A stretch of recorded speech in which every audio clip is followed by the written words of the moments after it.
for a return to the big show live from the Maverick Center in Salt Lake City. This is Fierce Fighting Championship 42, presented by Will Andrews, injury attorney. Hi everyone, Blake O'Ruin alongside my broadcast partners Andrew Boquette, Jason Laporte, back with us as well. And fellas, what an incredible night in front of us. We are so lucky to be cage side for this. Yeah, this is a stacked card tonight. I am super excited to be here tonight and calling fights with Andrew Boquette again. We're back, baby. The casting trifecta. They begged us in Utah. They said, please, Fierce, no more shows at the Maverick Center. Utah MMA can't handle it. We gave 1 year off, and we're right back, baby. Here we go. Justin Horsley, Joe Haro. Joe Haro been a standard for this state for years at this point in the main event. On the other side, Andrew, the performance that Justin Horsley put on, the knockout of the year contender, that's the reason he's slated so high up on this card. I mean, when you put guys to sleep and then you just walk away, it turns to, people start talking about you. This is a big one. Joe Haro been so good. Yeah, I mean, Joe Haro's been the staple for the bantamweight division, even though this fight is at a catch weight of 140. He's been that guy in Utah MMA, for Utah MMA. Almost a North Star for those two guys is a guy like Nasir Davis, who has been sensational throughout the entirety of his time at Fierce. On the other side, however, Havon Nathan Owens, he has been basically seamless. Yeah, Nate has been on a tear as well. He took a loss to Joe Haro, who was in the main event tonight. He took a loss, but since then, he has been on a tear, and he looked phenomenal his last fight. Yeah, it's one of those fights that's going to really make up, the future of Utah MMA is going to be decided tonight between these two guys. It's really exciting. Well, there is seemingly an unlimited supply of highlights to run through. Let's skim through a few as we get you primed for an unforgettable night live at Fierce Fighting Championship 42. The pop when you come out here is so loud and it is so electric. Been able to conjure up a crowd of fans. The biggest card of the year. Let's go. Face first into the canvas. Muscle piece finishing blow. That right hand was nuclear. Sits him down and shuts him off. Manel Woodhouse. Nasir Davis with a flashy finish. This place is going wild for Justin Horsley. He's been checking all the boxes, getting ready for this fight. Head hunting in the debut. I've said it before and I'll say it again. He's one of the top pros in the state right now. Takes care of business here in Salt Lake City.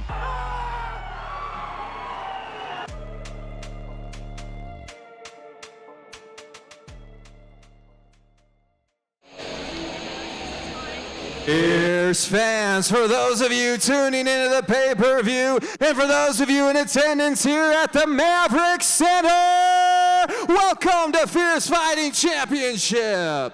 Tonight's event is sanctioned by the Pete Suazo Utah Athletic Commission with Executive Director Scott Bowler in attendance. Dr. Cabot Murdoch is also cage-side this evening, along with timekeeper Tammy Patillo and scorekeeper Dawson Burnham. The judges for this evening are Dan First, Stephen Farragher, Dennis McMahon, and Nathan Burbank. And the referee in charge when the fight begins will be Tyler Tomlinson. Fierce fans, we are moments away from our first fight of the evening, but at this time we ask that you please rise and remove your caps as we honor our country with the singing of our national anthem. Please welcome the return of an extremely talented vocalist, Lonnie Hansen.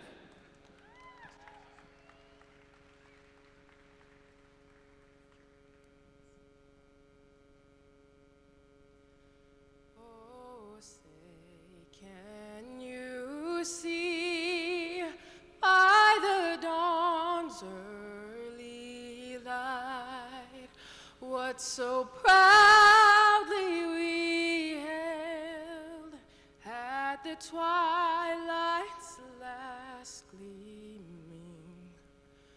whose broad stripes and bright stars through the perilous fight o'er the ramparts we watched were so gallantly streaming, and the rocket's red glare, the bombs bursting in air, gave proof through the night that our flag was still there. Oh, say does that star-spangled banner yet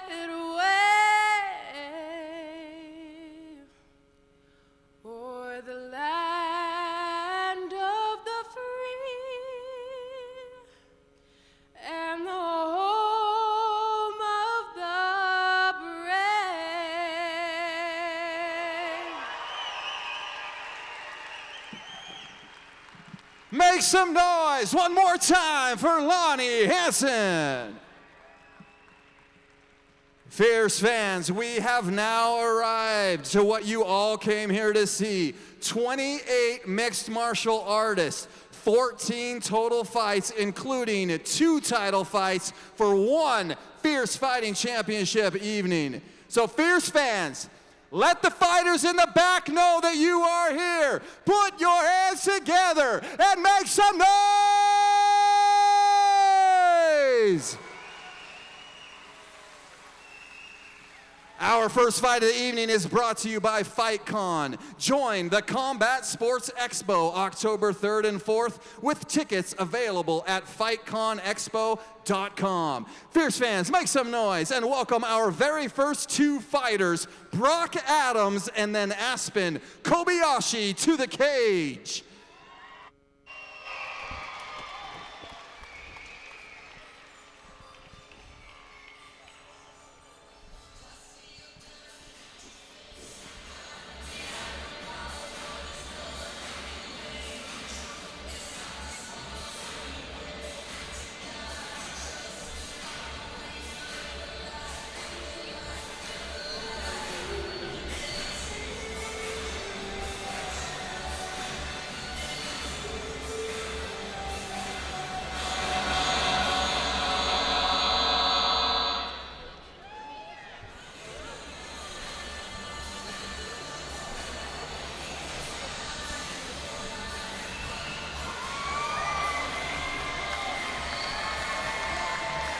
No one has ever finished a fight faster than him in Fierce FC history. Here is Brock Adams. Jason, so many have sung his praises in Provo. We saw why with a 7-second knockout in March. Yeah, very impressive knockout by Brock Adams back in March. Really curious to see tonight what he brings to the table. Maybe he'll get a little more cage time tonight. He's got a tough task in front of him with Kobayashi going to be standing in front of him. Yeah, Andy, it wasn't a rushed exchange. It was a calculated combination of 2s and 3s that led to that 4th punch finish. It was certainly not slop, but that being said, it's still a 7-second fight, right? And when you're an amateur and you've only had that one 7-second experience, in a lot of ways, this really is Brock's first fight.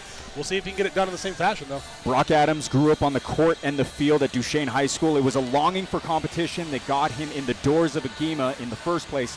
Now, Jason, already his 2nd rep of 2025. Yeah, quick turnaround. I love to see it. I love to see these amateurs getting back in there and making these quick turnarounds. Exciting fight to start the night tonight. Excited to see Brock Adams in there as we await Aspen Kobayashi.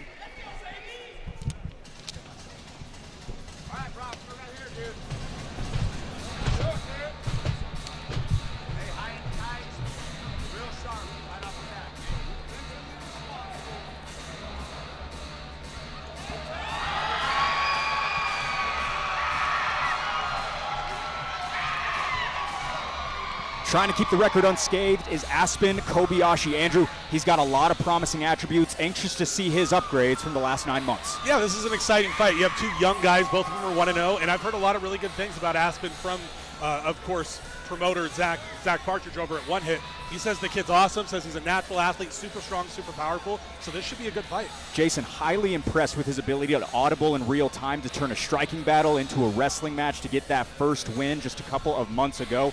Tallied up 4 takedowns in the debut, parlayed with his great stand-up. Yeah, he had a dogfight in that first fight, and will that be the difference tonight? You know, standing across him, he's only had 7 seconds in there. Aspen, he fought almost 3 rounds, tough fight, tough back and forth, and he showed how well-rounded he is. Yeah, quite the contrast. 9 minutes of cage time versus just 7 seconds for Brock Adams. We will have to see how things look. He did, however, I will say, leaked a lot of blood in the debut, never deterred him. He's as tough as they come, Andy. Yeah, a lot of times when you have guys who have competed in other sports for a lot of their lives, they're competitors, right? They know how to go. Now, standing across from him is Brock Adams, who you mentioned earlier. He's an athlete as well, so. All right, 1st to 14 tonight, link at lightweight. Kobayashi, the older man by 3 years and taller by 2 inches. All clear on the lightweight scale as both put their 1-0 records in the hot seat. All right, ready to get this one going. Here's Hoops. Fierce fans, this fight is brought to you by FightCon. This fight is an amateur lightweight bout scheduled for 3 3-minute rounds. And when the fight begins, the referee in charge will be Tyler Tomlinson. Introducing the first fighter, fighting out of the blue corner, holding an undefeated amateur record of 1 win and 0 losses. He stands 5 feet 10 inches tall and weighed in at 154 pounds. Fighting out of Agima Jiu-Jitsu and MMA, hailing from Duchesne, Utah. Fierce fans, make some noise for Brock Adams. And introducing his opponent, fighting out of the red corner, also holding an undefeated amateur record of 1 win and 0 losses. He stands 6 feet tall and weighed in at 155 pounds, fighting out of One Hit MMA, hailing from Layton, Utah. Fierce fans, make some noise for Aspen Kobayashi. Unscathed records to start us off. Aspen Kobayashi in the red gloves, Brock Adams, the man across the cage, in the blue. This amateur lightweight bout is brought to you by FightCon. Join the Combat Sports Expo October 3rd and 4th with tickets available at fightconexpo.com. I mean, you can tell just by looking at these guys are both athletes. Both of them in good shape, lean. What a matchup to start the card, too. Sensational way to kick things off. Brock Adams opens up with a nice leg kick. Already past the amount of time he had in his debut. Kobayashi welcomes the mayhem. And Adams is swinging hard. Oh, down is Kobayashi! What a clocking shot by Adams. He's trying to pounce. Yeah, and this is not looking good for Kobayashi here. Adams is really pouring it on. Kobayashi's got to do something for Tyler. How about another fast finish? Brock Adams, another bullseye for him, 2-0. That was impressive. Wow. I was going to say, even though it was a 7-second finish, if you do it multiple times, that means it's not a fluke, right? Pretty impressive. Pretty impressive. To do it again, guys. I mean, he just overwhelmed Kobayashi. He just came out and, precise striking and overwhelmed Kobayashi. Bad intentions on those strikes. Bad intentions with those strikings. Unbelievable finish by Brock Adams. We have got the replay ready to go, presented by R&R Barbecue. Andrew Boquette, break it down. Yeah, so here we go. Adams coming hard with these shots. Every single time he swung, it wasn't like he was swinging out of his boots, like it wasn't controlled, but everything he threw, bam, right on the button. Bad intentions. Sends Kobayashi to the mat, and then I think he was just too rocked. He just couldn't do anything to protect himself. He kind of got into that almost turtle position, side straddle, and it was all over. Aspen Kobayashi moves to 1-1. Andrew, I apologize, I cut you off. It's super impressive to come out there and do it again, especially the Maverick Center. To 2-0 we go to Jackson. Fierce fans, referee Tyler Tomlinson has called a stop to this contest at 29 seconds of the very first round, declaring the winner by TKO, Brock Adams.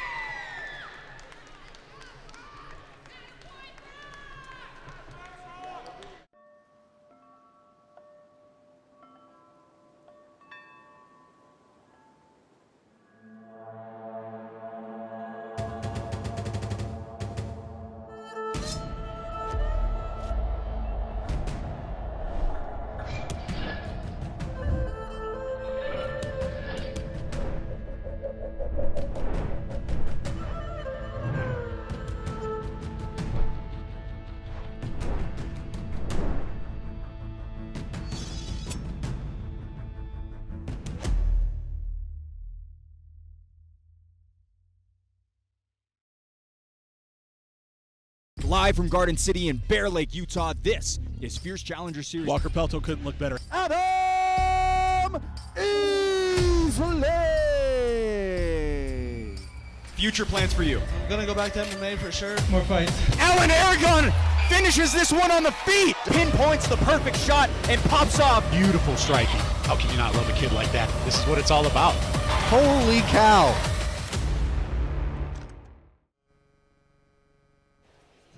What a win by Brock Adams. He moves to 2-0. Up next, Tayson Royer, Chris Ventura also looking for their second victories. We'll kick it inside to Jackson to keep things going. Fierce fans, our next fight of the evening is sponsored by Underground Farm, the official wellness supplements of Fierce Fighting Championship. Fierce fans, make some noise and welcome Tyson Royer and then Chris Ventura to the cage.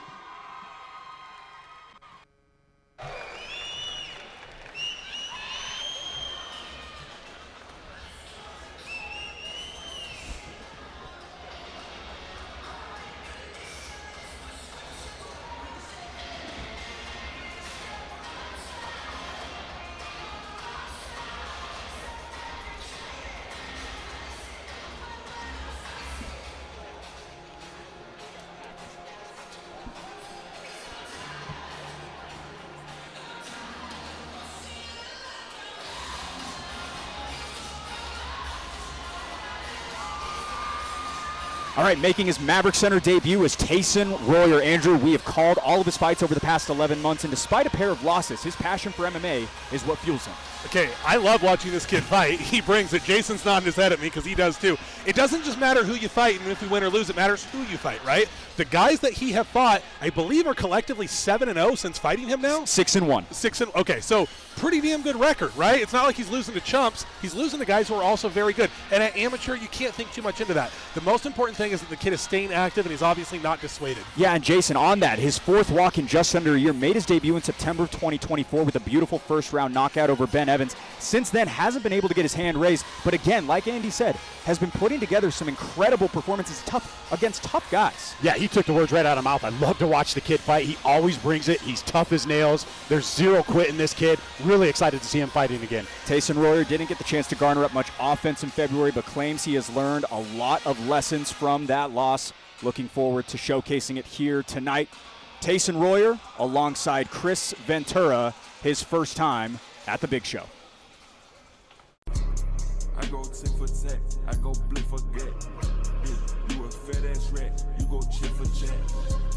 I go everything, I go pop and rap. If you try, kid, we get you double smack.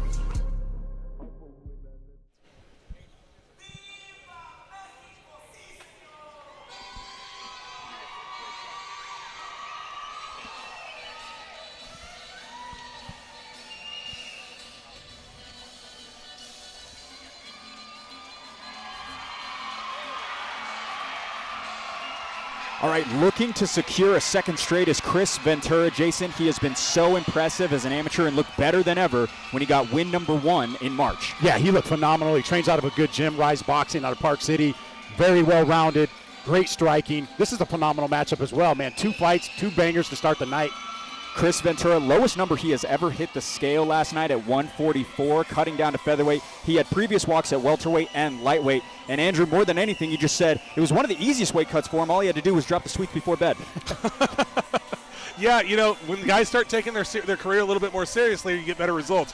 I'll tell you one thing, if you're going to walk out to this music, I want to see a particular kind of fight out of you. You know what I'm saying, Jason? Better be a dog fight. That's what I'm saying, and I think Tyson will be more than happy to indulge. I believe so. Muay Thai and boxing always in full effect when that clock starts. Consummate striking, such a professional grade in terms of his stand-up. Same situation for Tyson Royer. Should be a lot of fun. Jason, you'll appreciate this in terms of getting down 25 pounds over the course of the last year. He started at 2450 during this camp, then got down to 2,200 calories, all the way down to 2,000 to get here tonight. Yeah, I love it. I love to see these guys getting in shape and as Andrew touched on, taking their careers seriously, taking these fight careers seriously.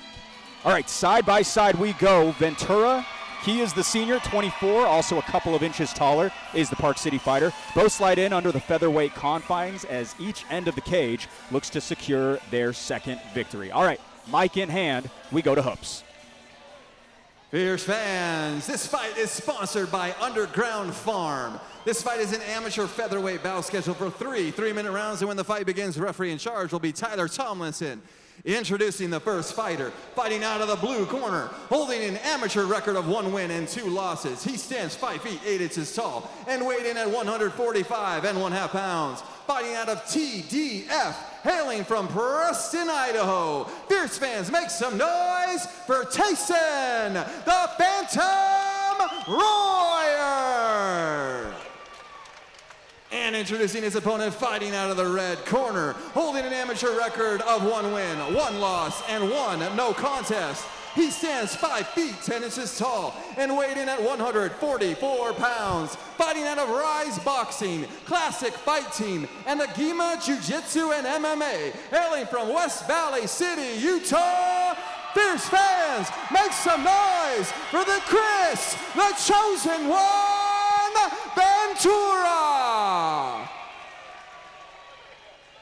Chris Ventura set to swing in the red gloves. Tayson Royer reacts in the blue gloves. This amateur featherweight bout is brought to you by Underground Farm, the official wellness supplement of Fierce FC.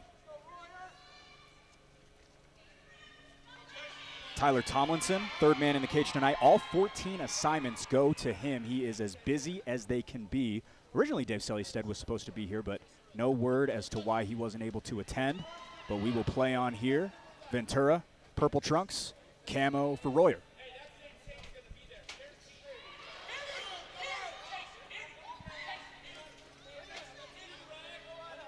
Royer bids to grapple early on round one. About 10 seconds was all it took to close the distance, Andrew. Yeah, I think that Ventura was a little faster than Royer was expecting right out the gate. Yeah, he threw it straight right down the pipe and caught Royer, and he's like, we're just going to grapple a little bit. Just always a good idea to start off a fight with some grappling, if only to see how strong the other guy is. Chris doing, go ahead. I was going to say, just doing all the right things. Oh, nice knee to the body by Ventura. Oh, that one hit the head there. I don't know if that was intentional. Definitely not intentional by Ventura. I was wondering if Tyler is going to stop because sometimes he sees him and just lets him go. He might have heard Jason say it. Yeah, it was there. It was clean. Tyler, for those who don't know, watching at home, is like, I think like a 5-1 pro. Yeah. Very tough. Yeah. If anyone's ever grappled with Made him, of stone. Jiu-jitsu brown belt, high level. Yeah, it's like grappling a freaking gorilla. I think he got his black belt, didn't he? He might have gotten his black just belt. got his black belt. Could be wrong. Imagine getting arrested by that guy. Yeah. MMA referee by night, cop by day. Tyler Tomlinson, the veteran official here at Fierce Fighting Championship and for the Pete Suazo Utah Athletic Commission. Getting a quick warning on the side of Ventura. Royer getting his wits back about him. Tyler does not play games in there, man. If No, you make a foul, he's going to let you know. And if you're trying to if you're trying to milk it a little bit, he's going to let you know. Looks like we do have one of our resident doctors checking in, making sure everything is all good for Royer. He's good. He said he's good.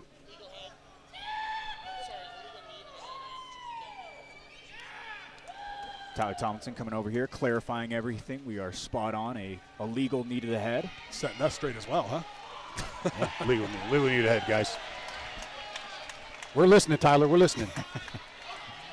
Chris Ventura defended 8 of 11 takedown attempts last fight, getting his first amateur victory.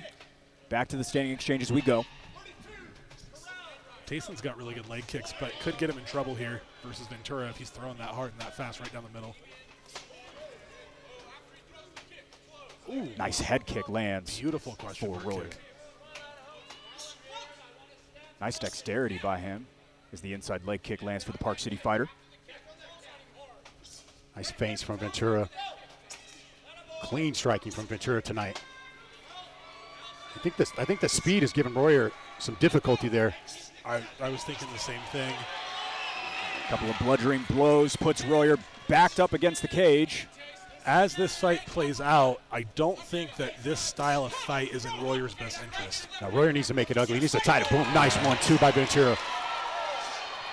Beautiful in the phone booth by both. Ventura came out with the advantage in that exchange. Minute 5 to go, round 1. Ventura's just a little too fast for him. Royer needs to either, like you said, Jason, make it a dogfight or put on a little more volume. But just trying to exchange here. Right now, Royer hasn't gained Ventura's respect. Ventura's just doing what he wants right now. Couple of battering uppercuts land for Ventura. Dude, Ventura looks great here against the cage. Tyler Tomlinson says that's enough. Chris Ventura, another victory. First one on his home turf. That was impressive. It was super impressive. He hurt his guy, right? Didn't just freak out and try to swarm him and go crazy. Stayed tight and then picked his shot, started throwing uppercuts to the head, going to the body. Super good work there by Ventura. So calm, so calculated. Every time he's in there, Jason, he looks better and better, specifically with his stand-up. Yeah, scary good tonight, and we haven't seen anybody do that to Royer in the 3 fights he's fought. Nobody's walked through him like that. Ventura very impressed tonight. Incredible replay brought up right now by our friends over at Pat's Media and R&R Barbecue. What a way to close it out. A clean combination, one after the other, Andrew. I believe it was the right hand here that initially hurt. I think the speed is just giving him. He just didn't know what to do. Bam, there it was. Rocked him. There goes the 6'3". Couple good knees to the body. But look at that, man. Picking his shots, throwing that 6 right up the middle. That 2-6, and then faking it. Super good. And then just enough, putting on just enough volume to get the referee to step in. Did he earn to walk out to this music, Andrew? 1,000%. He got it. Yep. Chris Ventura, so good for him. A guy who started off 0-1 and won no contest because of another illegal knee in his debut. Everybody knew he got the win, but unfortunately was called a no contest because of an illegal blow that was very controversial. Nonetheless, now on track. That's 2 in a row for him, getting a little bit of momentum. Putting that featherweight division, amateur featherweight division on notice is Ventura tonight. Looks as though we are just about ready to make it official. Tyler Tomlinson will wrangle, and we will jump to the man in the blue suit.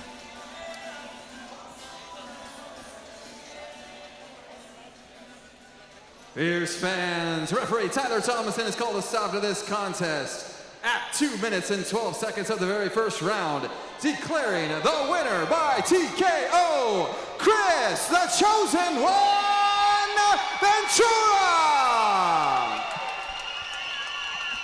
First round finish for Chris Ventura. Quick word from our sponsors. We'll be back live from the Maverick Center. Here at Rocky Mountain Power, we're dedicated to delivering the safe, reliable power you count on. We're proud of our industry-leading reliability, but we're always pushing to do better.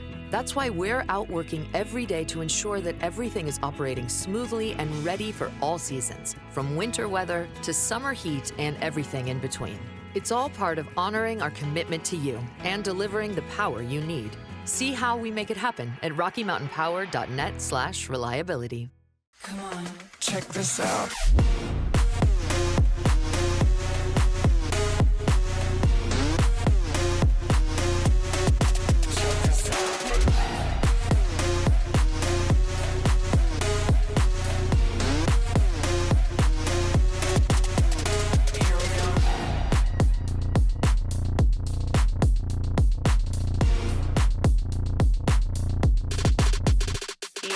Check this out. Scan the QR code on your screen right now for access to Fierce FC's digital program. Get the inside scoop on every fighter making the walk tonight, as well as additional information on future shows. What a pop by Chris Ventura. The Chosen One donned a new nickname this week and certainly lived up to it, as well as the walkout music and so much else. 2-1-1 for him. Looking for a couple of big victories is the debuter James Iono and Nick Lavulo coming off a historic knockout finish.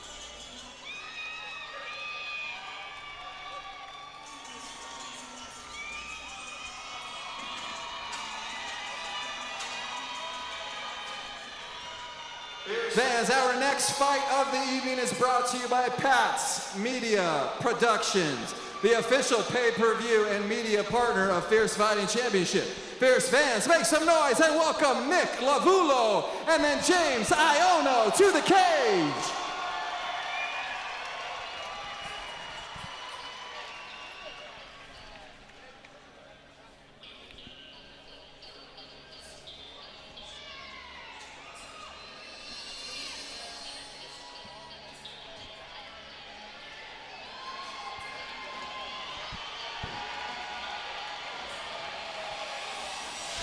Well, his power was put on display for a flash last time out. Now a bigger stage awaits for Nick Lavulo. Jason, 43 years of age, but coming off the second fastest finish in Fierce history. Yeah, he looked impressive, and he looks like a scary dude tonight. Nick Lavulo. I hope he doesn't hear me say that. He might kick my butt after this, but that guy has no neck.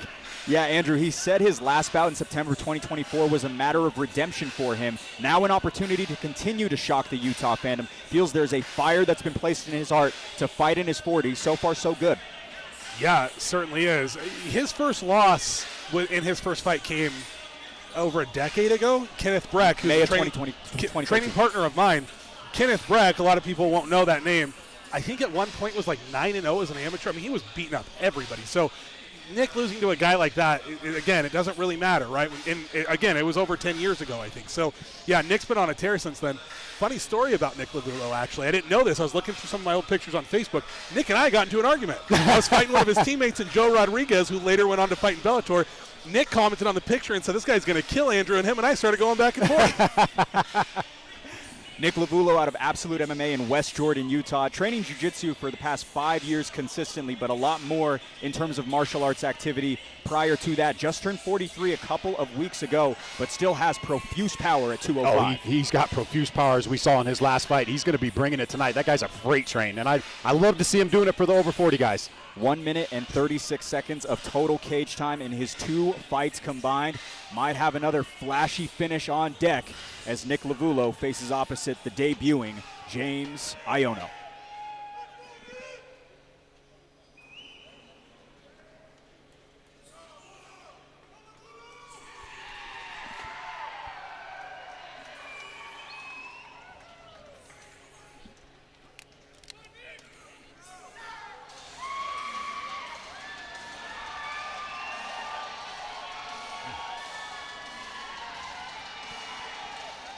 All right, for the very first time, here is James Iono. Andrew, he says this is a lifelong dream fulfilled. What a way to debut in front of the masses of the Maverick Center. Man, I don't think there's a whole lot of guys that wanted to debut against Nick Lavulo. Am I right about that one? Yeah, I don't think they do, but he does. Pretty awesome. It speaks to his confidence level, right? And he's got a good team, Shark Tank Jiu-Jitsu, Rio Combat Team, Utah. Those guys are not scrubs, right? I wonder, actually, with that being his team, if this is going to be a grappling-based fight for him, if that's the plan. Been training for 10 years, a legitimate jiu-jitsu brown belt, an old-school fan of the sport, Jason. When he was 15 years old, he knew he wanted to compete in MMA whilst watching Mark Hunt in Pride FC. Yeah, I mean, look, his last name's Iono. You know this kid can fight. I asked him a little bit about what he thought of Nick Lavulo. He said, no thoughts, let's just bang. So maybe some grappling, maybe some stand-up, but nonetheless, he comes with action alongside him. Yeah, if he's a brown belt, he's grappling. I love the idea, but it would be foolish in my opinion. Yes, coaches are wearing Proving Ground Invitational shirts. That's what his plan is, right? Yeah, he's grappling. It would be foolish not to against a guy like Nick Lavulo, right? Yeah, you don't want to stand with Nick. No, stand in front of that guy and let him throw punches at you. Even if you're better than him, it's just too dangerous. Yeah. All right, let's go ahead and look at the intangibles. 80 years on Earth when you add up the age stanza of these two. Iono stands 1 inch taller and 2.5 pounds heavier. His first fight is upon us. Lavulo trying to make it 2 straight. Just about ready to go to get you tuned up. We go to the guy fist bumping the debuter, is Hoops. Fierce fans, this fight is brought to you by Pat's Media Productions. This fight is an amateur light heavyweight bout scheduled for 3 3-minute rounds. And when the fight begins, the referee in charge will be Tyler Tomlinson. Introducing the first fighter, fighting out of the blue corner, holding an amateur record of 1 win and 1 loss. He stands 5 feet 10 inches tall and weighed in at 201.5 pounds. Fighting out of Absolute MMA, hailing from Bountiful, Utah. Fierce fans, make some noise for Nick Lavulo! And introducing his opponent, fighting out of the red corner, making his amateur debut. He stands 5 feet 11 inches tall and weighed in at 202.5 pounds. Fighting out of Shark Tank Jiu-Jitsu and Rio Combat Team, hailing from Saratoga Springs, Utah, by way of East Side, San Jose, California. Fierce fans, make some noise for James Iono! First time for James Iono. He wears the red gloves. Nick Lavulo opposes in blue gloves. This amateur light heavyweight bout is brought to you by Pat's Media, the official pay-per-view and media partner of Fierce FC. This is a fun fight. This is a very fun fight. I feel bad for the fans that did not come early to catch these early prelim fights. This is a really good one. This is regional MMA at its finest right now. This is going to be super fun. These guys fun. are intense. Yeah. They have been absolutely electric thus far. We'll see if these two can follow up the trend. Big time overhand right thrown for Lavulo. Iono ties up. And James caught him. I'm sorry, Nick caught James coming in. Yeah, this is not a great strategy, just exchanging with Nick Lavulo like this, but down is Lavulo. I stand corrected. James Iono said let's bang. He follows his word. Debut win for the Salt Lake fighter. Wow. I was not expecting that. I mean, he ate that shot from Nick and came right back and landed his own. Very impressive. Very impressive. Those guys just stood right in front of each other and started swinging for the fences. Rock'em sock'em robots.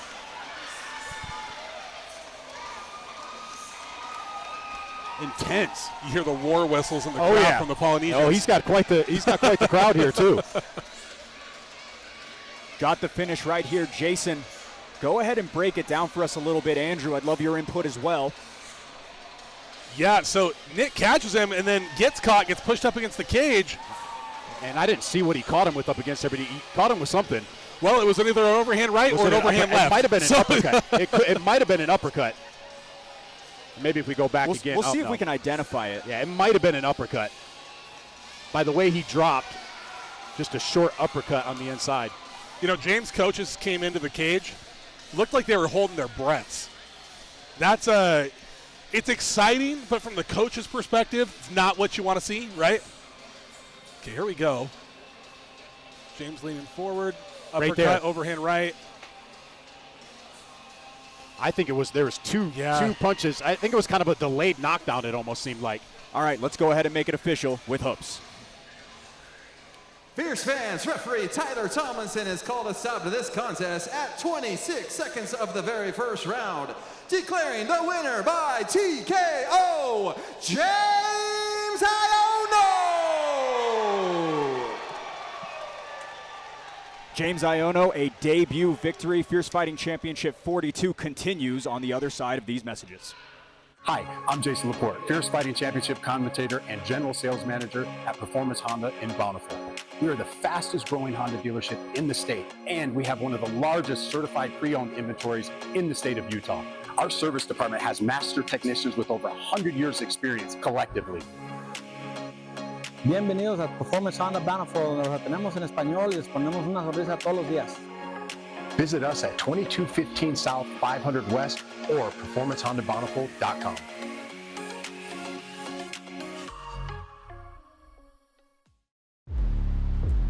Sir, flex I do work. Say something like Mike. He's out of sight. Whoa, you done got me pipe. You man like I. Things out the spot.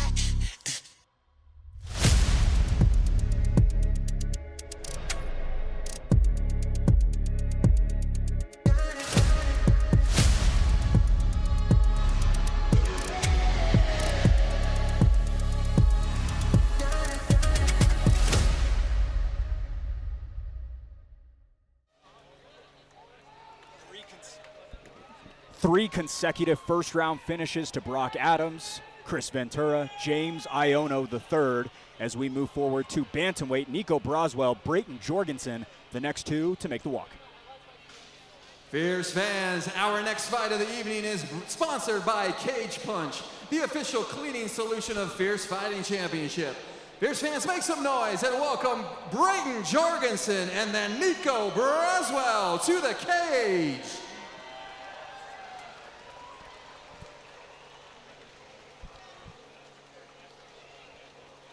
Just 2 weeks to make the walk for Brayton Jorgensen. Andrew, he had a lot of success in the debut, deferring to his roots of wrestling. Now a level up alongside Nico Braswell tonight. Well, you got a guy who's only 19 years old, right? He was in the wrestling room, about 4 months ago? So it would be foolish for him not to utilize that skill set, which has proven to be, over the last 20 years, the most dominant skill set you can have in mixed martial arts. Yeah, Brayton Jorgensen, lots of Idaho talent on this card. Jorgensen, a wrestler at Centennial High School in Boise, Idaho. In 2023, he placed 6th in the 5A class, wrestling at 113. He's put on a lot of much-needed mass over the course of that time. Yeah, and if I'm reading this correct, he trains out of Extreme Couture in Las Vegas. That's not a bad gym to be training out of. Jorgensen, the son of UFC and WEC veteran Scott Jorgensen, who heads the corner tonight. Scott competed most notably against Dominic Cruz for the WEC world title, which became the inaugural UFC bantamweight title in December of 2010. Kind of interesting, Andrew. I did not know that. I was a huge fan of Scott Jorgensen back in the WEC days. That is awesome. His dad can bang, dude. That is really cool. Such a fun fighter, sets himself up for a firefight in his debut. That's what the tape showed. We'll see if he does it again in the sophomore slate.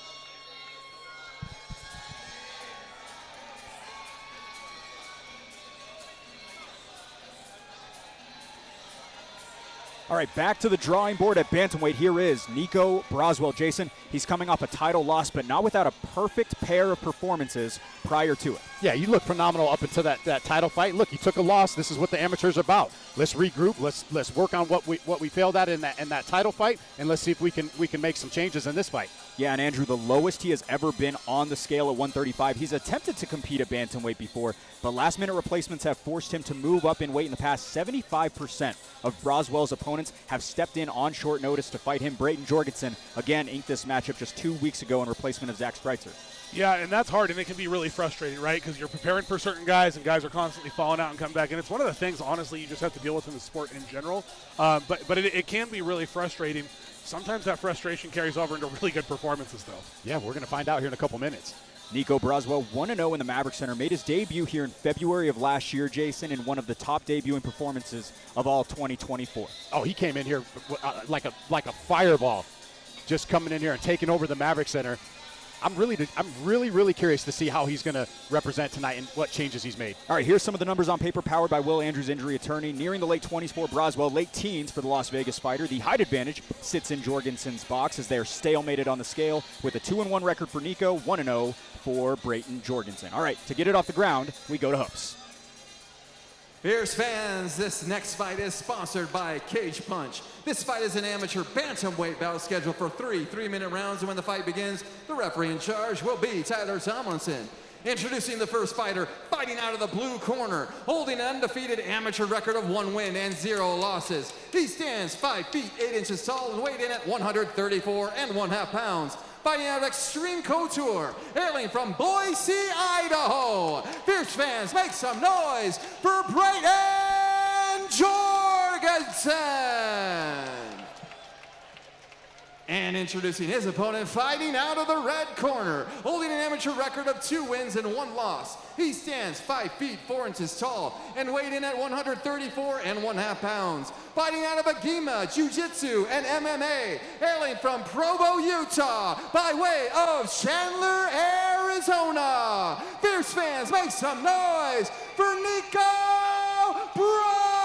Braswell. Finally finding his home at bantamweight is Nico Braswell in the red gloves. Brayton Jorgensen steps in on short notice in the blue gloves. This amateur bantamweight bout is brought to you by Cage Punch, the new official cleaning solution of Fierce FC.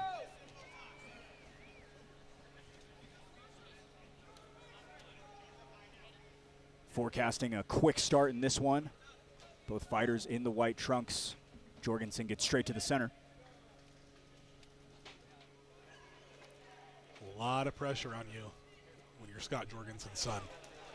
Lots of people were talking about him, saying, oh, that's Scott's kid. So cool to see him also competing his second matchup this year. He looks really good on the feet so far. Super composed. Very composed. Quick car crash in the middle. Braswell trying to get underneath those hips. He will. Nice takedown into an immediate guard pass right into mount. Right in his home, trying to flatten things out. Jorgensen in a world of trouble early on, just about 45 seconds in. It can be so alluring to try to get up to turn that back, especially in MMA, but it is one of those things where it just proves time and time again it is more trouble than it's worth. Braswell always with a healthy mix of submission threats and ground control. Trying to possibly wrap up that neck right now, but more than anything, picking things up. So far, Jorgensen doing the right thing, but Nico, double underhooks.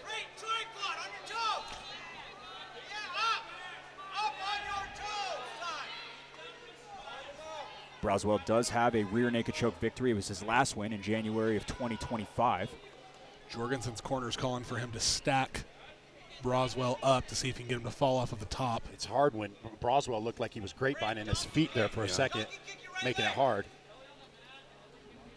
The trouble here that Braswell or that Jorgensen is having is that right hook that Braswell has on him. That's the hook that's got to be defeated, which now is on the bottom side. You see he's keeping that right leg really tight. And now it's been up, and now he can get up. Now it's out, and he can get up, rather. Great working composure by usage Jorgensen. of the cage by Jorgensen. That was pretty slick. I like that. Now rattling it down. Braswell finds himself on bottom. Broswell tried looking for a submission there. He tried throwing up a triangle. Short right hand there from Jorgensen. He's got some power. And Jorgensen, the kid can strike. He can. Broswell is still not all there, man. Beautiful power single leg right to the bottom. Yeah, and I don't know if I would have went for the leg there if I was Broswell, but like you said, I don't think he's all there.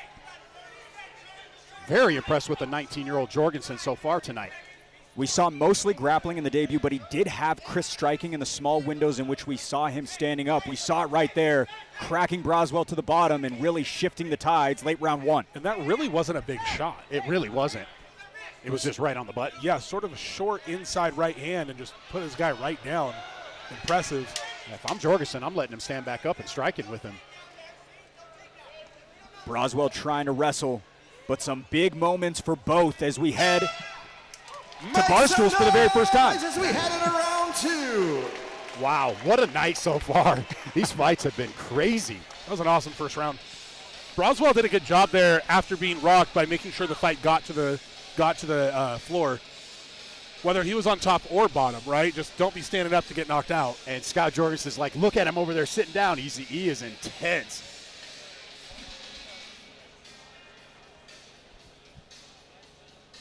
Trying to get that breathing down again. Scott Jorgensen in the corner. His son, Brayton Jorgensen, having a great first round. Nico Broswell has a little bit of work to do, but also landed a couple of takedowns. He did land some takedowns. He was impressive. He had the back there for a second. He's not out of the fight. No, not at all. I think he lost that round, but the beginning of the round was going great for him. It was looking really good. Yeah. And while Jorgensen was eventually he was able to get away, it didn't come without like some pretty significant risk. Like he was in some danger there. Little psychological warfare there with Jorgensen standing in between rounds and Nico Broswell seated. Jorgensen has not broken eye contact once. Top of round 2 brought to you by Cage Punch. Another fresh 3 minutes for these two bantamweights to battle it out. Beautiful shot. Wow. Perfectly timed to get Broswell right back in his bread and butter. Immediately back into the mount. Again, Broswell, a collegiate wrestler at Western Colorado University, back in the game. Something to note about when Broswell is getting these takedowns, he's flaring Jorgensen's legs super hard, so he's at least landing in side control, and it's paid off with him getting free passes all the way to mount both times. Nice reversal, able to find himself back up to the top where he has been so good is Jorgensen.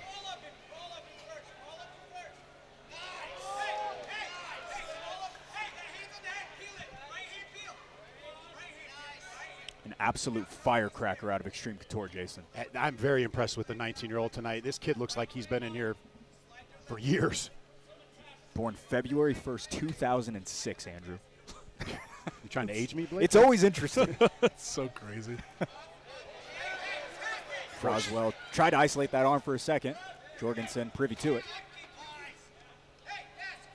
Broswell's doing a good job here, not settling. I would, probably want to see an underhook here to get up, but we got to be careful because Jorgensen might go north-south on him. The problem for Broswell here is he's not doing a whole lot to get up. He's sort of settling on his position, but Jorgensen's going to be content to just stay on top and land shots. Jorgensen might be looking for an arm triangle here if he can get his legs over. Yeah, and sometimes, especially in MMA, this is just a horrible position to hold someone in. It's going to be hard to finish unless he gets to the other side of the body, but a beautiful transition to back control there. Could see clear as day. He was a under little the bit chin. uncomfortable. He's under the chin. Now trying to squeeze for a second win. He'll get it. Brayton Jorgensen, welcome to the Utah MMA scene. Another victory for the 19-year-old. That was super clean. The head and arm choke from the wrong side, just enough to make to make Broswell panic a little bit, make him uncomfortable, turn over, immediately put the hooks in, and finish the choke. Very impressed with this kid tonight. We called it a level up, and he passed the test with flying colors. Brayton Jorgensen going to be a problem for a lot. I believe we've got the replay ready to go as well. Andrew was pretty quick by the time that he was able to snag up that neck. Yeah, I wonder if we can see the head and arm here. Okay, we're starting on the back. One hook in. He already had it in. Yeah, he's got it in. Immediately. Only one hook, but the squeeze is so tight, and he puts his chest on the back of the head. That's a wrap. Another finish, this one a submission for the man Brayton Jorgensen. We're going to go ahead and put it on paper with Jackson Hopes. Fierce fans, referee Tyler Tomlinson has called a stop to this contest at 2 minutes, 2 seconds of the second round, declaring the winner by submission due to rear naked choke, Brayton Jorgensen. What a victory by the Las Vegas fighter. We'll step aside. More from Salt Lake City after this. Come on, check this out.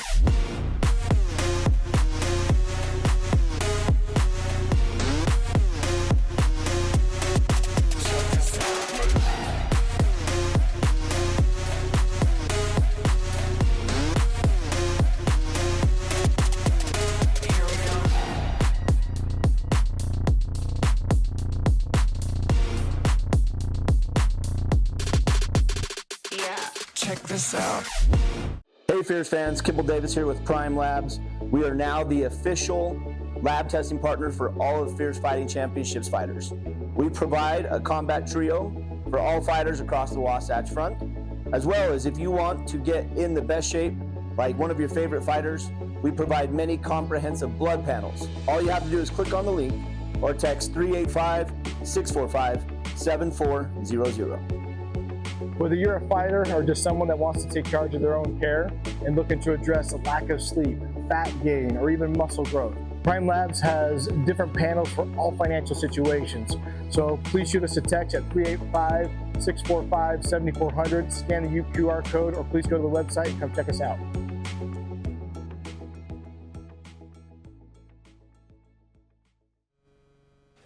Well, we've got 14 fights lined up for you. Lots coming up in our main card coverage. But to fight 5 we go. Calvin Taylor alongside Morgan College. A couple at lightweight. Going to be a good one. Let's get it going with Hoops.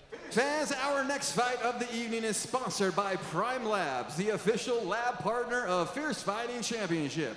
Fierce fans, make some noise and welcome Morgan College and then Calvin Taylor to the cage.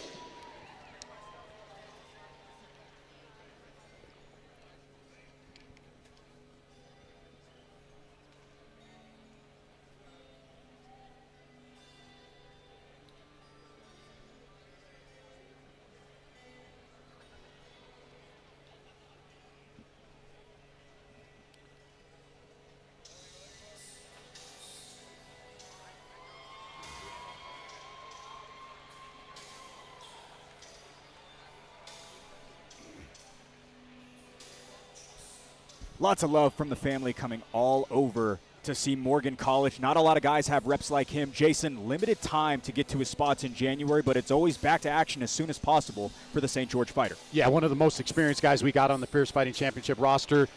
He was overwhelmed by Mamone in his last fight, but this guy's very well-rounded, jiu-jitsu, striking. I love watching Morgan College step in the cage. And Andrew, he's always up for the biggest and baddest. Kamuela Mamone, Cross Hughes, Vance Elrod back in the day, Calvin Taylor, cut from that same cloth. He's never worried about any of them. No, I was looking through his lineup, dude. He just fights, says yes to everyone, which is rare. Like, if those of you who don't know, MMA matchups don't just get made when a promoter goes, you fight you, and then you guys fight. That's not how that works, right? You got to get both guys to agree to it, and oftentimes, even when a guy is favored in a matchup, if it's too tough, they won't take it. And so when you have a guy like Morgan College who just says yes to everyone, with mixed results, fair enough, but will still say yes, it's impressive. And the amateur fights don't mean anything, really. So when he decides to go pro, that record goes away, and he's 0-0 when he decides to go pro. He's doing exactly what he should be doing, and he's doing it right now at the right time.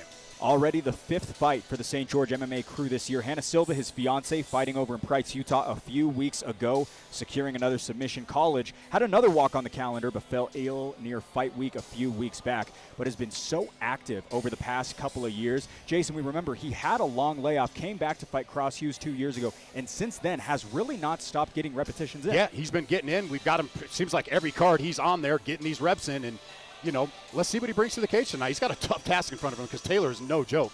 He has won 2 out of his last 3, does a great job in so many facets of MMA.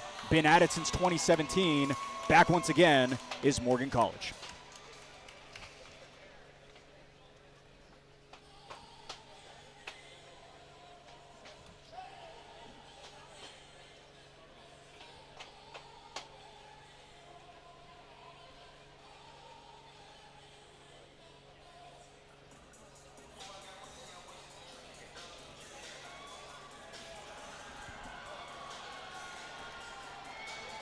All right, bidding to go back-to-back is Calvin Taylor. Jason, his ability to mix his developing attributes, it's what's starting to make him look like a hot prospect out of one-hit MMA. Yeah, Taylor's a specimen for this lightweight division, man. This guy is a monster.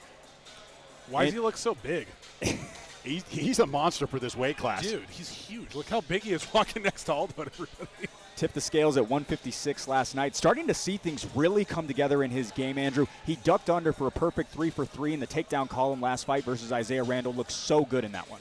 Yeah, it's always nice to see when you can kind of follow amateur fighters, and there's so much improvement so quickly, especially when they're this young. So it's nice to kind of chart out that progress and see the things that they're improving on. Calvin Taylor fronted up there 2-1. The only loss he has is to former amateur welterweight champion Dosam Leon, who has batted 1,000 in the fierce cage. Not a tough guy to lose to. Not a bad loss to have on your resume at all. But he's taken a step up in competition with this guy that's got a lot of fights under his belt. So we'll see how much he's improved. His opponent, College, with 4 times more MMA experience than all of Taylor's previous opponents combined. But like we mentioned, well fit for a level up in the competition. Calvin Taylor, 1 of 4 out of one-hit MMA tonight. Also, we'll see Amin Garcia alongside Darian Orban later on. That's going to be a big one, Andrew. I can't wait for that. Like I was telling you guys before the show started, I spent some time training with Darian Orban. Very impressive. All right, to the tail of the tape we go. 1 year and 1 inch separate these two. College, the elder, as Taylor stands taller. Both passed the scale test last night. 2-1, the record for the one-hit lightweight. 5-7 for the long-time St. George amateur. All right, back in to tee it up. Here's Hoops. Fierce fans, this fight is sponsored by Prime Labs. This fight is an amateur lightweight bout scheduled for 3 3-minute rounds. And when the fight begins, the referee in charge will be Tyler Tomlinson. Introducing the first fighter, fighting out of the blue corner, holding an amateur record of 5 wins and 7 losses. He stands 5 feet 9 inches tall and weighed in at 154 1/2 pounds. Fighting out of St. George MMA, hailing from St. George, Utah. Fierce fans, make some noise for Morgan, the Vegan Viper College. And introducing his opponent, fighting out of the red corner, holding an amateur record of 2 wins and 1 loss. He stands 5 feet 10 inches tall and weighed in at 156 pounds, fighting out of one-hit MMA, hailing from Farmington, Utah. Fierce fans, make some noise for Calvin Taylor. Calvin Taylor in the red gloves, Morgan College back at the mothership in the blue gloves. This amateur lightweight bout is brought to you by Prime Labs, the official lab partner of Fierce FC. Morgan College 1-0 in the Maverick Center. Got a big win against Zach Hamilton in May of last year, one of his biggest of his career. Yeah, very big. Taylor looks like teammate Cole Faust, kind of. He's got the same body types, same hairstyle. Lots of velocity thrown by both early on here, about 10 seconds, but already chirping his College. Not always a good sign when a guy gets hit and starts shaking his head. Oftentimes that means, yeah, you did hurt me. Already into the action. Taylor goes right back to what he does so well in wrestle. Almost took my breath away seeing him post on that arm. I thought that arm was going to snap there. And College had about 0 takedown defense there. He chose just to throw punches instead, which is ill-advised. Taylor closed distance inside 40 seconds of his last fight. Does something similar here. College, a jiu-jitsu blue belt. And he's fishing for a triangle here, looking for a Kimura now. Looked like he was trying to isolate an arm, but now he's got a Kimura grip. Reverse. Trying to get creative with it is the St. George fighter. Now he's got an arm.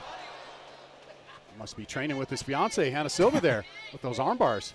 Hannah Silva with plenty of submission victories under her arsenal. Now battering to the head is College. That was pretty slick. What, Jason, what even are blue belts anymore? I do not know. Like the armbar Kimura grip into another armbar on the opposite side. That was pretty slick. That was good. Beautiful flashy dump as well by the one-hit fighter, Calvin Taylor. 2 for 2 in that column right now.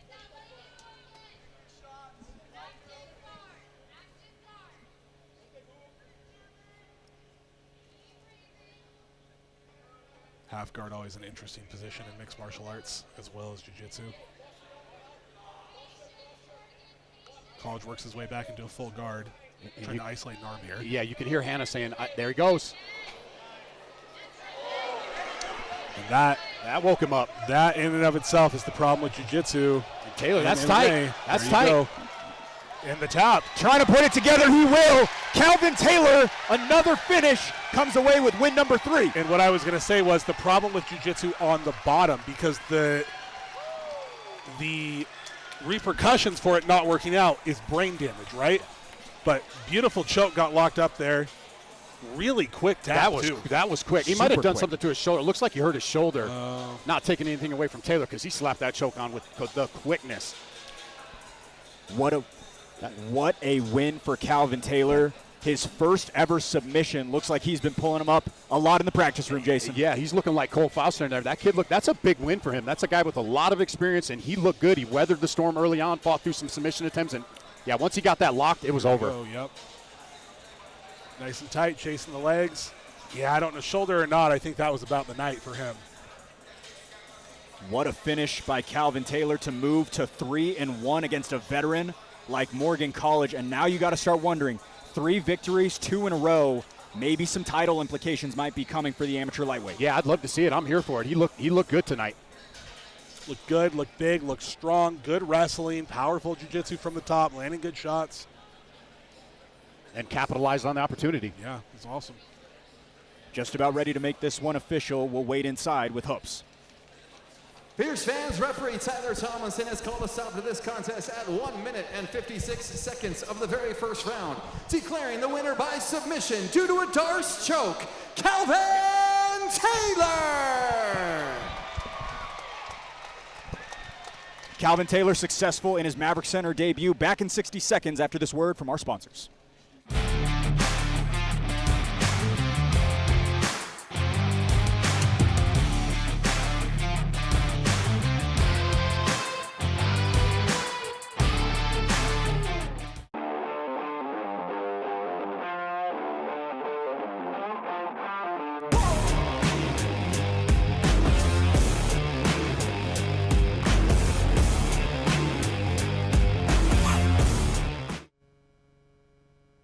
Scan the QR code on your screen for access to Fierce FC's digital program. Get the inside scoop on every fighter still set to make the walk, as well as additional information on future shows.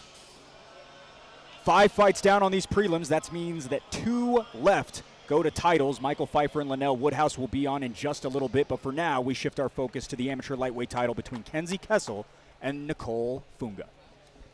Fierce fans, our first title fight of the evening is sponsored by Accelerated Athletics, the official gear supplier of Fierce Fighting Championship.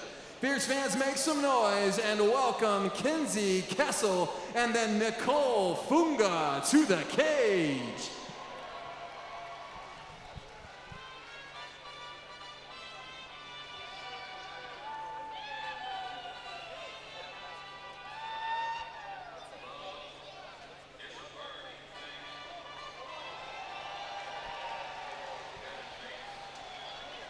All right, well, it's an away game, but a big fight feel for Colorado's Kenzie Kessel. Andrew, an impressive competitor in MMA, kickboxing, and jiu-jitsu, always finding ways to level up her game with a new frontier in her first title opportunity. Yeah, she's got a lot of experience. You know, over the course of her 2 MMA fights, she's fought to a unanimous decision 2 different times, right, to all 3 rounds. And then in her kickboxing debut, she fought all 3 rounds as well. So lots of experience, obviously jiu-jitsu experience as well. You like to see that as an amateur. Only 3 fights, obviously, but much more combat time than just that would imply. And not only that, but Jason, a jiu-jitsu blue belt with over 65 competition wins, won double gold in an IBJJF tournament just over a month ago. And despite that lengthy grappling resume, no wins by submission. It was her drowning volume that got her a TKO last time out. Yeah, like Andrew touched on earlier today, these fighters that come in here that have that experience and that have competed before, you see that translate when they step inside the cage here tonight. So great title matchup. Yeah, and Andrew, oftentimes with visiting fighters, elevation is a factor in SLC. Not for Kessel, training at about 500 feet higher elevation in Windsor, Colorado, 4,800 feet above sea level. Yeah, you know, it's always something you know as a Utah fighter. I've experienced it myself, fighting a guy from like Arizona and stuff, right, where you're like, I know that if we get past this first round, I'm going to have a massive experience. Not going to be the case here, though, fighting a girl from Colorado. Kenzie Kessel enters in for her first title opportunity. Nicole Funga will await on the other side.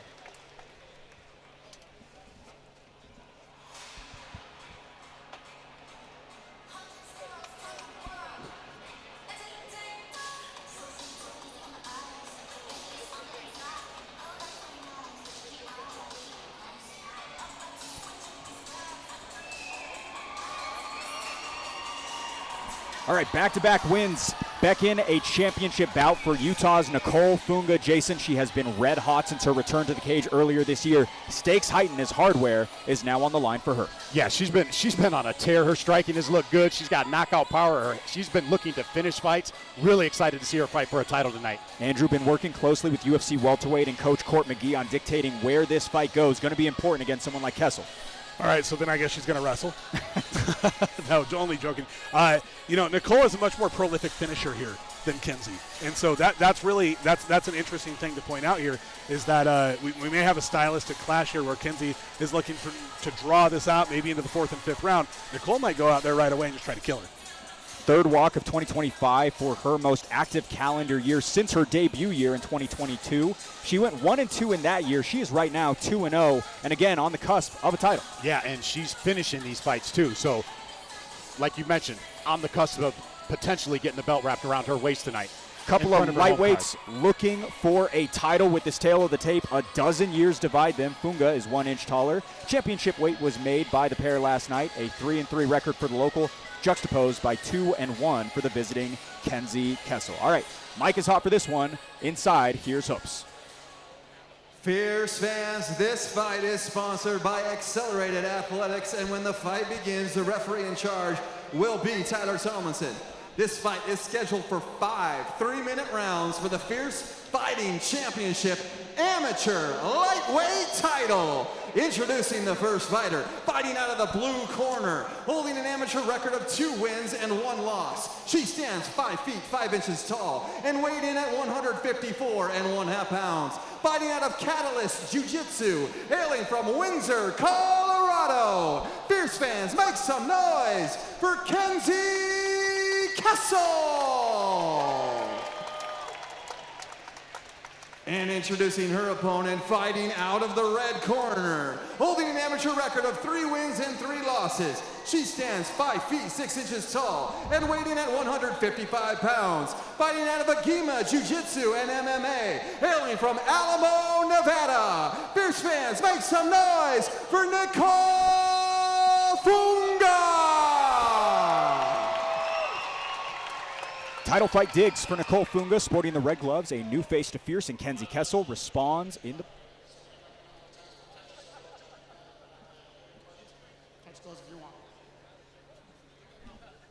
My apologies on that. Title fight digs for Nicole Funga, sporting the red gloves. A new face to Fierce, and Kenzie Kessel responds in the blue gloves. This amateur lightweight title bout is brought to you by Accelerated Athletics, the official gear supplier of Fierce FC.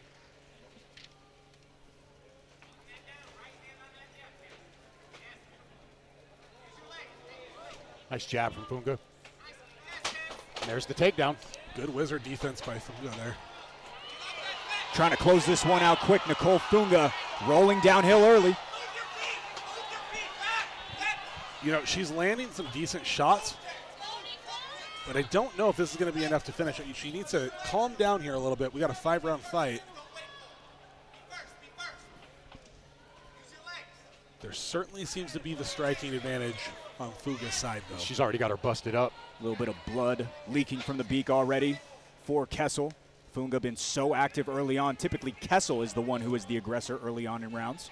Beautiful body kick. 2 body kicks to the liver from Funga.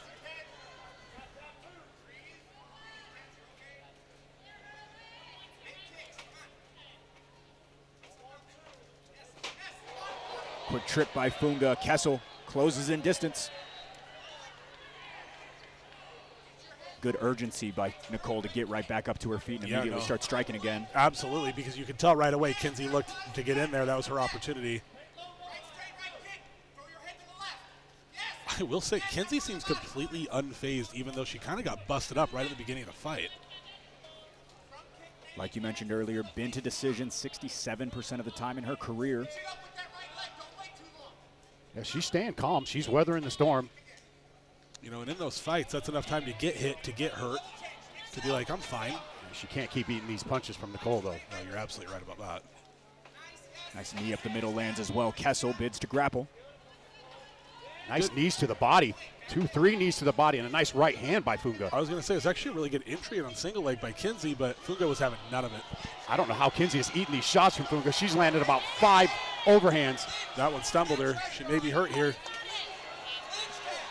We might be seeing the beginning of the end here. A big shot from Funga.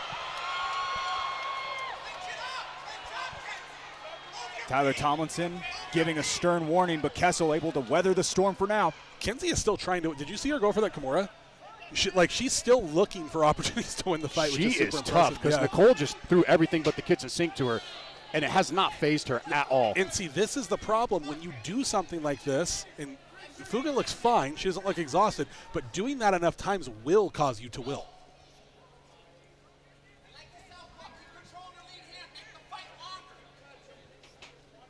About 15 seconds to go before we go back to the bar stools, but Nicole Funga being so dominant through the first 3 minutes. You know, and I have to say something that's worth looking at here is that while Kenzie is still in this, body language plays an important role, and that's not great body language that Tyler is seeing there. And even when Kenzie is throwing her punches, she's really not throwing them with bad intentions. She's kind of just throwing them. Yeah, I was just noticing Nicole taking some big deep breaths at the end of that round. She expended a lot of energy there. Mike Tyson famously said, if you go for the knockout, you'll never win the decision, right? And so you got to kind of pick a path here. She's going for the knockout. Doesn't look too out of breath. Looks pretty composed. Nicole Funga been to the decision 3 times in her career, does have 1 KO victory in her back pocket. As for Kenzie Kessel, trying to stop the bleeding over in her corner, leaking a lot. She's got a chin. Yeah, let's not forget that getting battered by punches in your face also takes it out of you as well. So the last time we saw Nicole Funga connect with that overhand right, somebody was laying face down on the mat. Nicole Funga, calm and composed, executing the game plan beautifully right now, it seems like, Jason. Yeah, she is. Dominant first round by Nicole. I wonder what Kenzie's corner is telling her here, because it seems like there's a massive athleticism advantage for Nicole, and I don't know what Kenzie can do to make that. I mean, nothing, right? There's nothing you can do to make that up. And so I got to assume that her corner's yelling at her to fight long. I think that's a wise decision, right? Use a lot of jabs, circle. Nicole's catching her as they're long, and I was going to say, you tie her up. Nicole landed a bunch of knees in that first round. It's like, what do you do? Yeah, kind of damned if you do, damned if you don't. But here she comes throwing kicks, and seems to have recovered well. I was with just 60 seconds. I was going to say Blake Kinsey looks actually much, much better coming out here in the second round already. But let's see what happens when Nicole starts punching her again. Nicole's still taking some big, deep breaths here. Yeah, a little more patient this round from Nicole. Big first round for her, though, right? She has the ability to be a little more patient now.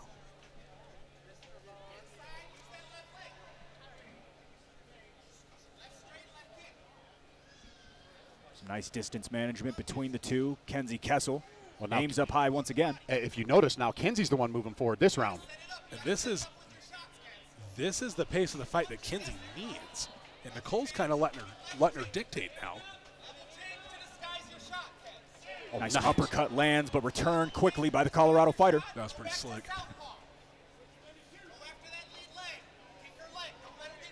You can hear Kenzie's corner. They wanted her in that southpaw stance. Big spinning back fist lands. Kessel didn't like that one. Covers up that right eye. A la Joel Haro. She's been training with Joel down there at Agima. Snappy and flashy is Nicole Funga, now on the front foot. What a strike by her. Yeah, Kenzie looks like that actually bothered her quite a bit. Oh, good head kick. Kenzie's hurt bad here. I think this is the beginning of the end. Heavy hands for Nicole Funga. Trying to close this one up. How is she still standing?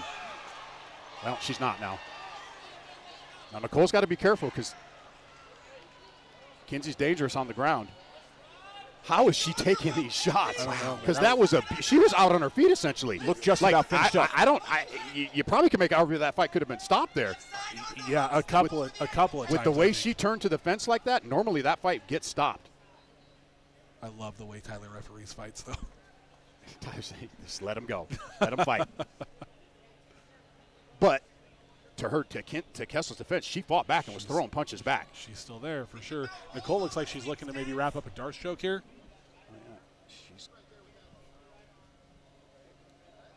Funga with 40 seconds to work here, round 2 of a possible 5 again, a championship bout here, so 3 5-minute rounds between the two. And I was just going to say, unfortunately, this is actually really good for Kenzie that Nicole is choosing to grapple with her like that. Big deep breaths here out of Nicole. Did you see that when she got up? And Kessel's got a huge mouse under her right eye from that spinning back fist. And there she goes again. You are absolutely right. She's been training with Joel. She's Haro, been training no with doubt Joel. about it. And that takes a lot of energy when you swing and miss like that. That takes a lot of energy. It does. And a third spinning back fist, the latter two not connecting. Waning seconds, round 2. That has been all Funga once again. A couple of knees traded back and forth before we close this one out. Minutes 6 through 9 upcoming. Okay, tell me if I'm crazy here.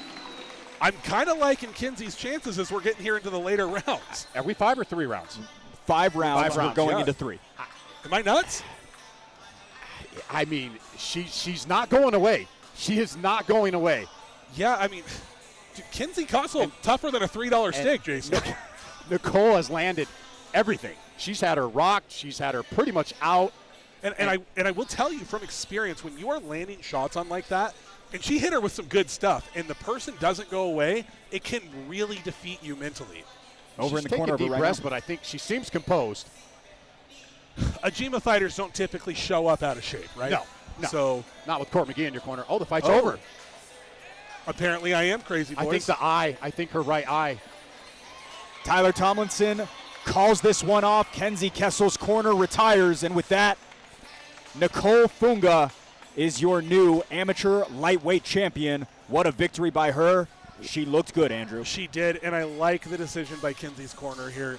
While they are fighting, they're fighting for a title. It's an amateur fight. There's no reason to get cut open and get beat up too bad. So I applaud her corner for making that choice. Or the ref, I'm not sure who decided, but a good choice nonetheless. Yeah, hopefully we can get a little bit of clarification whether it was the corner or Tyler Tomlinson or the doctor. The doctor was inside the cage. That all being said, great work by Pat's Media to be able to capture that. Make sure we get it on camera. Kenzie Kessel will get TKO'd, closing out round number 2. But what a victory by Nicole Funga. Andrew, she was 1-3 when she came into this year. She's now won 3 in a row and has a belt to go with it. Yeah, not a bad way to start off your 2025, is it, Blake? Really a testament to her mental fortitude as well, not being willing to give up and just and staying at it. A victory in January, a victory in May. August is the biggest of them yet. We're going to go ahead and belt the winner with Jackson Hoops in just a couple of moments. Tyler Tomlinson bringing inside Kessel. We'll go to the center. Fierce fans, referee Tyler Tomlinson has called a stop to this contest after the second round, declaring the winner by TKO due to a corner stoppage. And new undisputed lightweight champion, Nicole Funga!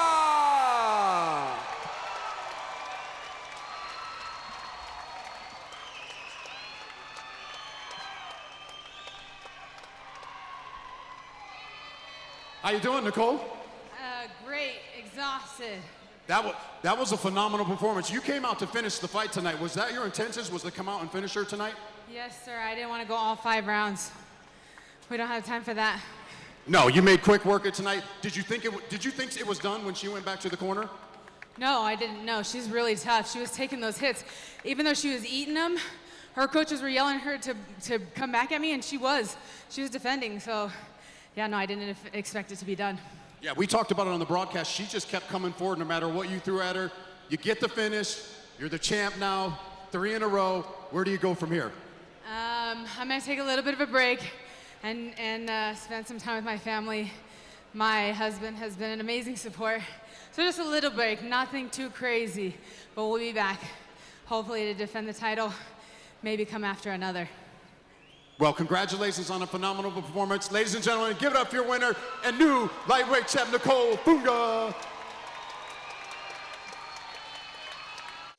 Here at Rocky Mountain Power, we're dedicated to delivering the safe, reliable power you count on. We're proud of our industry-leading reliability, but we're always pushing to do better. That's why we're out working every day to ensure that everything is operating smoothly and ready for all seasons, from winter weather to summer heat and everything in between. It's all part of honoring our commitment to you and delivering the power you need. See how we make it happen at rockymountainpower.net/reliability. Your brand, on the move, wherever life takes you. Seen in the rush of adrenaline, in the freedom of the ride, in the heights of adventure, and the thrill of new perspectives. No limits, no borders, just your brand reaching new heights. Wherever the journey takes you, your business deserves to be seen. JC Pro Design. Wherever you go, make it visible. 6 down, 1 still to go. A title at 185 pounds between Michael Pfeiffer and Linnell Woodhouse. They're on deck. Let's bring them out with Jackson. Fierce fans, the last title fight and final fight of the preliminary card is sponsored by JC Pro Design, the official printing partner of Fierce Fighting Championship. Fierce fans, make some noise and welcome Linnell Woodhouse and then Michael Pfeiffer to the cage.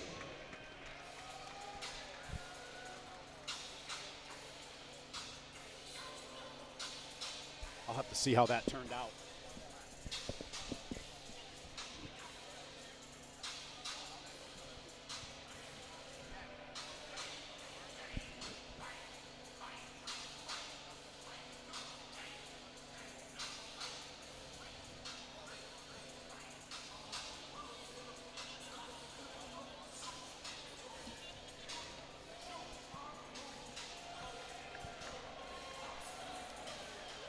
All right, take 2 for a title tonight. Here is Linnell Woodhouse. Andrew, he came up short in another split decision in New York, but only A-plus performances when competing in Utah and Idaho. Yeah, this guy's Mr. Worldwide, huh? Fights all over the freaking place. Every win that this dude has, he has finished someone viciously. Like, he's not in there to have a good time and take a long time. He's in there to get his paycheck and go home, and I love that. Very clearly fights for finishes, Andrew, and nothing short of it. Scored 2 knockdowns and a takedown in a 40-second fight last time we saw him versus Riker Wood. It's absolute chaos. Yeah, it is chaos, which this is all we've seen tonight is chaos from all these fights. There's a finish after finish tonight. Will we see another one?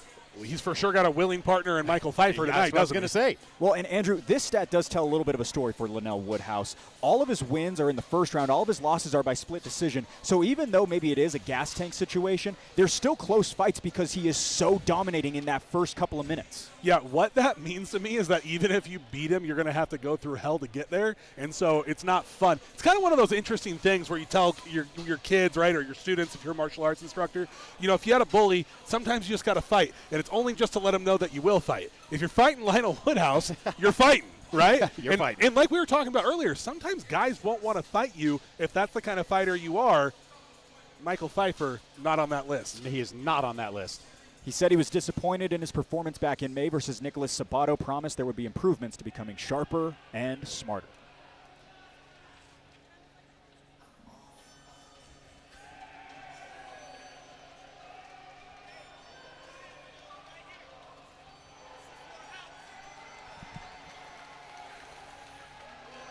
Well, it's been a second since we last saw him, but back and in a title setting is Michael Pfeiffer. Jason, he strung 3 straight before being sidelined by an injury, but so calculated in his recovery to return in this big spot. Yeah, very promising career for Michael Pfeiffer. 3 straight wins. He's got a tough task ahead of him tonight. This is another banging fight. Will we see another finish? Yeah, Andrew, the long layoff was due to a recurring injury over the past year that has had him in and out of the gym. In that time away, he's been working at Ritual Recovery in Salt Lake, a sauna and cold plunge house. Told me it's been a huge help to be around such knowledgeable people pertaining to health and fitness. It's certainly one of his passions. Yeah, anytime you want to surround yourself with the lifestyle. I mean, you guys both, you know this from jiu-jitsu, you know this from jiu-jitsu as well as bodybuilding, right? If you can get yourself around that world more often, if you can get really immersed in the world of fitness and health and fighting and jiu-jitsu and martial arts in general, it's going to help you no matter what, right? And so it's good to see that, especially from a young guy like Michael Pfeiffer, 3-1. How tall is he, Blake? He is 6'4". Not a bad height for the division. That's a big kid. Oh, my goodness. Some guys get it all, man. What are they fighting at? Middleweight? Middleweight, but he was walking around 200 pounds after practice on Thursday. I talked to him yesterday. Wow, impressive. Impressive. Michael Pfeiffer out of Gladiator Fight Academy and One Hit MMA. Final prelim fight for a title. Pfeiffer alongside Linnell Woodhouse. He is 29. Michael holds the edge in height at 6'4" and hit the plate at 184.5. 1 pound lighter was Linnell with a 4th win, indicating a championship belt. Fast start forecasted. Let's get it going with hoops. Is sponsored by JC Pro Design, and when the fight begins, the referee in charge will be Tyler Tomlinson. This fight is scheduled for 5 3-minute rounds for the Fierce Fighting Championship, amateur middleweight title. Introducing the first fighter, fighting out of the blue corner, holding an amateur record of 3 wins and 2 losses. He stands 6 feet tall and weighed in at 183 1/2 pounds. Fighting out of Colossal Fight Academy, hailing from Cerritos, California. Fierce fans, make some noise for Linnell Woodhouse. And introducing his opponent, fighting out of the red corner, holding an amateur record of 3 wins and 1 loss. He stands 6 feet 4 inches tall and weighed in at 184 1/2 pounds. Fighting out of Gladiator Fight Academy and One Hit MMA, hailing from San Diego, California. Fierce fans, make some noise for Suburban Mike Pfeiffer.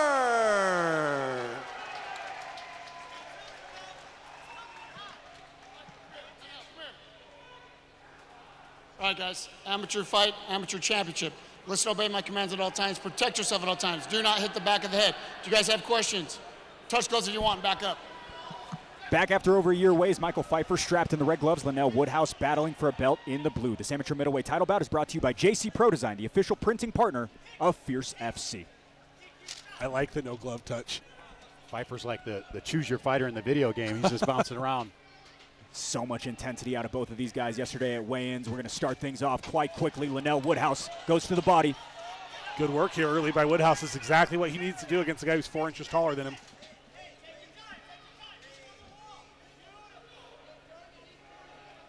Straight into the storm, but Michael Pfeiffer doing a good job at mitigating the attack of the Idaho fighter. Pfeiffer's doing a good job at keeping his hips back, being really hard with that overhook. Pretty clear what Woodhouse's strategy is here, and it's a good one, right? Yeah, Woodhouse looks strong. He does. Woodhouse has won 9 out of his last 10 jiu-jitsu competitions. His lone loss was to former title challenger Walker Pelto. They're actually buddies at this point. Pelto getting a lot of work in at Colossal Fight Company. I just saw him compete last weekend down in Vegas. Unfortunately, he was fighting a guy who was about 300 pounds and landed on top of him, but...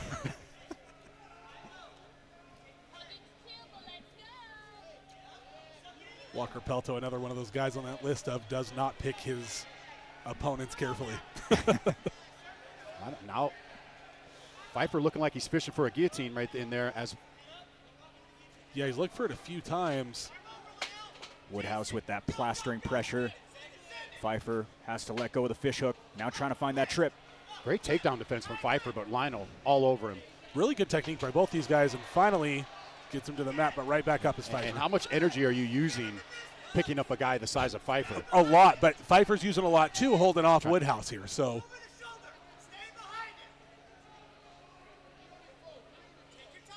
and a lot of this story, like you were talking about, Andrew, falls to 6 feet tall versus 6'4" in Pfeiffer. It's quite the contrasting scales right now in terms of the height department. And that being said, Linnell Woodhouse not able to do what he always does to everybody else.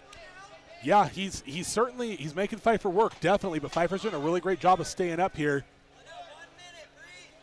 And he's kind of weathered that storm that we've seen from Woodhouse in the past. Yeah, most guys would wilt under that pressure that he had at the beginning of the fight. Nice knee to the body by Pfeiffer.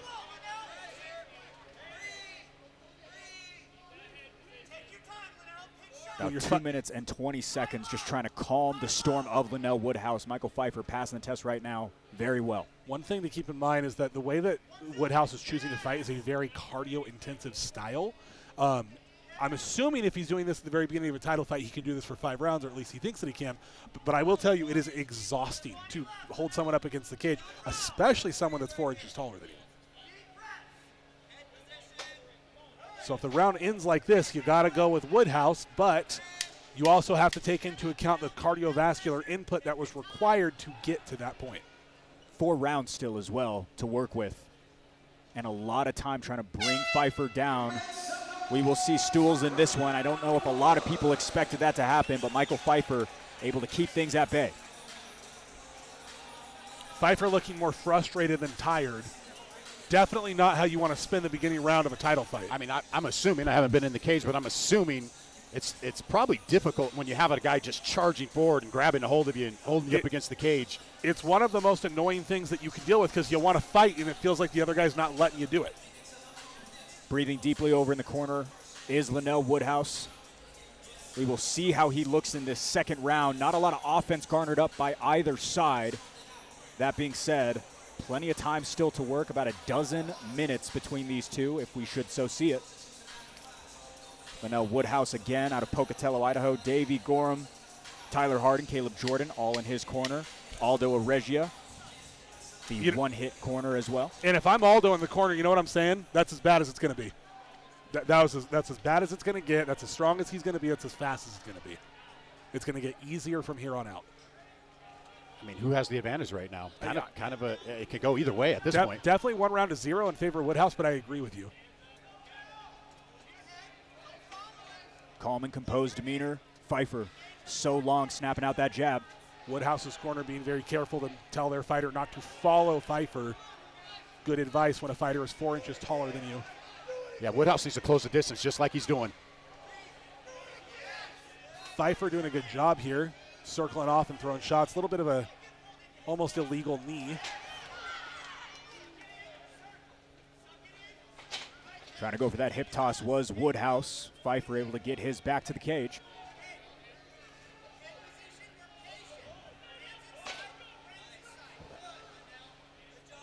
Booming stomp lands for Woodhouse. Pfeiffer looked down at it really quick. One of those attacks where you never really quite know how much it affects the other guy. Certainly doesn't feel good. You'll feel it tomorrow morning. Oh. And if only to let Woodhouse know that I will go for that guillotine. Yeah. It's good every once in a while to threaten. And he did it a couple times in the first round as well. One of the biggest key here when you're holding a guy up against the cage, and you'll see this from Woodhouse and his corners instructing him, is that you need to keep your forehead in underneath the person's chin.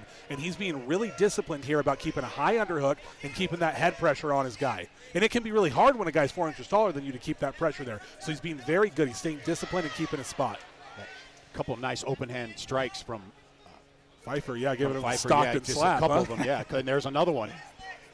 And that's what he has to do, be active, land some shots when you're getting pushed up against cage. Because as of right now, Lionel's just controlling him. So. Yeah, and unlike the first round, the pace that they're currently fighting at is not hard. Hard knee, hard shots from Pfeiffer. Hard knee to the body, hard overhand right from Pfeiffer. Move back Linnell back to where he's been at for so much of this fight. Now trying to find that neck. He's been doing that a lot. When he is able to make space like this from Woodhouse, he needs to circle off. Pfeiffer's landed 2 crisp knees to the body. Woodhouse never been finished in his career. As for Pfeiffer, 0 TKO victories, 2 wins by submission and 1 by decision. Pfeiffer has looked for the step-through hip toss a couple of times here, and both times it's got him put against the cage. I think that he would be better served when he makes space here. Those hurt. To make a little bit of space, get in the middle of the cage and start throwing shots. Despite Woodhouse's best efforts here, man, he is not even moving Pfeiffer. He's got to land some shots because as of right now, I feel like Pfeiffer's winning this round because he's landing shots. He's landed some hard knees. He lands some open hand strikes. It's hard when the other guys had over 2 minutes of control on you. We like to think that damage is the most important thing, but then you wait against 2.5 minutes of control time. You never know. I certainly wouldn't bank on it if I was Pfeiffer. I definitely wouldn't bank on it, but it's a tough round. And like we talked about when Michael Pfeiffer was walking out again, 200 pounds on Thursday. He is back up and swelled to that body type. That being said, probably just heavier, probably the reason Linnell's having a hard time getting him down right now. Yeah, and also he's so long, right? Like it's a lot to lift up, and all of Woodhouse's takedowns are involving lifting somebody up, which is ill-advised in my opinion, right? Even if you can, it's always not always the best decision because it takes a lot of energy. We're looking over here at Michael Pfeiffer. He looks completely fresh. He doesn't look tired at all. Woodhouse is taking some big deep breaths over there on the stool. In contrast, I feel like Woodhouse needs to be a little more active in those clinch situations, and I feel like Pfeiffer needs to take advantage when he has an opportunity to break away and create that distance. Now, is it a situation though, Andrew, of Linnell can't find the openings to get there?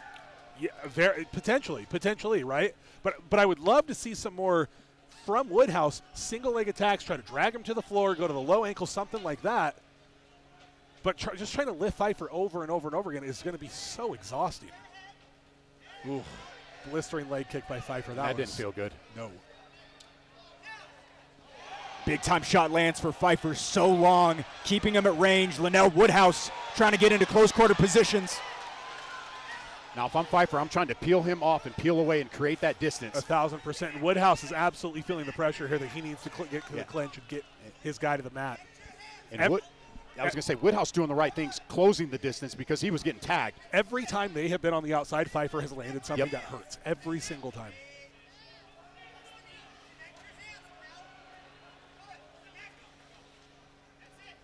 What an opening exchange by Michael Pfeiffer. The biggest moment of the fight for him. Linnell Woodhouse goes back home. Right over in his corner as well of Colossal Fight Company. Great takedown defense. As Andrew said, he cannot move Pfeiffer. He's just not. Another nice knee lands for the Utah fighter. And to be gone for a year and put on a performance like this out of Michael Pfeiffer, impressive as well. He's doing a good job.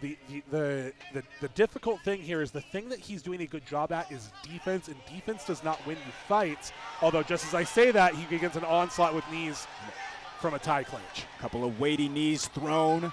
Pfeiffer trying to get creative with it. Linnell Woodhouse is not putting his foot on the gas like we saw in the earlier rounds. I was just going to say Woodhouse's response to Pfeiffer's leg kick was to drop his hand, and on the dot, Pfeiffer threw a spinning heel kick. I think both fighters a little tired now. Yeah. Hard fight. Very hard fight. I do not envy judges in this one. This is a tough one. This will be a tough one.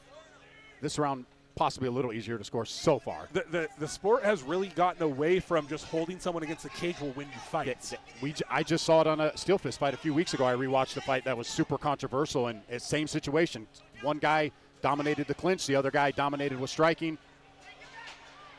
I was just going to say Woodhouse very close to a takedown here, needs to chain it together. He tries and still nothing, coming up short against Pfeiffer. What a way to stay up top and upright for Pfeiffer. Talking a little bit about controversial decisions, Michael Pfeiffer's first win was a very controversial one. He landed 39 strikes from the bottom guard of a wrestler who wasn't doing anything the entire fight, came away with the victory, was getting hate messages for weeks from the Idaho Falls fans. I was literally just talking to the judges before the fight started tonight about that. They are looking for damage. Who is the closest fighter to finishing the fight? Yes, the control time matters, but who is coming closest to finishing the fight and landing the most damaging shots? That's first and foremost of what these judges are looking for. Yeah, people can just stay mad. A really good way to think about who wins a fight and who doesn't. And this is not an exact science, of course, and I'm taking this from Jeremy Horton. So, who would you rather be at the end of a fight? Would you rather be the guy that got a takedown and then got punched 37 times in the face? Or would you rather be the guy that got taken down but landed 37 punches? I'd rather be the guy that was doing the punching, right? Yeah, exactly. So we got 2 rounds, and both these guys are a little exhausted now. To the championship rounds we go, trying to get that lactic acid out. Aldo Regia trying to instill some confidence into his fighter who has done such a good job at not playing into the game plan of his opposition. First fight back in quite some time. Linnell Woodhouse trying to find an opening to get his offense going. Tyler giving Michael Pfeiffer some strict words in between the rounds there. Yeah, I don't know what it was about, but it was potential knees to the head from the tie clinch. Yeah. Which would probably come pretty easily if you were 6'4". So fighting a guy that's 6 feet tall. Yeah. Certainly a tough tightrope to walk, especially as an amateur. And when you turn pro, that completely goes out the backside window. You got to wonder if Pfeiffer is looking to maybe potentially move up into the pro ranks and maybe starting to work that a little bit in the room as well. Championship rounds now. This could be anybody's fight right now. 9 minutes in, 6 still potentially to go. Linnell Woodhouse, white trunks. Michael Pfeiffer sports the red. If I'm Pfeiffer, I'm getting my back off the cage. Pfeiffer has started every single round out with the same combination, low leg kick into a right hand. And he needs to circle away from the cage. Yeah. Keep that distance. And Woodhouse has done the same thing every round. I mean, he takes the kick, he gets punched in the face, and then he closes the distance, right? And he holds Pfeiffer against the cage for the whole round. Salt Lake crowd not really getting behind Linnell Woodhouse in his game plan right now, starting to get some boos from the audience. And for the first time here, we see Pfeiffer starting to engage with an underhook to potentially turn and get off the off the cage. And there we go. That's a long jab from the 6'4" fighter. Yes, it is. Another table-tipping leg kick lands for Pfeiffer. They are loading up right now, Jason. Pfeiffer has got to get off of the cage. He keeps settling and stopping really, really close to that. We don't have a warning track here, but where the warning track would be. He needs to keep popping that jab out. That overhand's going to be there for him. Pfeiffer's got to get after him here. His body kicks. Yep. Clapping the midsection right now. Pfeiffer really going to work to the body of Linnell. Woodhouse does not like that. And Woodhouse kind of taking his foot off the gas here. Big combination body kick landed by Pfeiffer into some head punches. Linnell is so tough, has not shown any sort of exhaustion nor pain from the shots of Pfeiffer, but that one looked like it hurt. It does, and Woodhouse is starting to bite down. When Pfeiffer's throwing, he's sort of just anticipating he's going to get hit and getting his hands up, which is not what you want to see. Pfeiffer's starting to feel a little bit loose here. If I'm Pfeiffer, I'm throwing a head kick again. Oh, big overhand. That was the best, cleanest shot of the fight. Dude, Pfeiffer didn't even blink and immediately returned to left hand to I'm sorry, Woodhouse didn't even blink. He ate it and came right back to it. And got right back to his position. I think that Pfeiffer expected a little bit more of a reaction there out of Woodhouse, and there was none to be seen. As tough as they come in familiar territory, 45 seconds to go, round 4. Tide's starting to turn towards Pfeiffer, I feel like, these last couple rounds. Could be 3-1 Pfeiffer, could be. Couple of open palm strikes land for Pfeiffer. Yeah, Woodhouse might need a finish here with potentially one round to go with 20 seconds to left. I'm getting a little overzealous here. And I honestly think it's so close. I don't think either one of these guys should be resting on their laurels thinking they have the fight won by the judges. It's too close, and I hate saying this, but just MMA judging's not quite where it needs to be yet, right? It's a hard sport to judge, but best round of the fight so far. For sure. Especially for Pfeiffer. Yeah. Very good round for Pfeiffer. Yeah. That to me was the clearest round for Michael Pfeiffer of the night. To the 5th and final we go. Michael Pfeiffer put together such a beautiful game plan in his return to MMA. He's got 3 minutes left. Jason, seems like you're leaning a little bit him, but Andrew, you were also saying it might be tied 2-2. Yeah, I think it. Like I'm saying, I think it's so hard to tell. We could very well be 2-2 going into the 5th. I could see it. I'm going to lean slightly 3-1 towards Pfeiffer. But like you said, what are the judges looking at? Like I said, I talked to him earlier. The fights that was controversial a few weeks ago, one of the judges said, I couldn't see a lot of the action because I was on the other side of the cage. Other guys like, well, I'm seeing a lot of these punches landing, so who knows who's seeing what and where the judges are at around the cage. All I know is we got a 5th round in a championship fight. Dozen minutes down, 3 still to go. Tyler Tomlinson making sure his T's are crossed, his I's are dotted.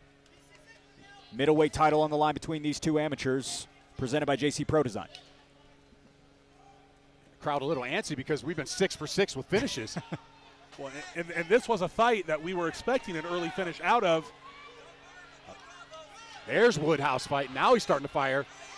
Pfeiffer answers back with his own. Nice knee up the middle for the Utah player. Pfeiffer doing a really good job employing that tie clinch into the bodies, into the knee. Nice uppercut. Couple of uppercuts. Linnell still well within his feet. Woodhouse doing some good head motion here to stay out of trouble. Stay out of too much trouble, I should say. Now they got the crowd on their feet. Based off of the way that Woodhouse came out, it would appear to me that his corner does not seem super sold on the fact that he's winning the fight. And he might have emptied a tank there in that first minute trying to finish the fight there. He ate a couple shots. What a wild exchange between the two. Linnell Woodhouse looked like he did when he typically opens up fights in this 5th and final. Michael Pfeiffer answered back and said, anything you can do, I can do better. I will say one aspect about this fight we should point out, good matchmaking. Great. Very, very even fight here for a title. You can hear Woodhouse's corner. They want him to take the fight from him. They want him to just throw. A little easier said than done when you got a 6'4" kid standing in front of you landing hard body shots like that. Oh, nice knee to the body. A top shelf kick as well for Pfeiffer. Woodhouse shakes it off, says nope. Some pleading on the side of the Colossal Fight Company corner for Linnell Woodhouse to unload the gas tank.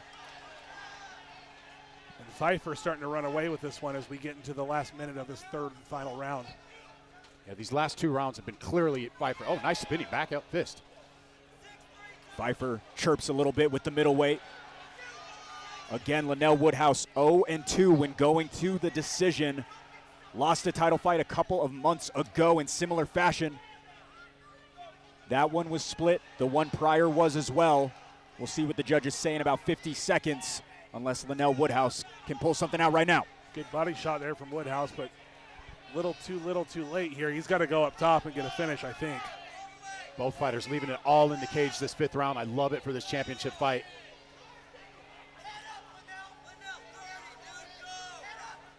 You can hear Linnell's corner pleading for him to do something to finish this fight. Just might not have enough in the tank to get it done here in the 5th. You know, it's hard to be throwing shots at somebody when they're throwing shots back at you. And Kimura attempt here from Michael Pfeiffer. We are late and it is slippery though, Jason. And there it is, the first takedown of the fight. And I gotta ask myself, how much of that is just to say I told you I could get you? Yeah, yeah. Well, one takedown landed, but an incredible 15-minute war for a middleweight strap. We will see what sways the judges, but what a fight between Linnell Woodhouse and Michael Pfeiffer. Yeah, competitive fight, competitive championship fight. Started off a little slow, but those last 2 to 5 rounds were great. That was fun. I had a good time calling that and watching it. That was really sort of a technical battle, right? Woodhouse trying to impose his game plan. Pfeiffer, obviously, wanting to land strikes at a distance. Neither one of them really got what they wanted in full. Linnell looks happy about the performance, all smiles on his side. Pfeiffer looks a little bit more disappointed if we switch it over to him. Interesting body language between the two. But Andrew, in your estimation, just break it down round by round for us. I think the first round was pretty clearly for Woodhouse. I think he came in, he controlled not a whole lot of action. Rounds 2 and 3 are up in the air. I'm not totally sure. I'm tempted to say round 2 again, Woodhouse, and then round 3 I thought Pfeiffer took. Round 4 I think was Pfeiffer. The 5th round I want to say Pfeiffer as well. If I had to decide, glove to the head, I think I'm going Pfeiffer, but I'm not. It's one of those things you have to ask, right? If they gave it to Woodhouse, would you say it was a robbery? My answer would be no. That's a great point. I would say no. Okay. So it's another one of those questions you can always ask. If they gave it to the other guy, and the word robbery gets thrown around so much in MMA, right? Close fight will happen. The guy you don't think won will get the nod. You'll go, robbery. It's not a robbery. It was a close fight. The judges may have gotten it wrong by your estimation, but nonetheless, a very close fight. And like you said, Blake, based on the body language of these guys, they know it was a close fight. Razor thin between these two at 185 pounds. It will be the first championship belt for either one of them. So much on the line between them. Michael Pfeiffer's first fight in quite some time. Linnell Woodhouse has never lost in Utah or Idaho. We've got the 10s and 9s in order. Here's Hoops.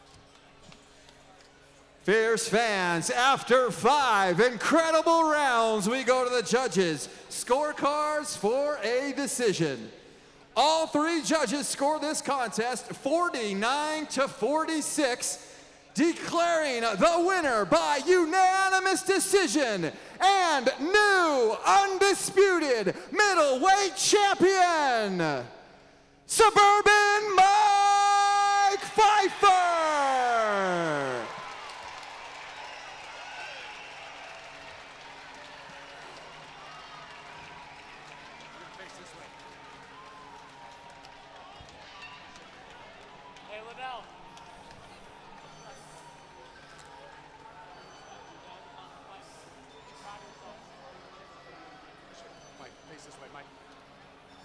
Come on over here, Mike. Bring your belt over here.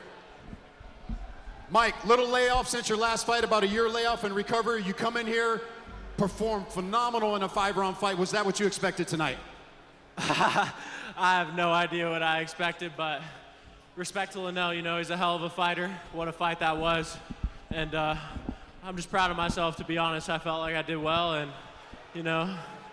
I thought I was going to take him down, but I didn't really want to take him down, have him sprawl out on me, and end up on bottom, so we just kind of banged it out. Were you surprised of his pressure trying to hold you up against the cage? I actually was surprised. I wasn't expecting him to do that. I was expecting him to come and try and take my head off, which he did, but he did hold me against the cage for a while.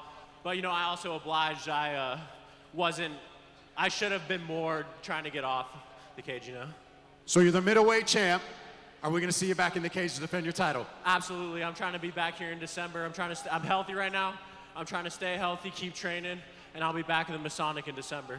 Ladies and gentlemen, give it up for your winner and new Fierce FC middleweight champion, Michael Pfeiffer. Live from Garden City in Bear Lake, Utah, this is Fierce Challenger Series. Walker Pelto couldn't look better. Adam Easley. Future plans for you? I'm gonna go back to MMA for sure. More fights. Alan Aragon finishes this one on the feet. Pinpoints the perfect shot and pops off. Beautiful striking. How can you not love a kid like that? This is what it's all about. Holy cow. An O at middleweight for Michael Pfeiffer, and now a belt to go with it. 2 of those in the books, but still so much at hand. We'll take a timeout with the Damage Plan MMA podcast and be back with more Fierce Fighting Championship 42 live from the Maverick Center. Still a lot left in the tank as we set our sights on this professional portion of the card. This is Fierce Fighting Championship 42, presented by Will Andrews, injury attorney. Welcome back in, everyone. Blake O'Ruin alongside Andrew Boquette. Jason, a talent-clustered card in front of us. Who are you looking forward to? Man, there's so many cards. This is a stacked card. The ones that highlights for me, Garcia Orvin. Man, I'm just going to sound like a broken record. Garcia Orvin, Davis and Owens, do not sleep on that fight. That is going to be a banger fight. And then, of course, Joe Harrow and Dustin Horsley to kick off the night, to end the night. Plenty of pros from here on out as we shift our focus to the former amateur champion Mark Gonzalez and a fresh face to Fierce in Damian Gothard. Fierce fans, welcome to the main card.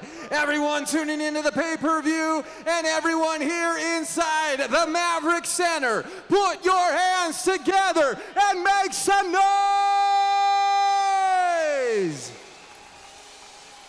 We're going to start this card off with our next fight of the evening, sponsored by Rockwell Watches, the official watch and sunglasses of Fierce Fighting Championship. Fierce fans, make some noise and welcome Damian Gothard and then Mark Gonzalez to the cage.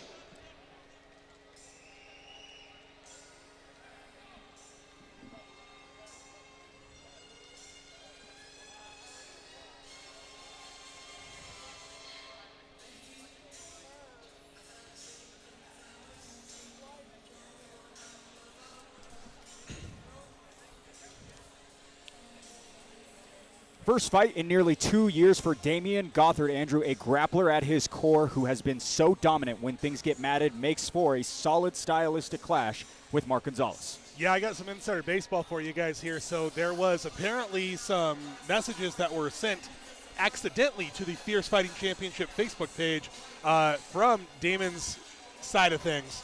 They think that he's going to walk right through Mark.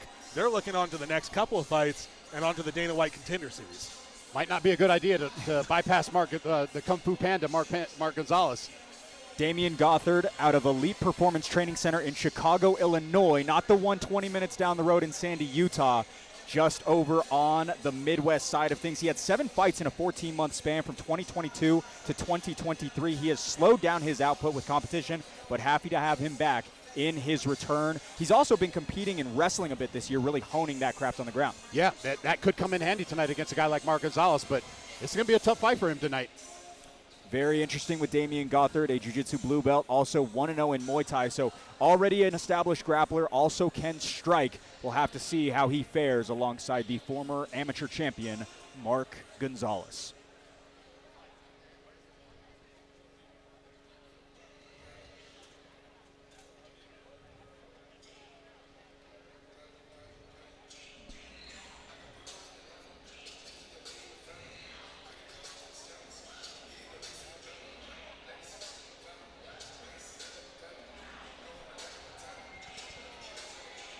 Batting 1,000 under the Fierce banner, here is Mark Gonzalez. Jason, his last performance proved he was ready for the professional ranks. Now eyes another win in front of Damian Gothard. Very well-rounded, good striking, good on the ground, good wrestling, good dexterity. This guy can throw high kicks, head kicks. Very well-rounded. Excited to see the Kung Fu Panda in the cage. Yeah, I know he wanted this stat. 5 for 5 on takedowns versus Jacob Mendenhall. 10 minutes and 45 seconds of control time in a 15-minute fight in March. That accounts for 72% of the bout. A wrestler at his core as well, Andrew. I was going to say, Mark's last fight, he showed that he can wrestle too, so no stranger to being on the ground. My personal opinion, I told Mark this when I saw him at Bare Knuckle, I thought it was his best performance of his career. Personally. I agree. So, and it wasn't doing what he's best known for, which is being a Kung Fu Panda, right? It was actually being I guess a grizzly bear panda? Yeah, a brute. Yeah, whatever, right? But he did a good job because he fought a guy who was dangerous, whose only way to really win the fight was to knock Mark out, and he could do that for sure. That guy's got heavy hands, and Mark just decided, I'm going to take the path of least resistance. I'm not going to be a bonehead heavyweight cab driver, right? I'm going to go in there and take him down. And I thought that was great. I wouldn't be shocked if Mark comes in here tonight and starts instigating some takedowns. And Jason, he is such an underrated athlete. We were talking about it earlier before the lights turned on. He is a guy who may not look like it at 39 years of age, but someone who can do just about anything. Oh, yeah, this guy is very athletic. Don't sleep on Mark Gonzalez. Mark Gonzalez, a 7-2 amateur, also 1-1 as a kickboxer, has a 13-second knockout. We remember the emphatic knockout to get the amateur title last year. All right, main card coverage heads the way to the heavyweights. Gonzalez is 14 years senior to Gothard, nearly eye-to-eye in the height department, but 12 pounds in mass sides with Gonzalez. The local looking for a second pro win, Gothard eyeing his first. Inside is Mark Gonzalez, all ready to fire. We are going to jump it to Jackson. Fierce fans, this fight is sponsored by Rockwell Watches. This fight is a professional heavyweight bout scheduled for 3 5-minute rounds. And when the fight begins, the referee in charge will be Tyler Tomlinson. Introducing the first fighter, fighting out of the blue corner, holding a professional record of 2 wins and 1 loss. He stands 6 feet 1 inch tall and weighing in at 247 1/2 pounds. Fighting out of elite performance, hailing from Lamont, Illinois. Fierce fans, make some noise for Damian Moose Gothard. And introducing his opponent, fighting out of the red corner, holding an undefeated professional record of 1 win and 0 losses. He stands 6 feet tall and weighed in at 259 1/2 pounds. Fighting out of One Hit MMA, hailing from Layton, Utah. Fierce fans, make some noise for Mark the Kung Fu Panda Gonzalez.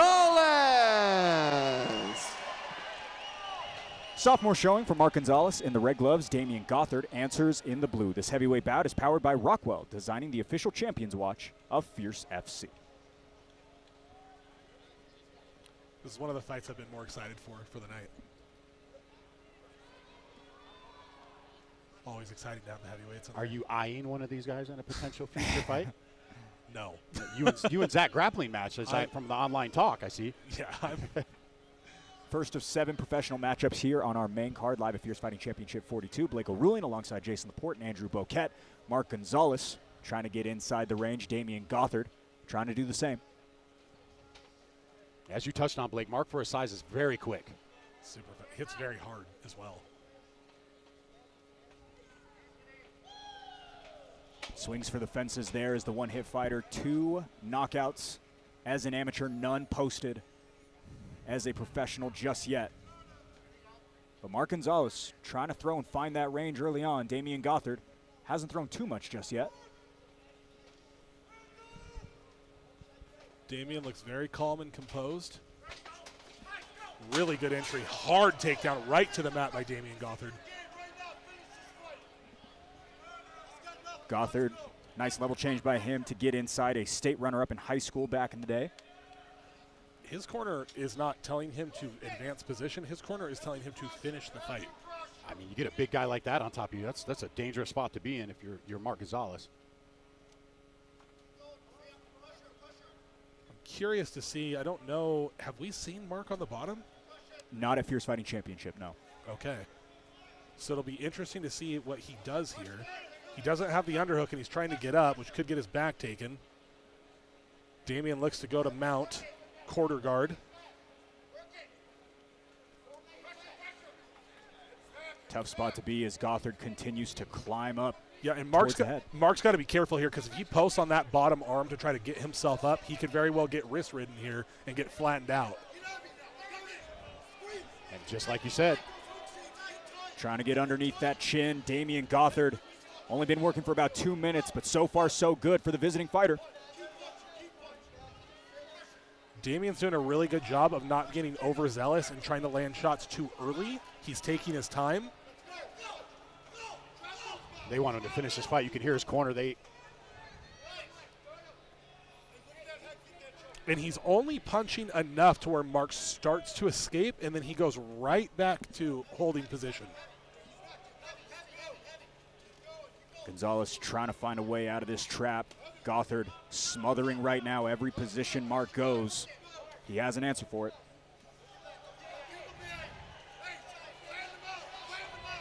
See if Mark tries to quad pod here to get up. Elevate his butt in the air, get up on his hands. Fighting the digits, but Gothard able to get his hand out, get a couple more punches going. Right up against the broadcast booth are the two heavyweights. Damian's done a really good job. Every time Mark tries to get up, he shoves his head back into the mat. Some more smothering pressure from the Chicago fighter. All him. And none of these shots are that bad, but it's the accumulation and getting held down that really sucks. And it's making it hard for Mark to stand up because every time he tries to, Goddard is grabbing an arm, landed shots. Keep in mind, we're over 500 pounds in the cage tonight. Mark not only carrying his own weight, but Damian's as well every time he tries to get up.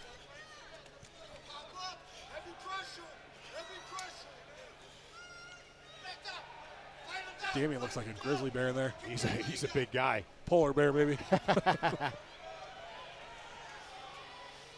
507 pounds, if you're curious. I just did the math real quick. Yeah, there you go. Well, it would have taken me a few more rounds to figure it out. Oh, big knees from Goddard to the side of Gonzalez. Mark's doing a good job here, though. He's starting to build his base, but just as I say that, Damian starts breaking down his post and getting him back down to the mat. Very clear wrestling pedigree here from Damian Gothard. His corner wants a finish. They don't want this going into the second round. Just heard him say no round two. Let's get this finished. 45 seconds to do so. They've been saying it since the first 30 seconds into the fight. And all Damian Gothard here, I mean, Mark's hanging in there and he's trying to get up, but I mean, not a super competitive round. Definitely not how you want to start off the fight. Gothard got TKO'd in October of 2023 alongside Mike Kennedy. That was his last walk. Also a 4-3 amateur from 2017 to 2023. Mark cannot get flattened out here. If Damian gets his right hook in and is able to flatten out Mark, it's going to be really bad news for the Panda. At this point, it would be wise for Mark to hang on to that 2-on-1, pin it to the mat, and just ride the round out. Just ride it out. Yeah, don't use any energy here. And it looks like that's what he's going to do. All right, one-way traffic in favor of Damian Gothard. The round will go to him. 2 still to go, potentially. Mark Gonzalez got a lot of work to do, Jason. Yeah, he's got a lot of work to do. If we learned anything from that round, Goddard can wrestle. He can control. Gonzalez might want to try to keep this on his feet in the second round. I think that was the goal from the beginning. Easier said than done. Mark got up and immediately looked extremely frustrated with the results of that round. Hard not to be, right? When you're getting controlled like that, it can be very frustrating. Damian Gothard is not even breathing heavy, so, you know. Like you said, he was very calculated with those shots. He wasn't overexerting too much energy, just landed enough to keep Mark down. Over in the one-hit corner right now, Mark Gonzalez, like you mentioned, probably frustrated from those first 5 minutes. In terms of the mindset game, Andrew, what do you need to do in order to turn that and put it behind you? It's really hard, right? Because he got taken down, and he didn't just get taken down, he got controlled for 5 minutes almost, right? And so you want to open up to throw something to get the guy not to go and shoot on you so much. But if you do that, you might get taken down, and then you're back on the mat for another 5 minutes. So it's really tough. But the reality is that Mark has to go out there and get some respect. He's got to go out there and land something and make Damian think twice about just shooting in. Yeah, he's going to have to let his hands go this round. And Mark looks a little gassed, too, and that could be just a lot of frustration, too. Gonzalez has not lost under the Fierce banner. He has won 4 straight when you account for the amateur wins at the tail end of that as well. Again, a sensational performance in March. Tougher matchup here today in front of Damian Gothard. Nice entry inside for Gothard. Exactly what you want to see, right? Jab and then right into the single. Really, really nice. Picked up the single leg, hit the trip. Right into side control. Beautiful job by Damian Gothard there. Plenty of time to work, about 4 minutes and 20 seconds. Similar spot to where he was last time around, just a little bit closer to the Mark Gonzalez corner. Yeah, and Mark is doing the exact opposite thing that he needs to be doing in this position. Yeah, you do not want to roll over because now you're going to get your back taken. This is a really dangerous spot because if Damian decides to get a little space here and start slamming hammer fists. Or elbows. Yeah, oh, true, true, good point, yeah. You can hear the corner. There it is, you're right. Yeah, good call on that. There they are. There it is. Yeah, this is such a dangerous place. There are so many of these spots in jiu-jitsu that lead you to believe that they're safe, like the spot that we're in right now, right, where you're kind of turtled up. This is not a safe position, and for heavyweights, this is a fight-ending position. And now Goddard's got his hooks in, trying to flatten Mark out. Looks like he's a little high, and then there goes Mark. Oh, the chin strap, and Mark is tapping. Closing it out, Damian Gothard, a man of his words. Second round finish for him. Wow. I've never seen that before. Yeah, that was, it looked like a chin strap. I couldn't tell if he had a choke in. He grabbed Mark under the chin and just started punching him in the face. That was nasty work by Damian. What a win by Damian Gothard. Dominant in the first round, finishes it off in the second. We talked about it during the walkout that he had high hopes for his career. Lost in his professional debut 2 years ago, looks completely different now and dominant moving forward. Guess he knew something we didn't, right, Blake? That was as dominant as it gets. Really good showing on his part. I'm curious to see what happened here. So he gets a chin strap, starts pulling, and starts punching.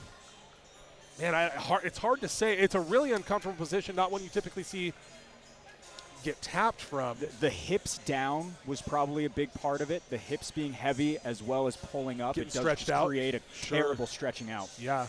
Another thing that's worth noting, I don't know if Damian has a steel cup.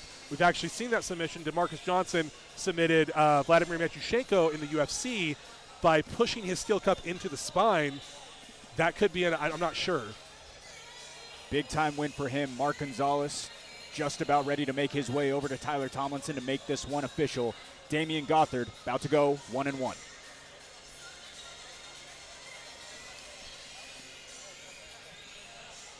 Fierce fans, referee Tyler Tomlinson has called a stop to this contest at 1 minute and 32 seconds of the second round, declaring the winner by TKO, Damian Moose Gothard.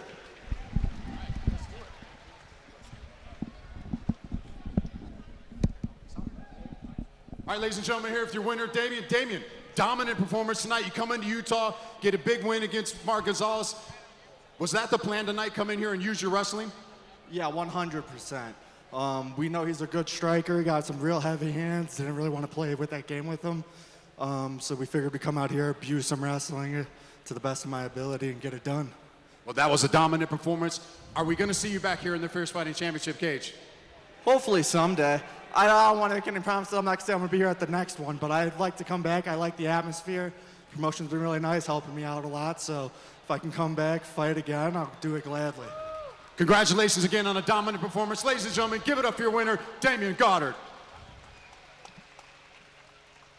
Your brand, on the move, wherever life takes you, seen in the rush of adrenaline, in the freedom of the ride, in the heights of adventure, and the thrill of new perspectives. No limits, no borders, just your brand reaching new heights. Wherever the journey takes you, your business deserves to be seen. JC Pro Design. Wherever you go, make it visible. Hey Fierce fans, Kibble Davis here with Prime Labs. We are now the official lab testing partner for all of Fierce Fighting Championships fighters. We provide a combat trio for all fighters across the Wasatch Front, as well as if you want to get in the best shape, like one of your favorite fighters, we provide many comprehensive blood panels. All you have to do is click on the link or text 385-645-7400. Whether you're a fighter or just someone that wants to take charge of their own care and looking to address a lack of sleep, fat gain, or even muscle growth. Prime Labs has different panels for all financial situations. So please shoot us a text at 385-645-7400, scan the QR code, or please go to the website and come check us out.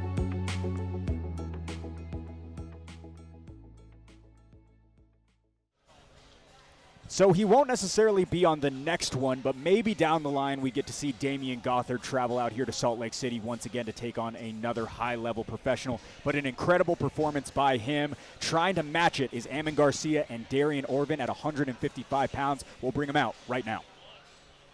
Fierce fans, our next fight of the evening is sponsored by Bear Claw Orthographics, the official mouthguard provider of Fierce Fighting Championship. Fierce fans, make some noise and welcome Darian Orvin and then Amin Garcia to the cage.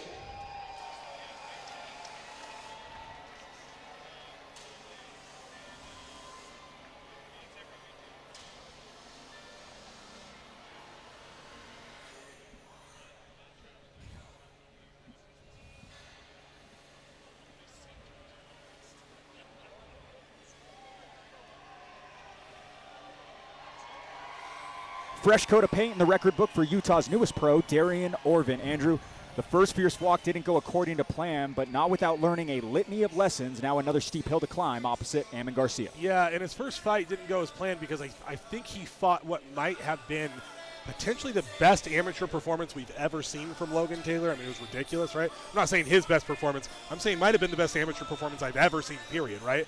Darian's as tough as they come. The Duelist is a cool nickname. I like that. And I will tell you, he went down to Elite Performance and he was training with me and Mike. One of us, best striker in Utah, I would say, and Mike's getting pretty good too. Just kidding. But no, seriously, Darian, before I trained with him, I would have said this is insane. Amin's going to literally kill him. The kid's good. Like, even for me and Mike afterwards, we were like, dude, he's shockingly talented. Yeah, and Jason, he cut 10 pounds on weigh-in day versus Logan Taylor in May. Said that he struggled with his energy in that fight after the first 3 minutes. We'll see if he's switched gears in terms of the cardio prep, but that might be part of it. Yeah, that could have very well played into it. And I know this was a fight that he's been looking for even before his fight with Logan Taylor. He was ready to fight Amin Garcia. He said, I wanted that fight. Win or lose, I want to make my pro debut against Amin Garcia. This kid is as tough as they come.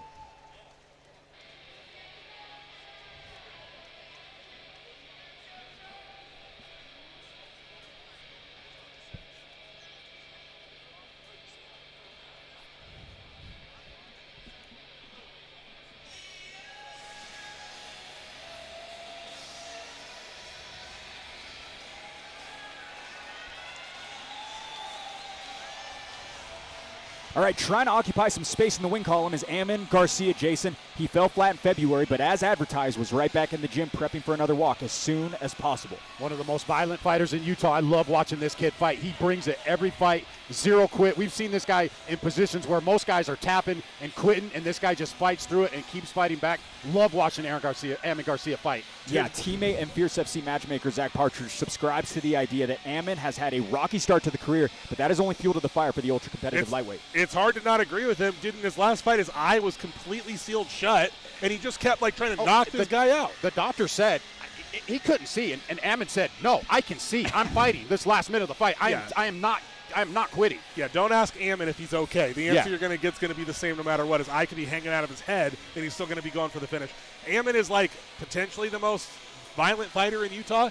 An incredible amateur career, right? A little bit sidelined by a couple performances at pro, but fighting some real tough guys. Here's your tail of the tape, courtesy of Will Andrews, injury attorney. Orvin is older at 28. The slight height advantage also lies with the Salt Lake fighter. Both inside 156. Garcia trying to get over the hump as Darian debuts as a pro. All right, set and stage. Let's jump into Jackson. Fierce fans, this fight is sponsored by Bear Claw Orthographics. This fight is a professional lightweight bout scheduled for 3 5-minute rounds. And when the fight begins, the referee in charge will be Tyler Tomlinson. Introducing the first fighter, fighting out of the blue corner. Making his professional debut, he stands 5 feet 11 inches tall and weighed in at 155 pounds. Fighting out of Sean Cross Boxing, hailing from Salt Lake City, Utah. Fierce fans, make some noise for Darian, the Duelist Orvin. And introducing his opponent, fighting out of the red corner, holding a professional record of 0 wins, 1 loss, and 1 draw. He stands 5 feet 10 inches tall and weighed in at 155 1/2 pounds, fighting out of One Hit MMA, hailing from Indio, California. Fierce fans, make some noise for Ammon Treta Garcia. Both guys eyeing that first pro win. Ammon Garcia throws in the red gloves. Darian Orvin, another fierce appearance in the blue. This lightweight bout is brought to you by Bear Claw Orthographics, the official mouthguard provider of Fierce FC. I am so excited for this. I am so excited. I am so excited. We have now gotten to the part of the card where literally every single fight I'm going to say that. This is so good. We'll keep a counter up for you at some point. Seriously, do not blink. Don't. Yeah, I was just going to say, don't blink. Ammon Garcia, very explosive, loves to slip and rip. And talking with Zach, he said Ammon is not overlooking Darren. A lot of people look at Darren and say, why is he taking this fight? Ammon is taking this fight very serious. He knows Darian is tough. Zach told me he was worried about Ammon. They had a conversation, a heart-to-heart. Ammon said, listen, I'm not stupid enough to take this guy lightly. He has too many fights. He's too tough. Zach said that gave him a real peace of mind. And that right there, what Darian just did, in my opinion, is the key to success in this fight is his straight right hand, both to the head and to the body. Orvin, an 8-4-1 amateur from 2021 to 2025. Again, making that transition over today. Nice ripping leg kick lands for the one-hit fighter. I heard somebody say that Logan beat Darian and Talon should have beaten Logan, and Ammon beat Talon, so Ammon should win the fight. Darian looks good tonight. He just ate a nice overhand. Nice clock over the top as Garcia puts Orvin down, completely asleep. Discombobulating power. Ammon Garcia punches Orvin into airplane mode. Violent. Extremely. I mean, they literally had to pull Ammon off of him. That was one of the most violent finishes we've seen in a long time. Wow. I want to see the replay of that because I think there were like 2 elbows in the middle of all that chaos. He was throwing elbows. He was trying to finish that fight. And hey, props to Darian. Darian was throwing back. He just was getting caught. Dude, Darian landed some hard shots and Ammon just walked through them. We got the replay up, presented by R&R Barbecue. Andrew, it's all yours. Go. Boom, clips Ammon. Ammon not faced at all. Big right hand, falls him to the mat. Tyler trying to desperately get inside. Actually looked like a late shot there from Ammon. Tyler Tomlinson getting all he's worth tonight, pulling Ammon Garcia off. That is his first professional win, his first win since he performed back here in February of 2024. We got the replay one more time queued up. Andrew, let's go ahead and see it. Yeah, An unbelievable finish by Ammon Garcia. I want to see these elbows. So it looks like a short little uppercut there. Boom, right hand. It looked like it might have been an elbow. It was actually a right cross into a left hook. And that was all she wrote. Ammon following up with an onslaught. Big left hands. Great stoppage by Tyler. It looked like he was asleep off the first punch. Yeah, I think what might have happened, he might have been asleep and then Ammon might have woken him up. But at the end of the fight there, he was wrestling with referee Tyler Tomlinson, so definitely a good stoppage. What a win by him. Let's give him his first professional victory. Fierce fans, referee Tyler Tomlinson has called a stop to this contest at 1 minute and 6 seconds of the very first round, declaring the winner by knockout, Ammon Treta Garcia. Come on over here, Ammon. Got your mouthpiece out? I got it out. Ammon, how does it feel to get your first pro win tonight? It took a little longer than I initially thought I was, but that one was good, man. Me and him should have fought each other years ago. Just happens that we're doing it right now, and it fucking feels good. Yeah, that was a beautiful performance. Some say you're the most violent fighter in Utah right now, and that was one of the most violent finishes we've seen. Did you plan for that to go this way tonight? I lost it along the way. Everybody gets good, and then they want to become like this real good MMA fighter. Fuck being an MMA fighter. It's all about being a real fighter, and every time I come in here, I'm going to break all the bones in everybody's fucking face, bro. I'm done playing fucking games. It's all about taking people's fucking heads off from here on out. I don't give a fuck. I love it. Congratulations again on a dominant performance. Give it up for your win. And, oh, one more thing. Hey, I would like to thank my corner. I wouldn't be here if this guy didn't give me a fucking chance. He taught me how to fight, and now I'm here. This one's for you. And Carson, one of my best sponsors, he got these shirts for me. He's on the back of all these shirts that I made for everybody. Best guy ever, Casey Tree Care. Give it up for your winner, Amon Garcia. Sir, flex I do work. Say something like Mike. He's out of sight. Whoa, you done got me pipe. You man like I. Thinks I the spot.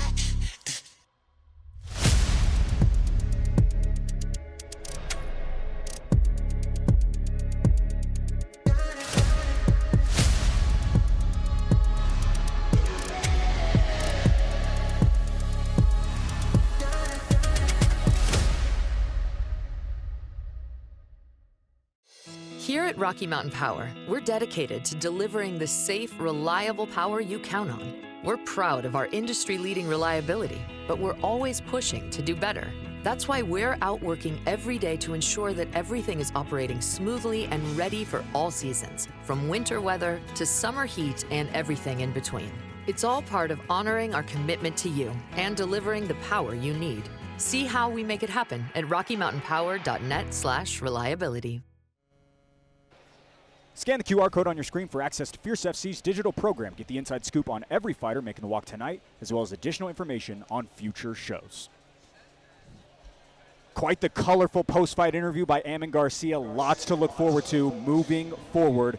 Well, Nasir Davis has become a fan favorite for this Salt Lake crowd based off his sensational showings over the past 2 years. Utah mainstay Hava Nathan Owens has found a resurgence of his own, banking in back-to-back flawless performances. Tonight, the rookie and the vet go toe-to-toe to see who stays hot.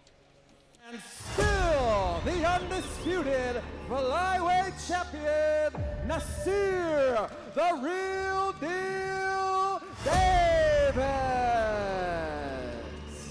No one is going to stop this kid. Nasir Davis is as good as they come.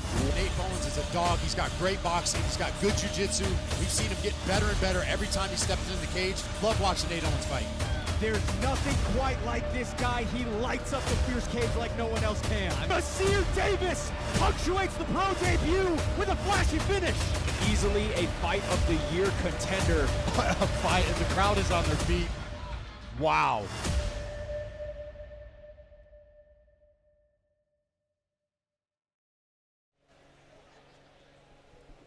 Fierce fans, our next fight of the evening is brought to you by Rocky Mountain Power, an official sponsor of Fierce Fighting Championship. Fierce fans, make some noise and welcome Hava Nathan Owens and then Nasir Davis to the cage.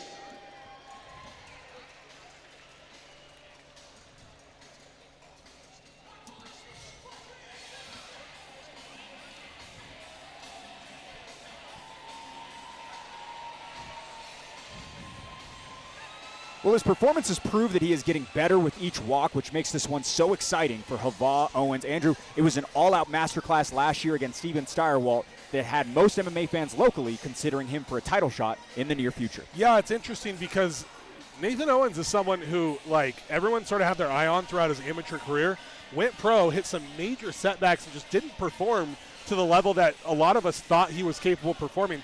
To be honest with you, I'd kind of written him off. I didn't think, I was like, kind of maybe over, you know? And then he's had this resurgence over the last little bit. It's been super impressive. And, you know, it's crazy. I was going to say, this fight on any other show in Utah and probably regionally would be a main event.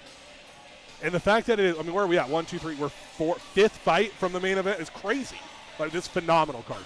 Yeah, Jason started his pro career 1-3. He's now reversed that trend, going 3-1 in his last 4. And like we talked about at the top of this show, he has been basically perfect for the last 2 years. Yeah, he's looked phenomenal. He beat a Steven Steyerwalt who's been on a tear. He just knocked out Thomas Prestridge, and Nathan Owens he's looked phenomenal. His striking has looked good. His grappling is good. This is a great fight.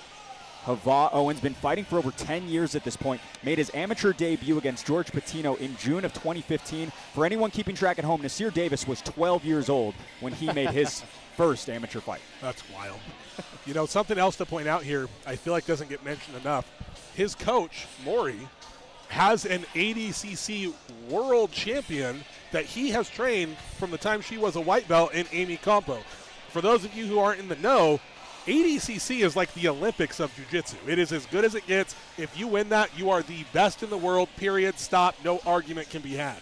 And so he's training at a team that produces ADCC world champions in grappling. They know their way around on the mat. Havon Nathan Owens, he has been so good over the years. His 7th walk here at the Maverick Center. He enters inside once again, trying to go 4 out of his last 5.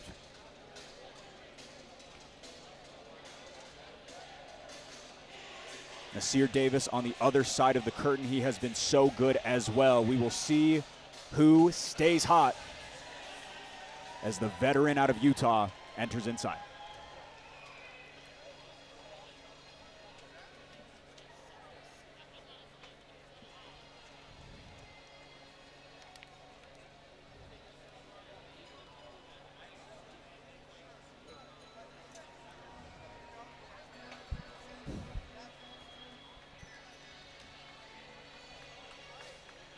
There is a short list of names with a similar stock to this man. Enter Nasir Davis. Jason, the performances he has put on in this promotion have made him an absolute fan favorite despite his Las Vegas residence. Yeah, highlight reel knockouts, elite striking.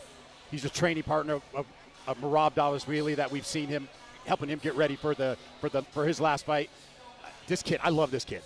Andrew, he says he knows that he's destined to do great things in this sport. He's won 7 out of his last 8. 4 of his last 5 wins have been first-round knockouts. The one that wasn't was the best fight of 2024 under Fierce Fighting Championships banner. Yeah, he's kind of the guy, right? Like let's be honest with ourselves. He's kind of the guy. I like his interviews. He said, "I am going to be the best fighter in the world. I am not that right now, and I am not going to stop until I become that." And it's like it's cool because you're getting a mix of this. Here is my goal. I'm stating it publicly. I have the courage to say it out loud. But I understand I have more work to do to get there.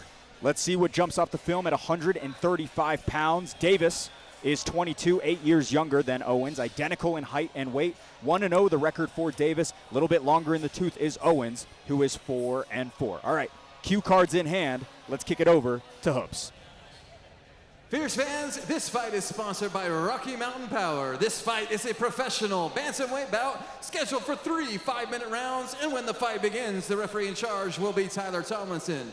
Introducing the first fighter, fighting out of the blue corner. Holding a professional record, he stands 5 feet 8 inches tall and weighed in at 134 pounds. Fighting out of Maury Training Center, hailing from Ogden, Utah. Fierce fans, make some noise for Hava Nathan Owens.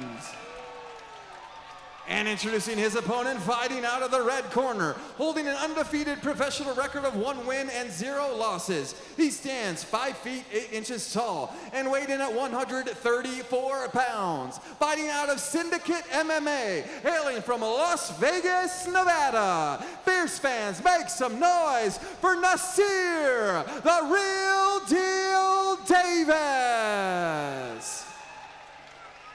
Nasir Davis clocks in with the red gloves. Havon Nathan Owens returns fire in the blue. This bantamweight bout is brought to you by Rocky Mountain Power, keeping prices low and powering your greatness. Rocky Mountain Power, an official sponsor of Fierce FC. This is going to be a good one.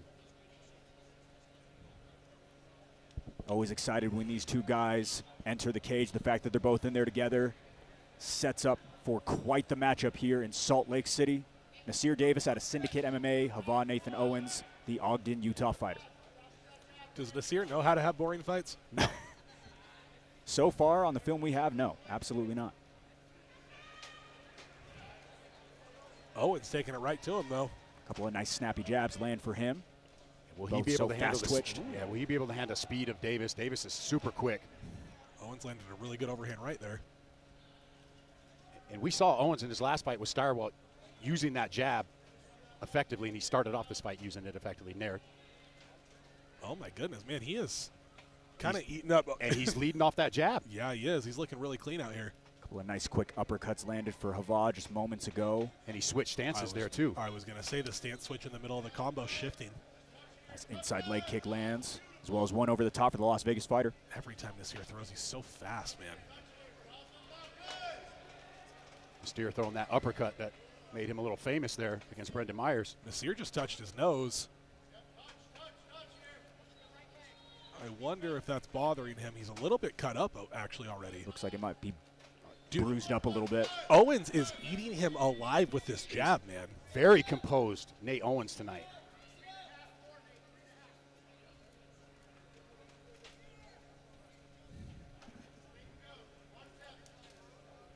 Their styles are so similar too, Andrew, almost mirrors of each other in every combination they throw. It's interesting because I agree, and I thought the speed difference from Davis would be the story of the fight, but Owens is so good at getting that jab to its target. And he's deceptively fast for himself. He's landed some nice combinations.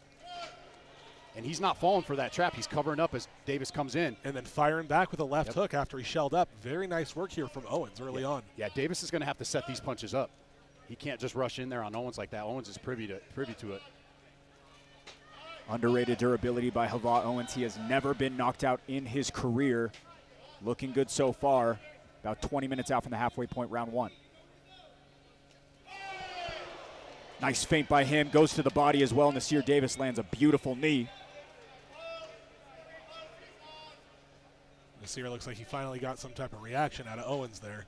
Davis likes those uppercuts. Setting the traps well.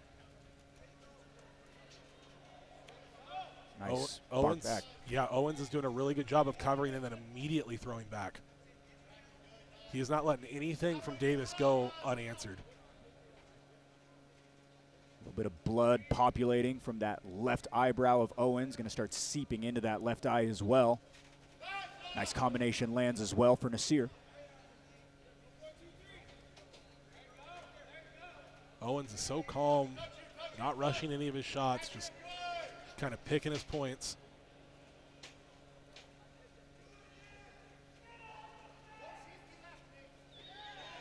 Nice combination going to the body and then back over the top by Owens. Yeah, Nate is just kind of lethargically in there, but he pops those shots out there. And that's exactly how he looked in his last matchup as well, Jason. He is getting better every time we see him. He is far from who he was when he started off his pro career 1-3. I cannot believe how relaxed Owens is in here. Oh, and then right as I say that, Davis lands a spinning heel kick all over Owens. He's so dynamic.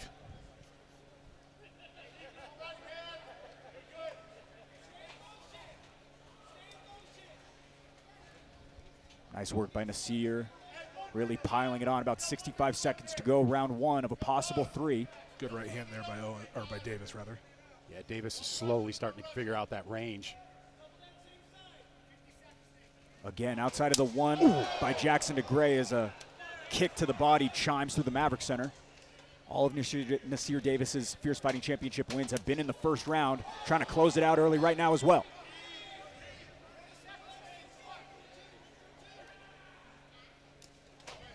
Nice body kick by Owens. Nice uppercut stepping inside as well. Yeah, Owens got a little welt over that left eye. Still straight in his face though, Jason. I think that Owens is looking for the left head kick. Davis slips to that side quite frequently. Owens has gone there a little bit to the body.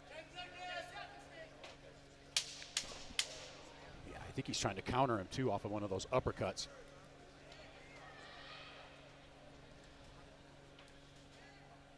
Great calculated first round. Bloodied and battered are both having huge moments. Havon Nathan Owens looked great in the first half. Nasir Davis really pulling away in the second half. Jason, your thoughts? Yeah, that's going to be a tough one to judge because both fighters had their moments in that round. Great first round. Phenomenal first round. I'm going to be honest with you. That is not what I thought was going to happen at the beginning, at the onset of this. I thought, while Davis obviously, Owens had a chance to win the fight, I thought it would require him surviving an onslaught early on. Instead, it was the opposite, and it was the story of the jab that got us there. Really impressive work on his part. Nasir Davis looks so good, specifically in the second part of that round, starting to set his traps a little bit more, something that we've seen him do so much throughout the entirety of his tenure at Fierce. Yeah, we've started to see him connect with some of those uppercuts, some of those overhands. Both guys bloodied up. I think sometimes when you're that fast, you don't have to set things up, right? Like you can kind of just throw and you're so quick it doesn't matter. It's really interesting because Owens is not that fast, but he's so technically defensively sound that nothing was getting through. And Davis is absolutely more banged up here than Owens. Both so efficient, so quick with their offense. Owens has got to get back on that jab, man. That is.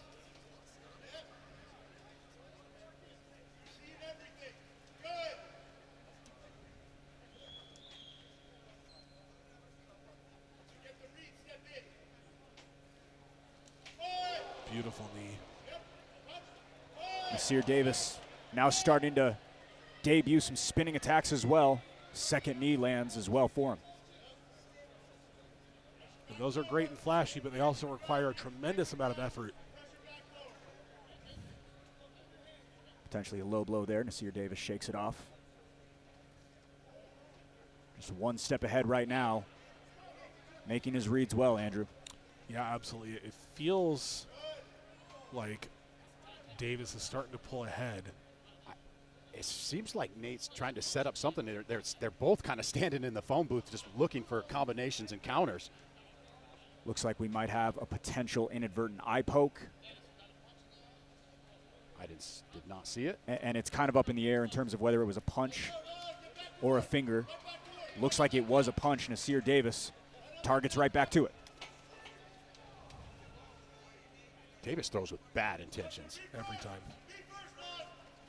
He said that he was tired of getting decisions early on in his amateur career. After finishing Brendan Myers, he had a shift in his focus in terms of how he wanted to close out fights. And since then, the story has been knockouts for him. Nasir loves to skip forward with that front leg attack. He's got to be careful, though, because if Owens gets savvy to that and he starts to counter, he's going to be running right into an overhand right or a left hook. We're starting to see Owens slow down just a tad bit. He's not popping that jab out like he was in the first round. He's starting to get hit a little bit more as the second round goes on. That left eye has opened up once again for Hava, if anyone is curious. Just as I say that, he starts popping out the jab again. Well, you're an excellent coach, Jason. I don't know about all that.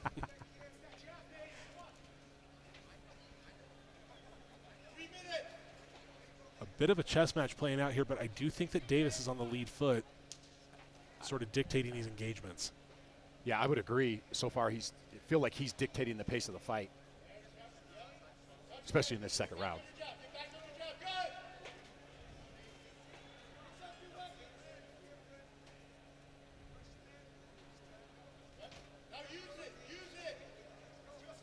Nathan Owens had a lot more success when he was throwing, getting something in Davis's face the whole time, just like that. He needs to stay up with that volume. That lead hand is giving Davis all sorts of trouble. If he keeps popping that out, that's his path to victory. When he doesn't use it is when Davis is catching him. Nice return fire by Owens. About 2 minutes to go, round two. And Owens can't let Davis get set in that rhythm.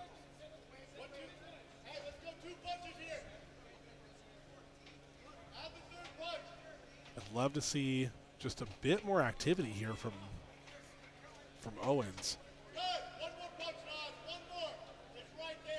Stepping inside and blitzing once again, Nasir Davis. Been so much more so the aggressor in this second round. Round one quite even between the two. Again, another clap to the midsection for the Las Vegas fighter. Davis looking like he wants to spin again.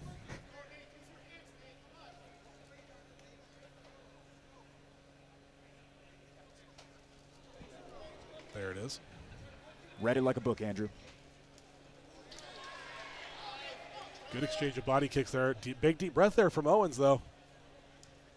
Yeah, he slowed down a little bit in the second round.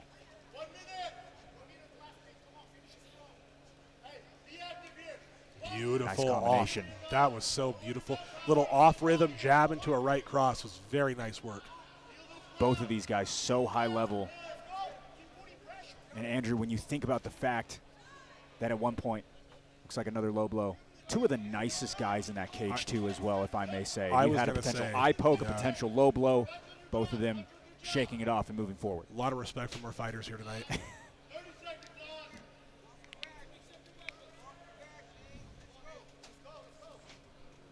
Owens has got to be careful about throwing these naked kicks, and an attempted tornado kick here by Davis. Love that.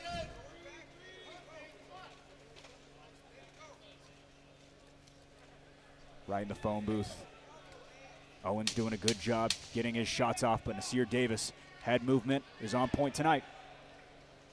Yeah, Davis just a little more active, as Andrew touched on. He just seems to be a little more active.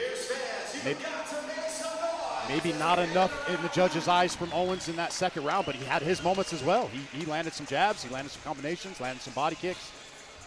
To the third round we go. Very well could be 1-1, but also Nasir Davis could be up 2-0, Andrew. I think I'm probably leaning towards Nasir 2-0. The first round was really close, and it was definitely Owens' best round. But you always would rather win the end of the round than the beginning of the round, right? We have such recency bias. But if it was 1-1, I wouldn't be shocked with that either. So yeah. They both, I guess, apparently decided that grappling is not a part of this fight. We're not grappling tonight. Cutman trying to stop the bleeding there on that left eyebrow for Hava. Hasn't really gotten into the eye at all, hasn't hindered the vision at all, but both guys have been busted up. Nasir Davis took a lot of damage in round one. Round two, more so leaning towards him. We will have to see how the final 5 minutes play out between these two. Plenty more upcoming as well. Marco Sanchez, Justin McDonald on deck at 170 pounds before we close this one out. Excited to see them as well. Top of round three brought to you by Rocky Mountain Power, powering so much of Utah and Idaho.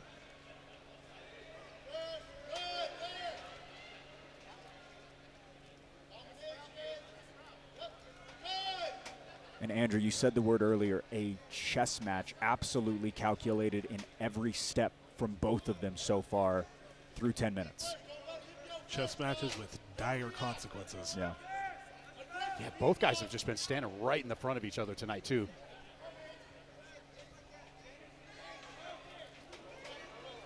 Trying to fake him out a little bit as well as Nasir Davis pointing down to the ground, aiming up high. I was going to say, I think that's cheating. If you point to the ground, I think you're only allowed to punch.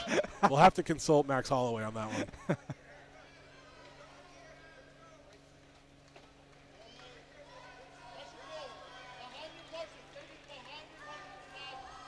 The pace at which they're fighting at right now, beautiful catch kick into a spin kick, in my opinion, favors Owens. Yeah, I like Owens coming forward more this round. Corner must have said something, said, hey, you got to start coming forward a little bit. As we saw with that spinning kick of Nasir, which he bids for again, more so waiting and countering off of the attack of Owens, it seems like. Yeah, definitely. I think he should give the spin tax a little bit of a rest here. It's very high energy. He hasn't had much success with them, and I think it's one too many or three too many at this point. Nice maneuver, keeping him at bay. Nice little check hook by Owens as Davis was coming in. Owens answers with another leg kick.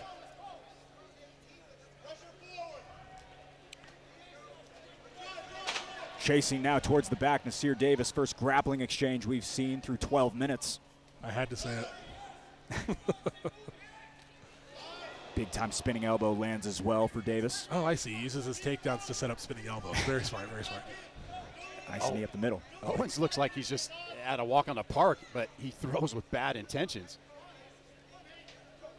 And so far, he's taken the fight to Davis this third round. This is going to be a tough fight to score. I think that if Owens would... Oh, that was a big shot. Yeah, and we get an immediate shot there out of Owens.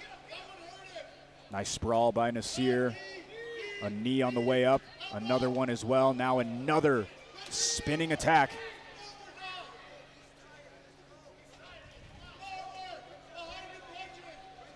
Owens' corner saying that Nasir is tired. I don't know if we're watching the same fight. Yeah, I don't know about that.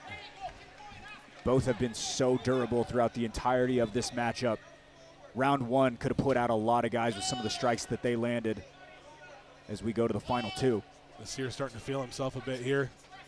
Get nice and loose. Nice combination from Owens, though. I was going to say, as soon as that happens, though, I think that if Owens would string together longer combinations, he'd have a lot more success here. And easier said than done against a guy like Nasir, but still, 5, 6, 7 punch combinations I think would be the key for him. Davis with some showmanship, switches stances from southpaw back to orthodox. And Owens isn't rattled by any of this movement. He's just standing there waiting for Nasir to come forward. And there's your combinations. Yeah. It's like he's listening to us. It's what I want to. It's what I would love to see from him. But we're at 90 seconds left, and Owens doesn't seem to be putting his foot on the gas to try to get this one finished. Which means we will likely get to a Nasir Davis unanimous decision.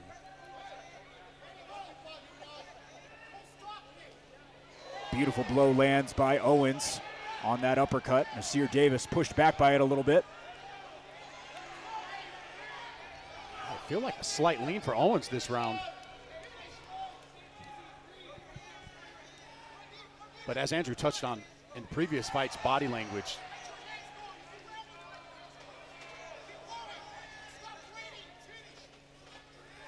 Both still seem so fresh. Davis elbows his way out of a sand trap. Another clocking shot landed by Owens on the retreat of Davis. Pins and needles throughout the entirety of this fight, guys. Yeah, it's one of those fights where one fighter makes a mistake, drops their hand at the wrong moment. Either one of them could get put out.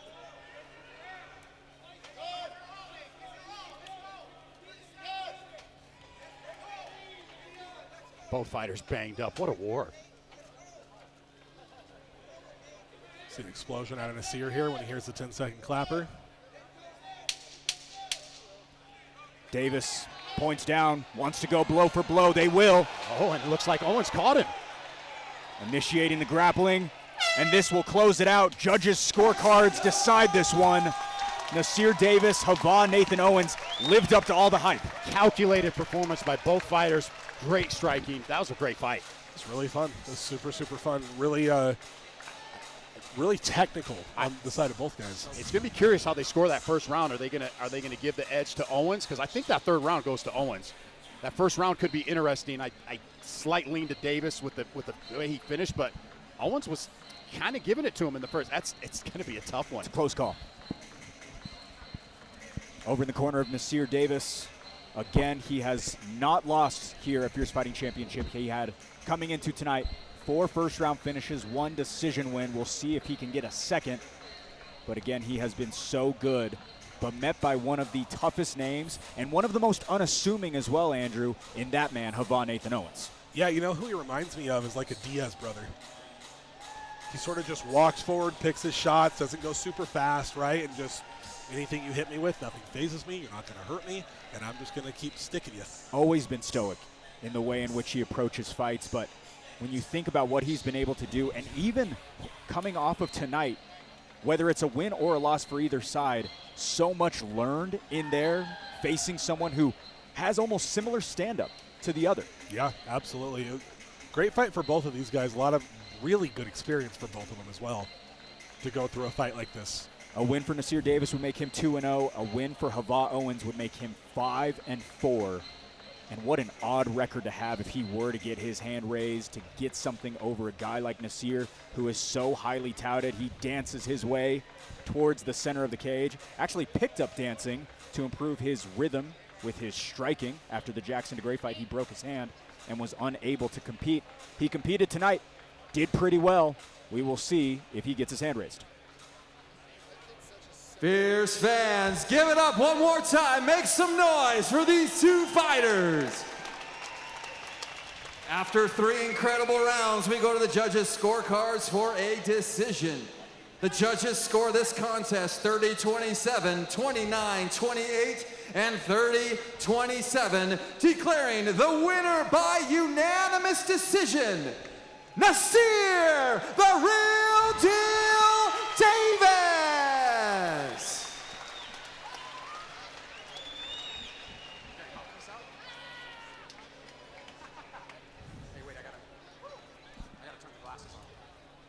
All right, ladies and gentlemen, here with your winner, Nasir Davis. Nasir, you become a fan favorite up here in Utah, man. That was a beautiful performance tonight. Yeah, man. Utah guys are the toughest guys out there. Nate, Jackson, all the guys I fought, you guys are underrated. There's a lot of people in Vegas who are scared. Nobody in Vegas will fight me. Only you guys in Utah will fight me. So, thank you guys. Did you expect the fight to go that way, for him to come out? It seemed in the first round he was establishing your jab. Seemed like your speed was kind of taking over. Did you expect that fight to go this way? Oh yeah, that's what I want to fight. I want to fight fast dudes with boxing. I'm 10 years from now when I'm in the UFC, everybody's gonna be like, dude, that dude has the best boxing in the world. That's not the case right now. I thought it was, but Nate was touching me up. So, you know what I mean? I'm just gonna keep improving. I'll be 23 at the end of this year. Mark my words, 10 years, I'm gonna be the greatest of all time. Let's fucking go. Can't wait to see you back in the cage, man. Congratulations again on a wonderful performance. Ladies and gentlemen, give it up for your winner, Nasir Davis.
So Nasir Davis getting his hand raised as we move forward along. Marco Sanchez returns to Fierce Fighting Championship for the first time since July of 2023. Justin McDonald to make his Fierce debut. Fierce fans, our next fight of the evening is brought to you by Meterworks, an official sponsor of Fierce Fighting Championship. Fierce fans, make some noise and welcome Justin McDonald and then Marco Sanchez to the cage.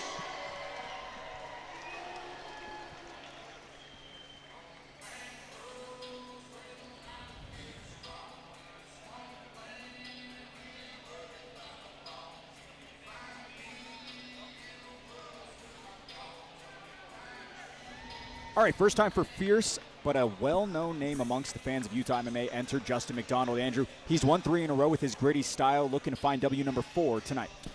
This is the fight on the card where there's probably the biggest discrepancy between styles of fighters. Justin McDonald, very much a grinder, very much going to want to take you down, beat you up, make it really ugly, right? Marco Sanchez, as his name would imply, the sniper, right? He wants to be really technically precise. So I'm looking for Justin to get in there and like make this super, super dirty. Should be a really fun fight. Jason, his first fight since April of 2024, he did make his bare knuckle debut, but in terms of MMA, it's been a little bit of time. He was scheduled to face Alden Ashcraft earlier this year, but suffered an injury and was unable to compete. But excited to see him here tonight. I'm very excited to see him here. This is a kid that I've been watching him come up in the MMA game in Utah MMA. He's one that I've been excited to step in the Fierce Fighting Championship cage. And as Andrew said, total stylistic matchup. Like you got a wrestler, gritty guy against a guy that wants to stand and strike and look for his shots. We'll see how this fight plays out tonight. No matter who wins, can we get the Alden Ashcraft fight afterwards, please? You got to put it up with Zach, but I would absolutely love it, no doubt about it. That's an awesome fight. Justin McDonald out of the Pit SLC, a new home for him in recent years. No Pit SLC in his corner tonight, just a little bit of crossing wires in terms of Marco Sanchez. He spent so many years at that gym. That being said, Steve Ergel steps in for him.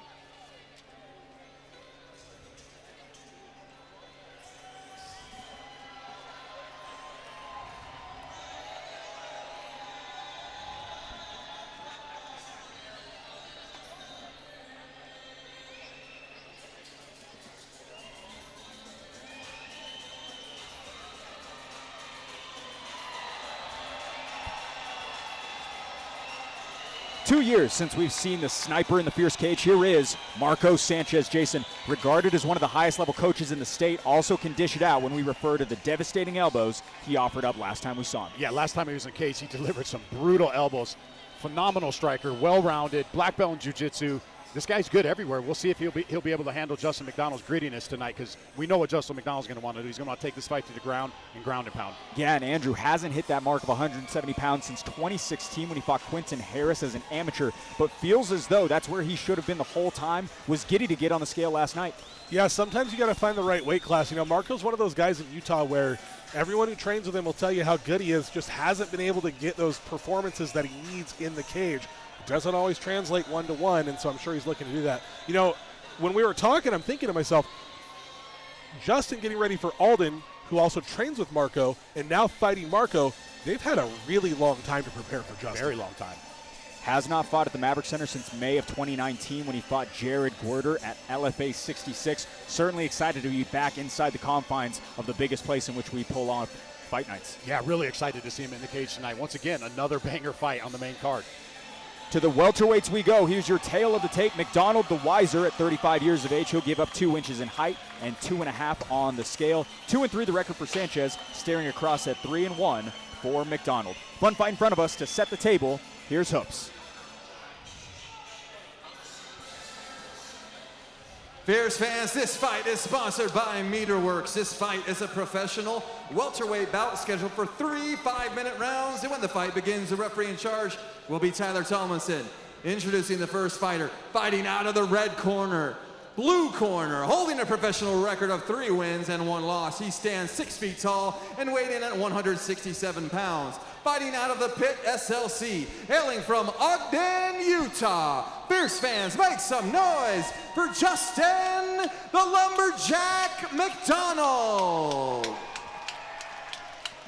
And introducing his opponent, fighting out of the red corner, holding a professional record of 2 wins and 3 losses. He stands 6 feet 2 inches tall and weighed in at 169.5 pounds.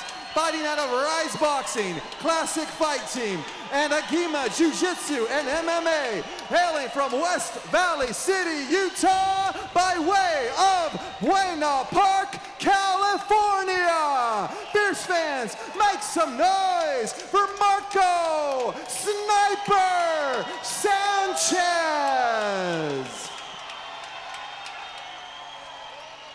What a pop from the crowd. Marco Sanchez back in the Maverick Center in the red gloves. Fierce debut for Justin McDonald, who's got blue gloves. This welterweight bout is brought to you by Meterworks, focusing on the business of water and solving your water metering needs. Meterworks, an official sponsor of Fierce FC.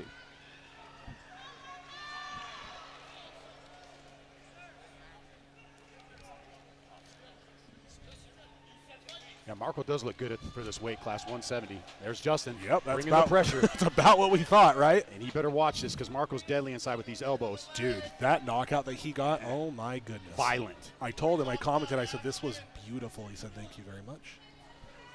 And Justin McDonald doing his homework.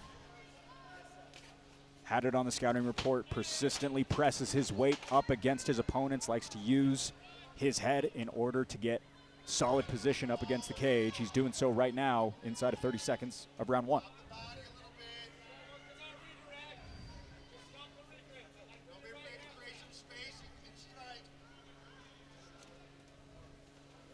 Steve Ergel, our house corner. The house corner. Yep.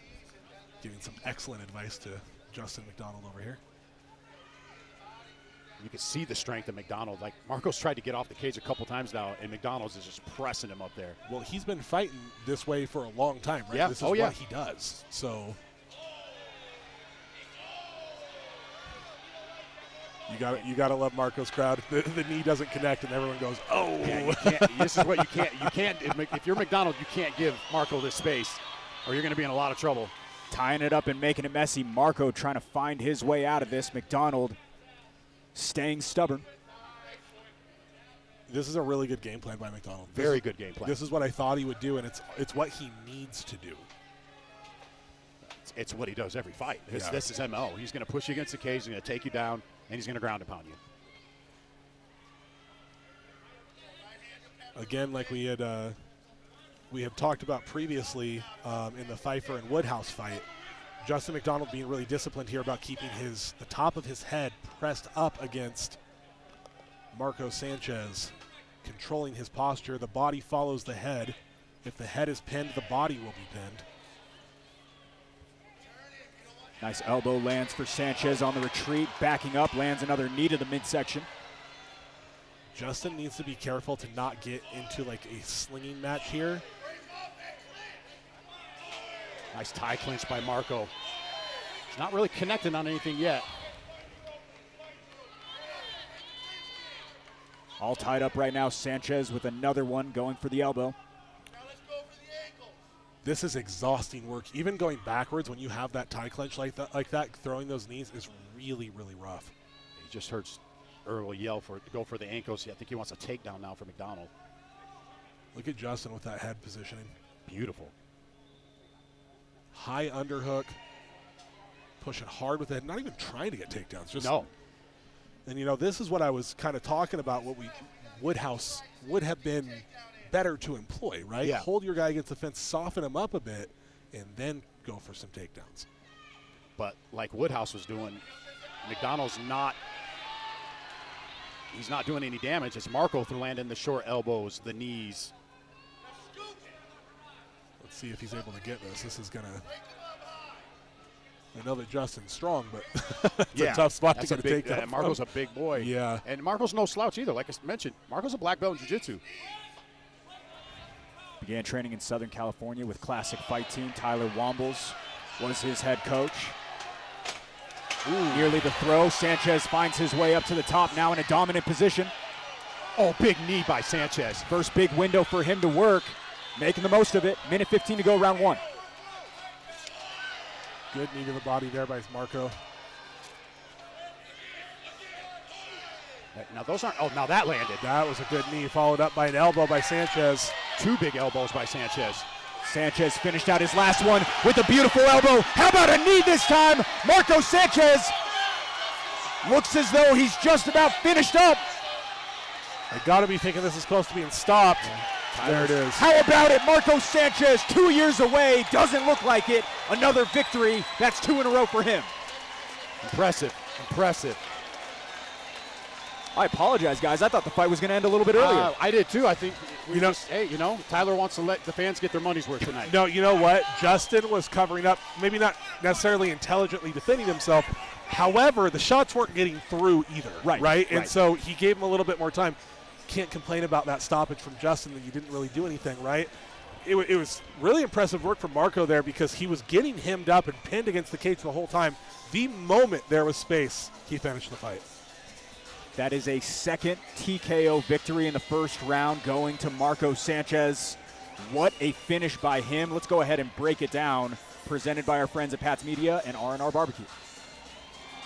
Good elbow there by Marco, pulling back into the single tie plum. Lots of hard elbows. A knee comes up in the middle here. Bam, right there.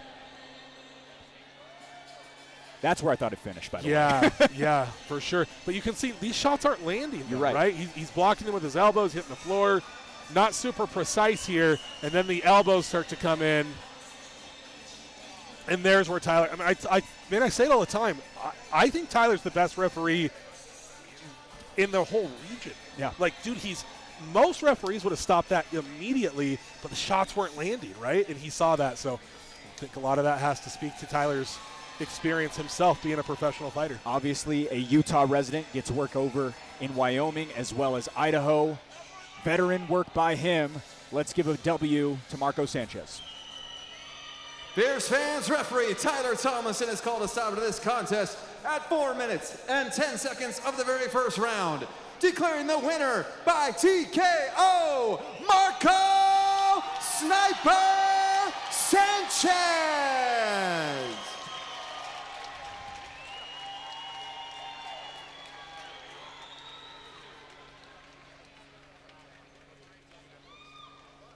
Marco, welcome back to the Fierce Fighting Championship cage. You've been out for a while. How's it feel, man? Feels good to be home, man. Feels good after the Karate Combat fight. It's good to come back and get a good W. Yeah, you fought a tough guy coming in here making his debut for Fierce. Did you expect the fight to go that way, knowing how heavy of a wrestler he was? Did you expect him to push you against the cage like that? Oh yeah, 100%. We're expecting that. I was just gonna let him squeeze himself out a little bit. I have a nasty tie clinch. That's that classic fight team tie clinch. I knew I was gonna find the finish. I ain't tripping. Yeah, beautiful performance tonight. What's next for you? We'll see. Bigger and better things, whether it's here at Fierce or somewhere else. All I want to say is, my last fight, I got knocked out. It's just the truth. You guys all saw it for Karate Combat. Just know anything in life, don't let anything fucking hold you down. You're gonna fucking lose, not only in life, but in the cage, where you pick yourself back up, you work fucking hard. I'm in the best shape of my life. I'm about 170 pounds now, and I'm ready to fucking get more. Congratulations on a beautiful performance. Ladies and gentlemen, give it up for your winner, Marco Sanchez. Thank you, everybody, for coming out. Classic fight team. Fucking love you, bro. You've been my coach forever. My teammates, my students, my girl MG, Dane, Akima. Rise Boxing, baby. You know what it is. Let's fucking party tonight, baby. Let's go. Wait, actually, Zeke's got to put in work first, and then we go party, baby. Let's go. Marco Sanchez, ladies and gentlemen. Hi, I'm Jason Laporte, Fierce Fighting Championship commentator and general sales manager at Performance Honda in Bountiful. We are the fastest growing Honda dealership in the state, and we have one of the largest certified pre-owned inventories in the state of Utah. Our service department has master technicians with over 100 years experience collectively. Bienvenidos a Performance Honda Bountiful, donde los atendemos en español y les ponemos una sonrisa todos los días. Visit us at 2215 South 500 West or performancehondabountiful.com.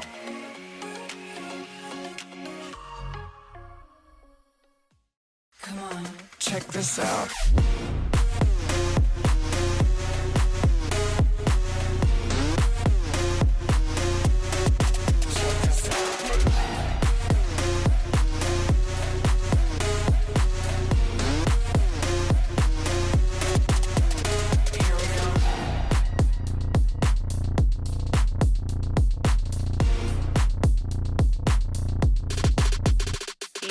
Check this out.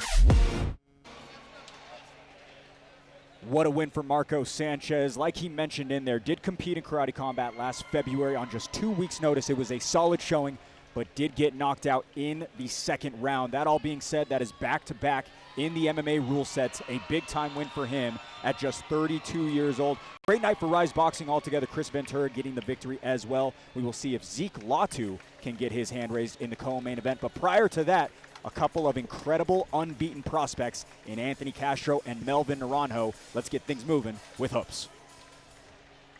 Fans, our next fight of the evening is brought to you by Max Place, an official sponsor of Fierce Fighting Championship. Fierce fans, make some noise and welcome Anthony Castro and then Melvin Naranjo to the cage.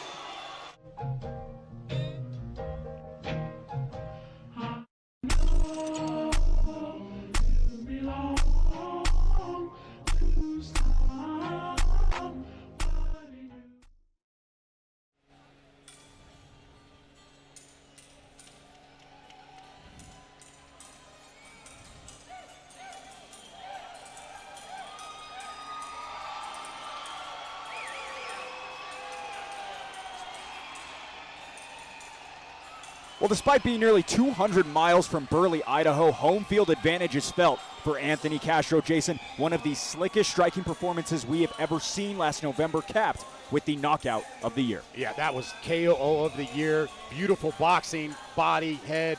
I'm really excited to see what he can do tonight.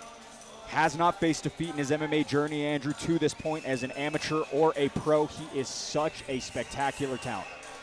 Yeah, I mean, that was one of the best knockouts I think we've ever seen, right? Like, it was pretty incredible. And leading up into that knockout, it was pure domination. This guy's kind of the limits, right? Like, he doesn't even wrestle. Apparently, he's got like a super high wrestling pedigree as well. Yep. So he's one of the most talked about guys in the state right now.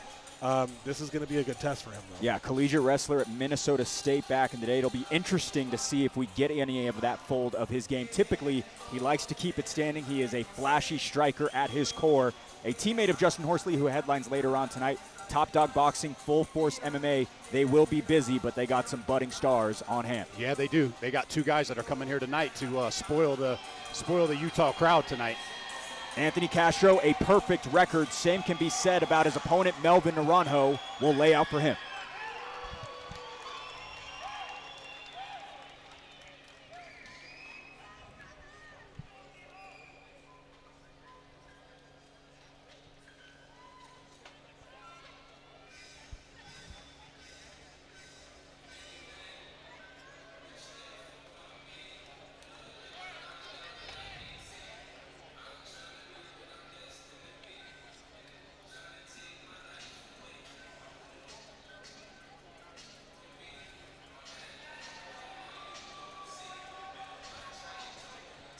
18 seconds to secure victory number 5. Now tasked with his toughest matchup to date is Melvin Naranjo. Andrew, an 80% finish rate, unbeaten as an amateur and pro, and he's only 22. Super impressive. I think 10-0 altogether. Is that correct? Not a bad resume coming into this fight, and certainly the biggest test of Anthony Castro's career. Yeah, 5-0 amateur, a 5-0 professional as well. Jason started wrestling in the 6th grade, but didn't start mixing the disciplines until about 3 years ago. Already accrued such an impressive record as a professional at 5-0. Yeah, he's 5-0. He's 5-0 for a reason. This is a Idaho versus Idaho matchup here tonight. Can I just say I love the mullet too? Two extremely high-level guys. Despite not having a ton of time in the MMA world, his ability to mix together his skill sets is staggering. 2 KOs, 2 submissions, 1 decision win as well. Really well-rounded for, again, a guy who hasn't been doing MMA for that long. Yeah, obviously super. I mean, you don't see a ton of pros with 5-0 records. No. Like, that's not a super common thing. Especially, to have 2 guys from Idaho at this level and we get to stage them in Utah is pretty cool. Melvin Naranjo been so good. Let's go ahead and pull up what a matchup we have got at welterweight. Castro just turned 25 on Thursday. No height advantage for either side. Naranjo did miss weight last night by 3 pounds at 174. Castro at 169.5. A pair of perfect records sit in the balance as well. Such a good one in front of us. 2 of Idaho's highest ceilings going toe-to-toe in this one. 5-0 at 22 years old. Quite the way to start off your career. Yeah, not a bad way to start it at all. Excited to see it. Big time matchup in front of us. Let's get it started with Jackson. Fierce fans, this fight is sponsored by Max Place. This fight is a professional welterweight bout scheduled for 3 5-minute rounds, and when the fight begins, the referee in charge will be Tyler Tomlinson. Introducing the first fighter, fighting out of the blue corner, holding an undefeated professional record of 2 wins and 0 losses. He stands 6 feet 1 inch tall and weighed in at 169.5 pounds. Fighting out of Top Dog Boxing and Full Force MMA, hailing from Burley, Idaho. Fierce fans, make some noise for the assassin, Anthony Castro. And introducing his opponent, fighting out of the red corner, holding an undefeated professional record of 5 wins and 0 losses. He stands 6 feet 1 inch tall and weighed in above the contracted weight at 174 pounds. Fighting out of Team Execution, hailing from Lewiston, Idaho. Fierce fans, make some noise for Melvin Escapoir Naranjo. 2 perfect pro records on the line. Melvin Naranjo rocks the red gloves. Anthony Castro challenges in the blue gloves. This welterweight clash is presented by Max Place. Lounge with us. Book now at maxplacelounge.com. Intense stare down there. Yeah, locked in. Yeah, they were both locked in. So many MMA fans in the state of Idaho have talked about this matchup for what I'm hearing is years at this point, whether it was at amateur or pro. We're lucky enough to get it here live in Salt Lake City. Top of round 1. Should be a good one in front of us, presented by Max Place.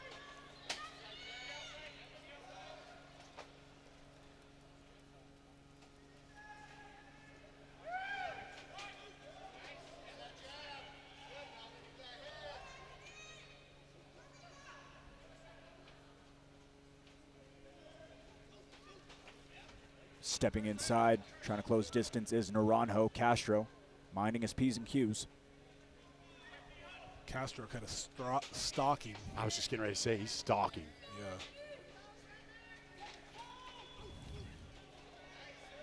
I don't think it's going to be that easy to take down Castro.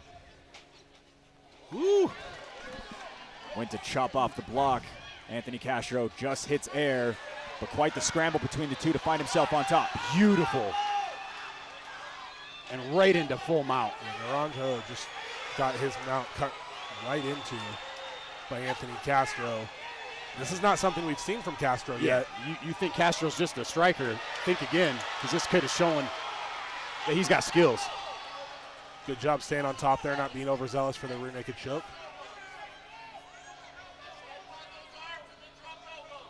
Nice work by Castro, finding his way to the top. What an incredible scramble. That was a beautiful reversal. Peppering in those shots. Castro trying to separate himself and tee off a few more. He will.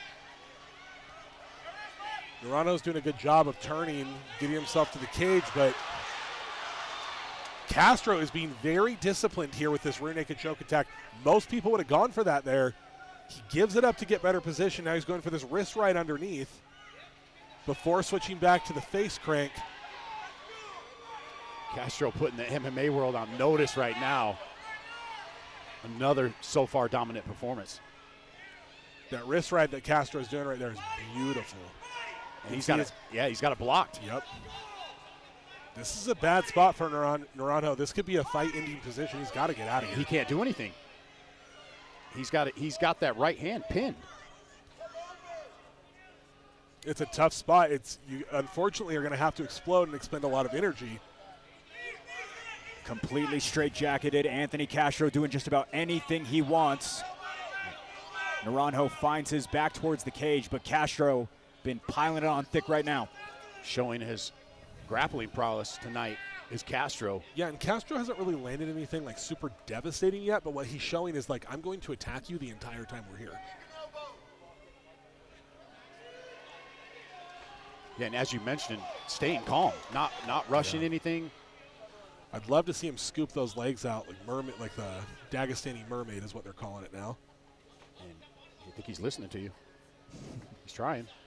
He should. It'd be the smart move. Nice beautiful finds Naranjo on the back now. How about that? That was now Naranjo's on the back. Underhook to the back take was very nicely done. Both hooks go in for Naranjo. Well, he's got the one over, one under. Oh, he's got both of them. As I say, he's had one over, one under, which is tough to get out of. High level by him. Castro gets his head out of the red zone. Under 90 seconds, round one, which has been all action on the ground. Anthony Castro back in a dominant position, but Melvin Naranjo has been able to turn tides a little bit. Putting him on notice, right? Like, hey, man, if you get lazy down here, I'm going to get into a better spot. Nice short elbow by Castro. This is a tough spot to be in because you're pushed up against the cage. You don't have any room to move. You could stand up, but Castro's underneath him, so likely will take him back down.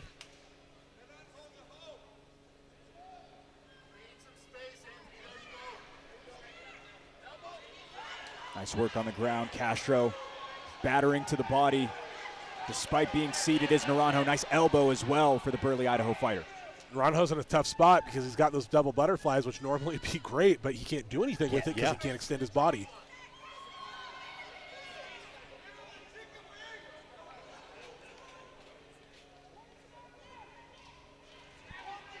It looks like Naranjo's looking to overhook one of those arms for a sweep, but Castro threatening to pass, and he does.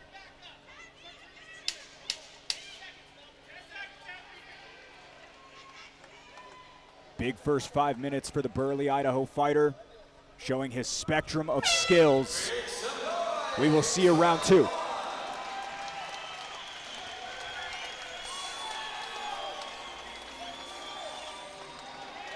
Very interesting first round between these two. Anthony Castro leading the dance thus far, Jason. Yeah, once again, Anthony Castro proving how well-rounded of a fighter he really is. If you saw his last fight, you might have thought he was all striking, all boxing. He's not. This kid can fight. Some really great grappling exchanges going on there. Castro, though, I will say, has taken some deep breaths over here in the corner.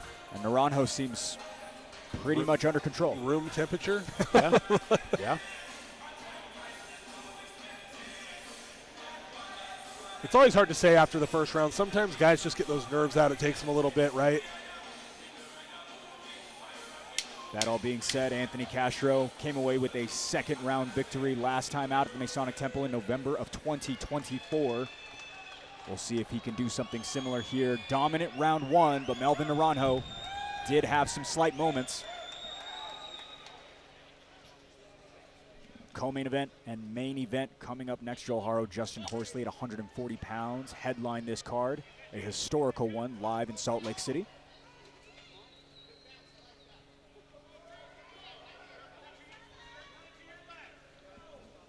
Naranjo's got to be looking to not be on the bottom here.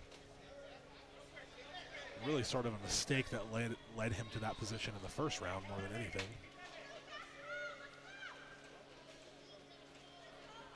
MMA is such a fickle sport. In basketball or baseball, you can play bad for half the game and still win. MMA, if you play bad for 2 seconds, you could be waking up with the lights in your eyes. Castro walking him down right now. Naranjo evading any sort of damage and adding up a couple of his own offensive exchanges. It's interesting because Castro has such good technical boxing, and Naranjo is kind of just leaping forward and throwing these shots, but it's working. Blinking out of that left eye, unsure of what happened, but Naranjo seems to be a little bit uncomfortable. He shoots inside. Castro jumps on the neck. Naranjo's going to have to set that up. Shooting on Castro like that's just not going to work out for him. I don't know if maybe he didn't listen to the podcast, but he probably should have if he didn't. Be great if people listen to the podcast. I listen to it. Castro trying to pass. Naranjo brings him back down. We're going to get a little bit more action here because they're not pinned up against the cage.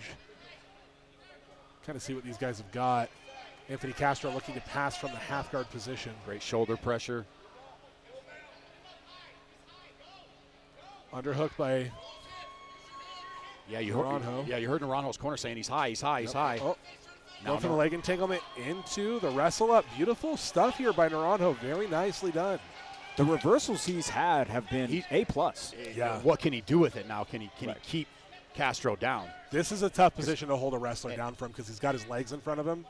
Could he be wearing Castro down? Could Castro be a little tired from that first round? Potentially. They've only got 3 to work, though. Blanketed over the back. Castro explodes back up. Tyler Tomlinson gets a quick timeout. Unsure of what happened there. I don't know. Tape, finger, tape. Checking on the digits. Tyler Tomlinson finding some sort of issue with the glove. Gets the green light from Scott Bowler, the president of the Pete Suazo Utah Athletic Commission. Back to the action we go.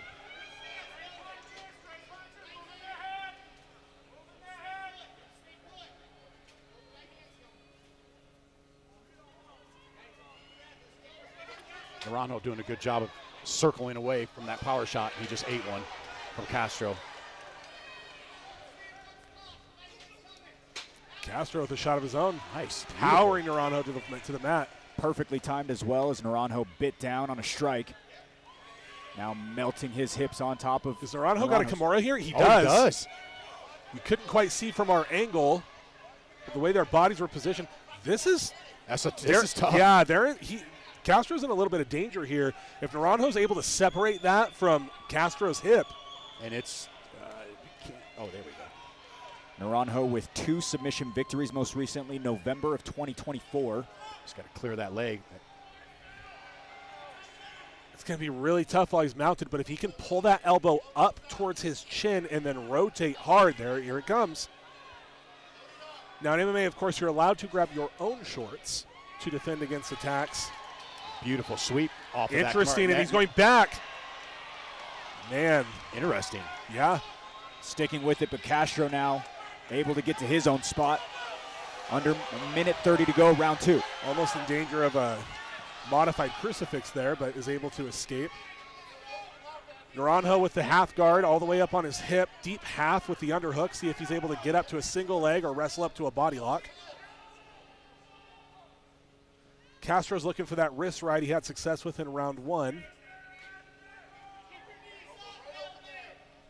And back to mount he goes. Wrist right included. Now these are some good shots that Castro's landing. Sure. These are punishing.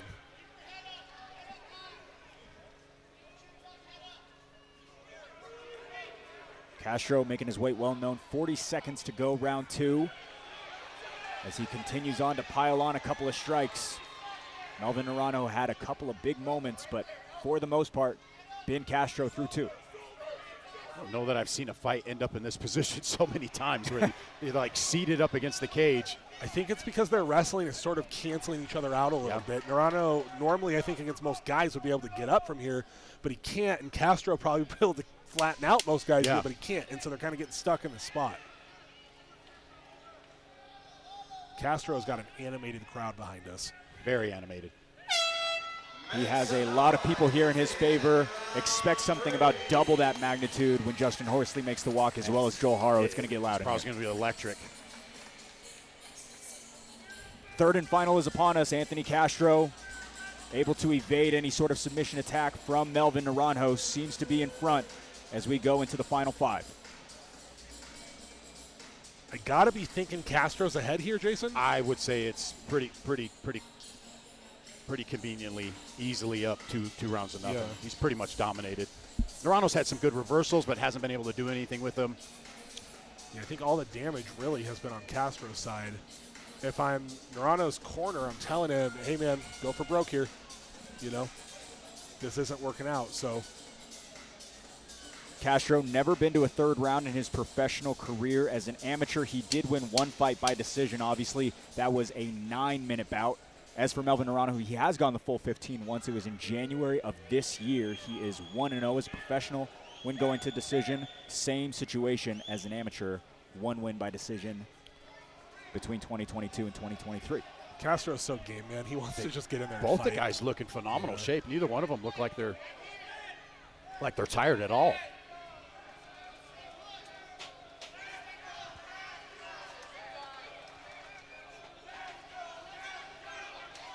Naranjo has such a strange style of striking. He sort of just charges forward, throws shot. Oh, into a flying knee. Almost looked like a clash of heads there. Yeah, and then ends him landed floored on his back once again. He got both butterfly hooks in. Don't know if he's going to be able to do much with those. Settling back in, nearly the identical spot that we saw so much of round 1 take place at.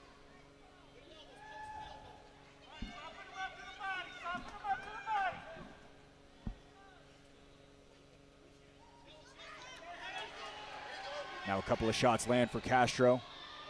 More wind in his sail as Naranjo up kicks. Castro's corner calling for caution. That was a good leg kick by Naranjo on the bottom. And Castro switches stances from that. Right into side control. Castro now settles his way into side, now to the back he targets. A couple of nice blows from the top. It's so interesting because Naranjo gives up these really good spots to Castro super easily, but then reverses them with some sick jiu-jitsu. He's got another Kimura. Yeah. It's really funny to watch. Oh, right there, right? It happens again. Man, that was in the first round. He might have not slipped out of that. That was tight. Big deep breath from Castro, a couple of them. Naranjo, cardiovascular seems to be in a good spot. Yeah, Naranjo been able to fight out of every position. Oh my goodness, huge overhand left. Buckling the knees, Castro now bids to wrestle. And that hurt Castro. Biggest clocking shot of the fight so far. I don't know if Naranjo realizes how hurt he is. That hurt me from over here. If he starts laying down some shots. Absolutely flustered, and now some blood he's seeping. Hurt. He's hurt bad. Over the right eye of Castro. To the wrestling we go once again. Little excitement here with very excited. I'm on the edge of my seat now. Castro's cut open from that overhand left. That was a huge shot. It's that unorthodox style of striking. Dreykus Duplessis does it as well, and he's probably going to do it tonight, right? Yep. You get used to fighting guys, especially at a boxing gym, of a certain caliber, and they throw strikes a specific way, and it's the correct way, right? Yep. But the correct way is when you hit someone and it hurts. Exactly. So, and now Castro back on top. In a dominant position.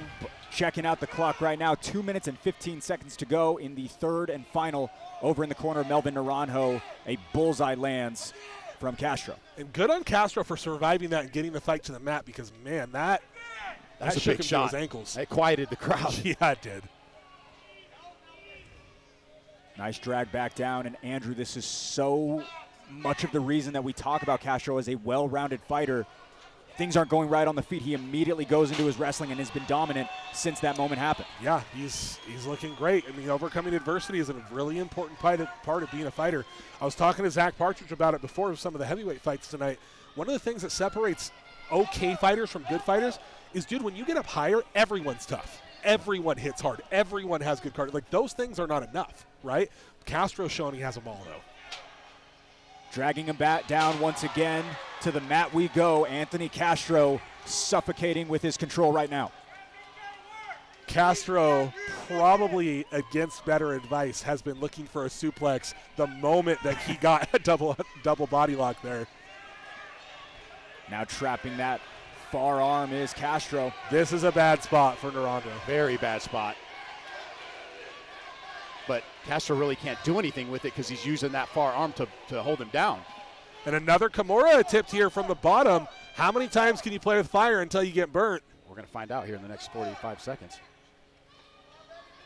Man, this is so dangerous. I was just going to say he's got to let that go before Castro leaves him unconscious. There he is again with the wrist ride. Now in a prime position to do a little bit of damage. Castro. And this is really showing me that not only is Castro good on the ground, he's practicing the correct things. The type of grappling that he's implementing here is the type of grappling that wins MMA fights. It's heavy on top, keep your hips tight, ride the wrist, right, lock up the legs. This is how you win MMA fights. The meta has been established in 2025, and it is this. And like you talk about all the time, never settling on bottom. Even when Naranjo found himself in those reversals, Castro got right back to where he needed to go. 1,000%. He's done a great job. The floor is lava, man. That's the name of the game. Yep. Nice closeout to the round. A little bit of bad blood between the two. Someone will be handed their first loss in their career, amateur or pro. Anthony Castro gets the pop from the Salt Lake crowd. He thinks he has done enough. But opening round 3 was unbelievable, Andrew. Fantastic. What a moment by Melvin Naranjo to potentially flip the script. Most exciting moment of the night so far, would you say? I don't know about that. We have had so many incredible knockouts. But that being said, by far the biggest moment of the fight.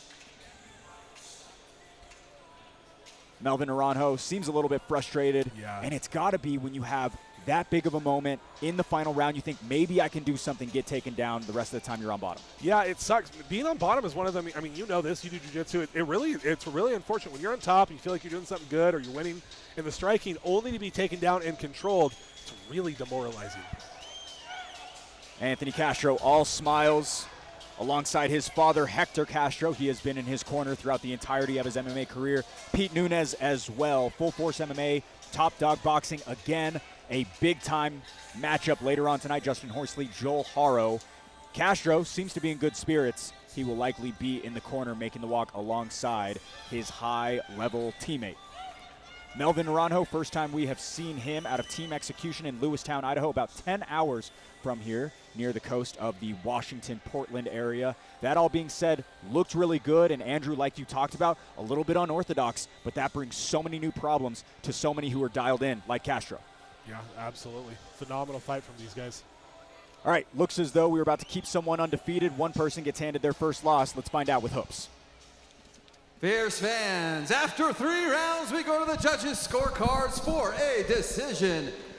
The judges score this contest 30-27, declaring the winner unanimous decision. By unanimous decision, Anthony the Assassin Castro.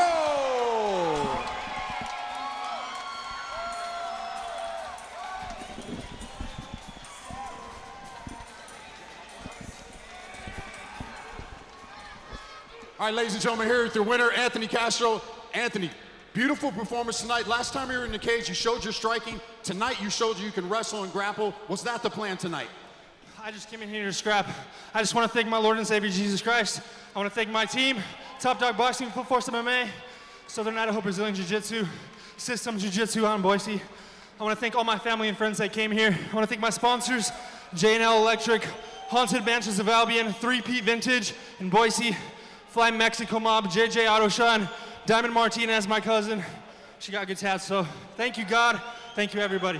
So I got to ask, in that 3rd round, he caught you with a big shot. How hurt were you with that shot? Honestly, I wasn't too hurt. I just wanted to secure the dub, so I just thought, play safe, wrestle him, get the scraps, get the dub. Let's go home. Let's get the next one. And, thank you to all my family and friends again. Well, you got the dub tonight. Beautiful performance. Can't wait to see you back in the cage. Congratulations again. Give it up for Anthony Castro. brand, on the move, wherever life takes you. Seen in the rush of adrenaline, in the freedom of the ride, in the heights of adventure, and the thrill of new perspectives. No limits, no borders, just your brand reaching new heights. Wherever the journey takes you, your business deserves to be seen.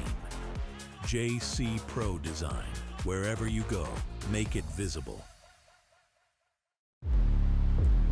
Sir, flex I do work.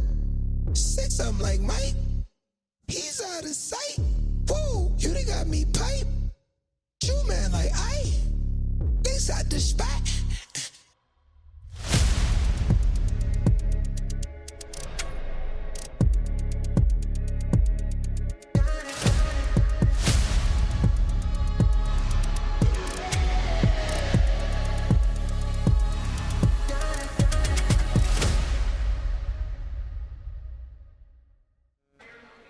Toughest win of Anthony Castro's career, but he gets the job done. To 3-0 he goes. All right, professional heavyweights ready to make the walk. Daniel Trejo, Zeke Latu. Let's go ahead and bring him in. Fierce fans, our co-main event of the evening is sponsored by R&R Barbecue, the official food vendor of Fierce Fighting Championship. Fierce fans, make some noise. And welcome Daniel Trejo and then Zeke Latu to the cage.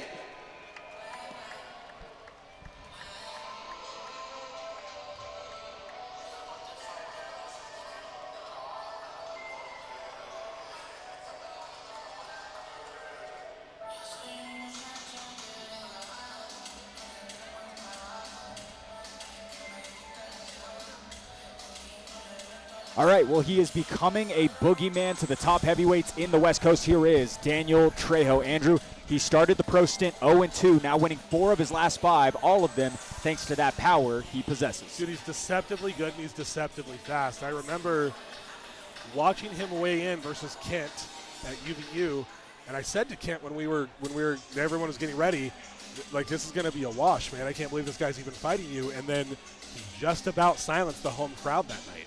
I couldn't believe he was so good, so technical, moving well. He fights. Probably shouldn't be a heavyweight, right? But for his height, he fights the way you would need to fight at heavyweight in order to be successful. Little a la Daniel Cormier? No, it is profuse power at 5'8". He has knocked out or dropped every man he has ever stood across the cage from, and he's a hard guy to find, always on a swivel, Jason. Oh, yeah. I mean, don't sleep on this guy tonight. He could come spoil this Utah crowd for Zeke Latu tonight. Don't sleep on Daniel Trejo.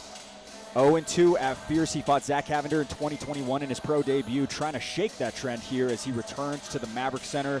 Again, he got a loss against Kent Mafileo in April of last year, also a loss in August of 2021, like just mentioned. All that being said, he's red hot right now. Yeah, and you touched on it. That Zach Cavender fight, he had some success. That was a controversial fight. He had a lot of success in that fight, and as Andrew said, at the Kent Mafileo fight. I believe he was unable to answer the bell in the Zach Cavender fight. In the Cavender fight, he was unable to answer the bell, and then in the Mafileo fight, he, by all means, borderline knocked out Kent, had him out on his feet. That being said, Kent was able to regroup and then TKO him. Went to the body like a pro. Yeah. Finished the fight. All of his wins are by KO or TKO. Put together a spectacular first-round TKO in March. It was one hammer fist from the guy. That was all it took to shut his lights off completely. Talking a little bit about the power that he has, that's what he can do. One hammer fist is all it takes. Yeah, the matchup with Zeke is really interesting because Zeke, while by no means is a small human being, he's also not massive for the division, right? Like he's,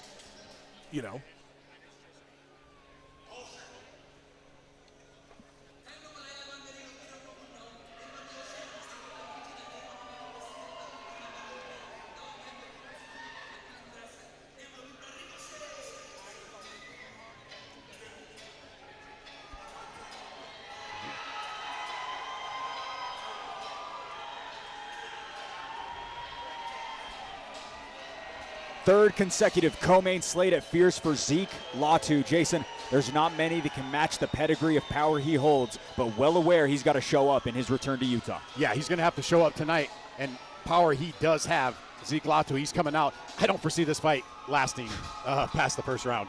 Yeah, 0%. I would love to see what the odds would be on a Danny Trejo and Zeke Latu fight going the distance.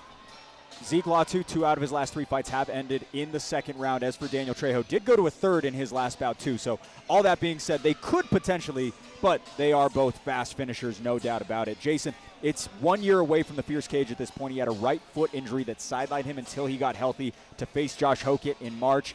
That loss was a tough one. He was dealing with a lot personally in terms of a family member loss, but now feels dialed and locked in for this Maverick Center return. Yeah, he's getting a lot of training. I see him up at Rise Boxing. I'm seeing him down at Agima, training with Kent Mafaleo. He's got the right team around him. Let's see if it'll translate in the cage tonight. Andrew, I don't know if this one will make you jealous. His 9th walk at the Maverick Center, most of any fighter in Utah. That's pretty awesome. And it does make me a little jealous. For anyone with context, Andrew Boquette loves fighting here in this very place. It's the only place I can fight. It's the only place I can hold my crowd. It's very, very true. Zeke Latu, a win tonight would be his biggest yet, with no pro wins versus fighters with winning records. Obviously, Daniel Trejo boasts a 4-3. Tail of the tape, let's kick it over to that for these 32-year-olds. Latu is 3 inches taller and 11.5 pounds heavier. 5-4 for him, 4-3, like mentioned, for the surging Trejo. With that, a hot microphone is primed to go. Let's get over to Jackson. Fierce fans, this fight is sponsored by R&R Barbecue. This co-main event is a professional heavyweight bout scheduled for 3 5-minute rounds, and when the fight begins, the referee in charge will be Tyler Tomlinson. Introducing the first fighter, fighting out of the blue corner, holding a professional record of 4 wins and 3 losses. He stands 5 feet 8 inches tall and weighing in at 246.5 pounds. Fighting out of Reyes Boxing, hailing from Tucson, Arizona. Fierce fans, make some noise for super duper saber tooth Daniel Trejo. And introducing his opponent, fighting out of the red corner, holding a professional record of 5 wins and 1 loss. He stands 5 feet 11 inches tall and weighed in at 258 pounds. Fighting out of Rise Boxing and Classic Fight Team, hailing from Salt Lake City, Utah. Fierce fans, make some noise for Zeke, the Tongan Kong Latu.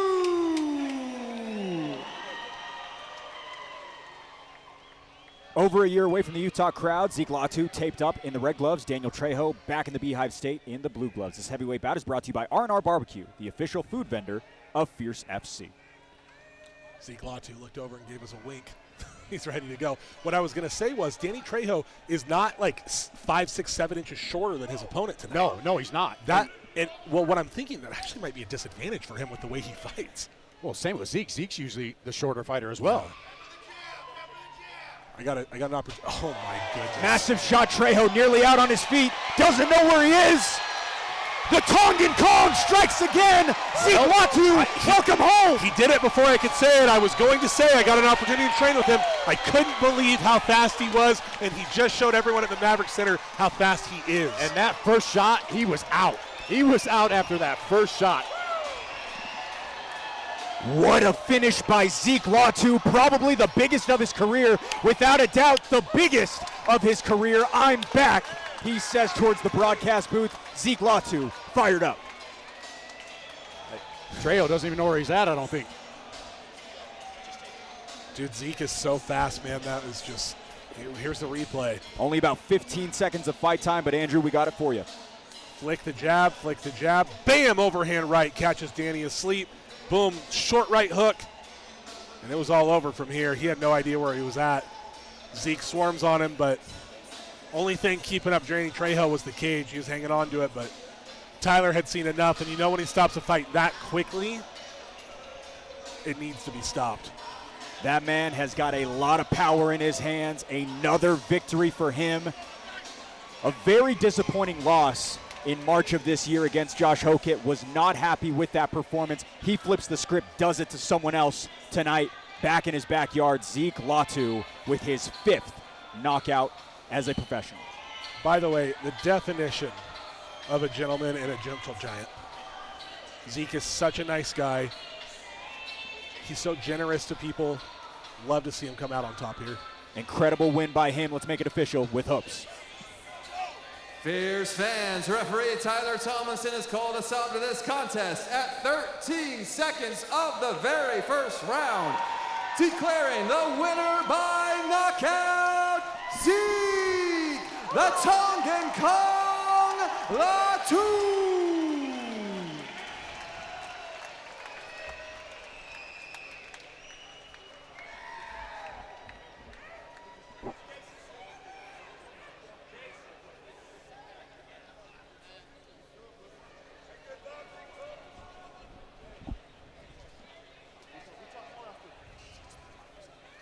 All right, ladies and gentlemen, here with your winner, Zeke Latu. Zeke, quick work tonight, man. How you feeling? First and foremost, everybody knows, all praise to the Lord above, our Lord and Savior Jesus Christ, making sure we both come home safe. And I just wanted to say, man, the beginning of my pro MMA career has been fucking tough, man. You know, I lost my dad. I fucking lost my dog, my best friend recently. And so, man, just doing MMA, and it's something I've always been passionate about, but with all those things happening in my life, I could have easily just fucking said, fuck all this shit. But instead, I kept going the path that people believe in me, that I also believe in too. And I wanted to say that no matter what happens in your life, man, I fucking lost in LFA, Vegas, and fucking, I thought I was done, but I just wanted to say, no matter what happens in your life, don't let nobody fucking tell you what to do. Even your own family. If you choose to do whatever you want, an astronaut, a fighter, whatever it is, just go after it and don't let nothing stop you.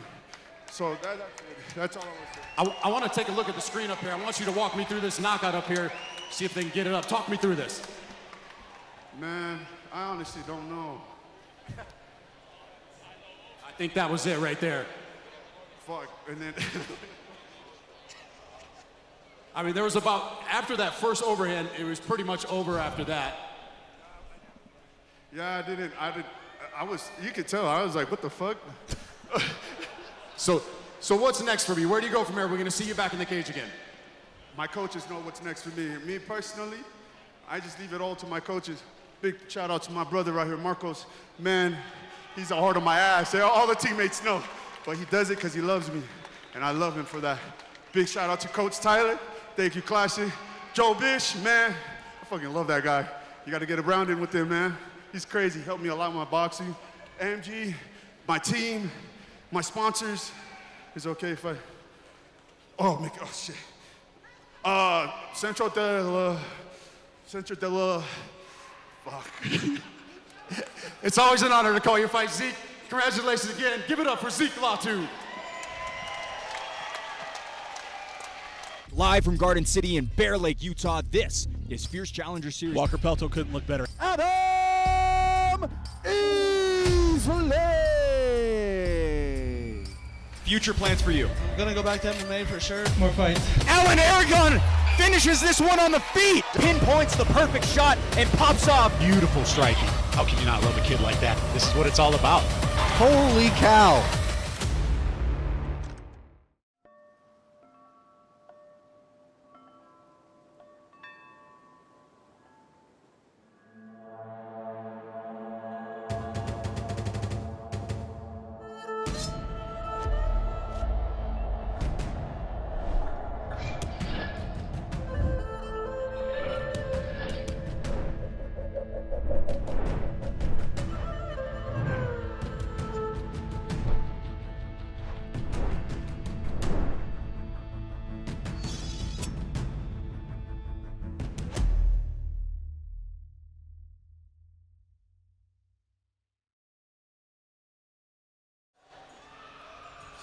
Well, 28 fighters entered the confines of the Maverick Center tonight for a monumental card. There are only 2 left who have not entered that fierce cage. It is Joel Haro and Justin Horsley. An incredible card we have had thus far. And with the curation of this one, the priority was matchups that made the spectators excited. The final two had to personify that to a T. Lucky for all Fierce fandom, Haro and Horsley are most certainly cut from that same cloth. Horsley bites down on another! Face first into the canvas! Justin Horsley hits the sweet spot! 4.5 years, and it looks like you haven't skipped a beat. What was tonight like for you? It was everything I dreamed of. Wow, the crowd is going wild after that one. This is the biggest fight of his career, the toughest test of his career. What a fight! One of the best fights you will ever see in Utah. Put your hands together and make some noise!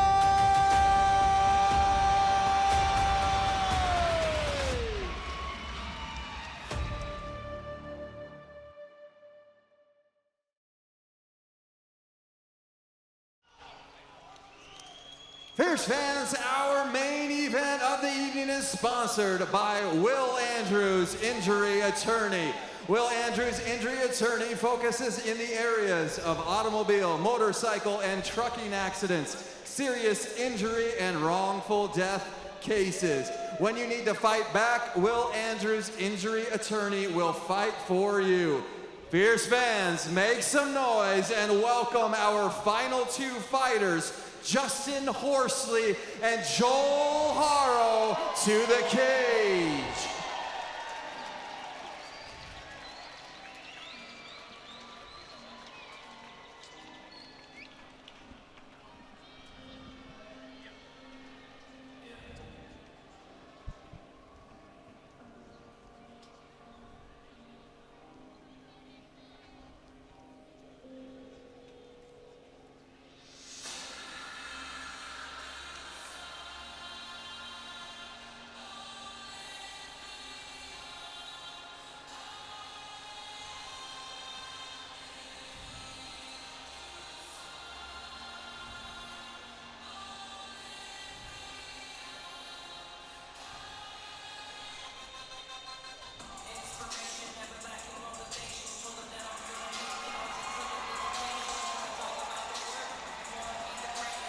Coming off an all-time finish, there was nowhere else to go than the main event for Justin Horsley. Andrew, his boxing is top-notch. His wrestling is at a collegiate level as he's got hype following that jaw-dropping finish last year. One of the best knockouts we've ever seen on the Utah regional scene, right? The knockoff, the walk-off knockout.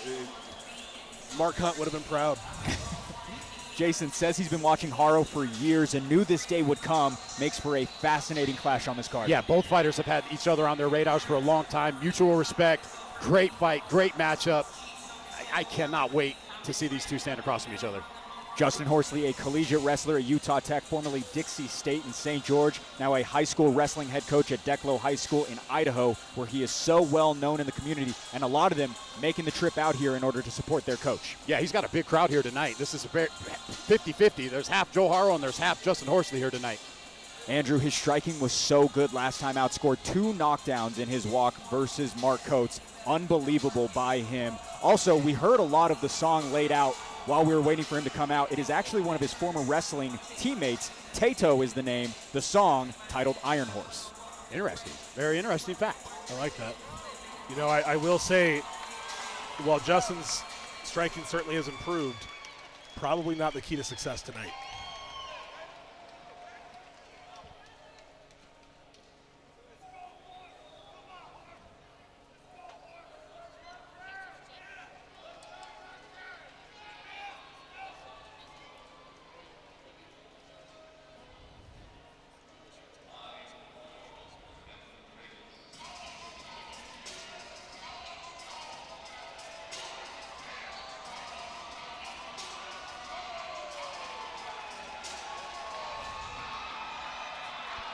Well, he got in a firefight last time, so headlining the biggest card of the year is fitting for Joel Haro. Jason, he's back to building up the resume as he's always in the mix with the best that the West has to offer. Always fighting the best of the best. Joel Haro, I spoke with him earlier this week. He said he's locked in, no distractions this fight. He's been the most mentally prepared he's been for a fight in a long time. Yeah, and at 140 pounds says he feels healthier than he's ever been leading up to a fight with no lingering injuries, and also just feels a lot more energy not having to deplete himself down to 135. Yeah, go ahead, Bailey. It's a big difference. Like, people might not think that it is, but you know this, of course, from your bodybuilding days. The difference between 135 pounds and 145 pounds is massive. Yeah, and Horsley's been fighting at 145.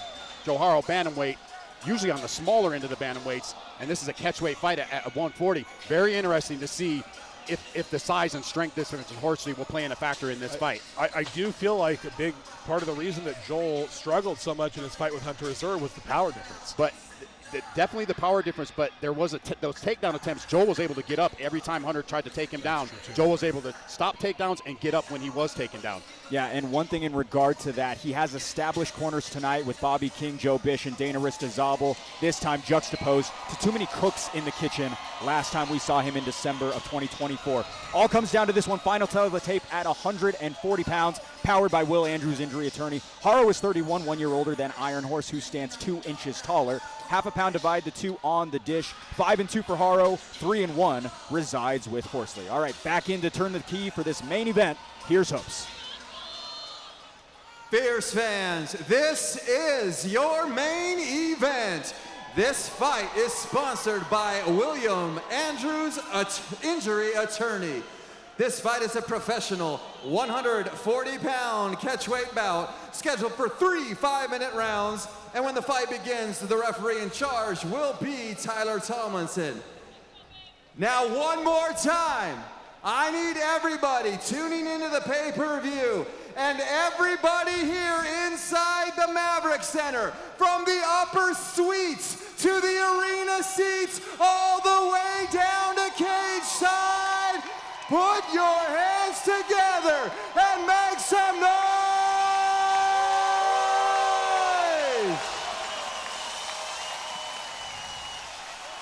Introducing the first fighter, fighting out of the blue corner, holding a professional record of 3 wins and 1 loss. He stands 5 feet 8 inches tall and weighed in at 139 pounds, fighting out of Top Dog Boxing and Full Force MMA, hailing from Burley, Idaho, by way of Bountiful, Utah. Fierce fans, make some noise for Justin Iron Horse Horsley. And introducing his opponent, fighting out of the red corner, holding a professional record of 5 wins and 2 losses. He stands 5 feet 6 inches tall and weighed in at 138 1/2 pounds, fighting out of Akima Jiu-Jitsu and MMA, Dojo and Die Standing Boxing Club, hailing from Salt Lake City, Utah. Fierce fans, make some noise for Joe Haro.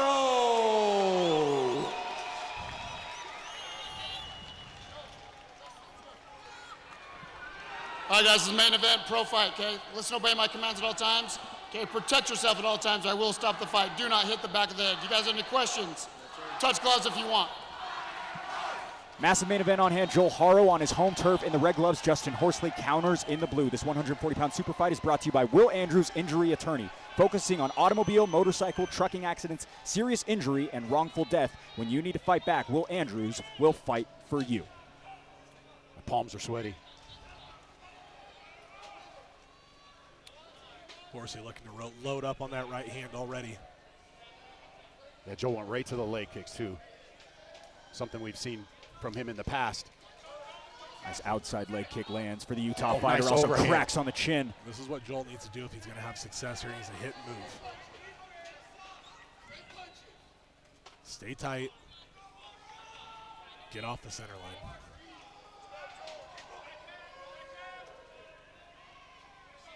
Oh, that was a hard body kick by Joel Haro.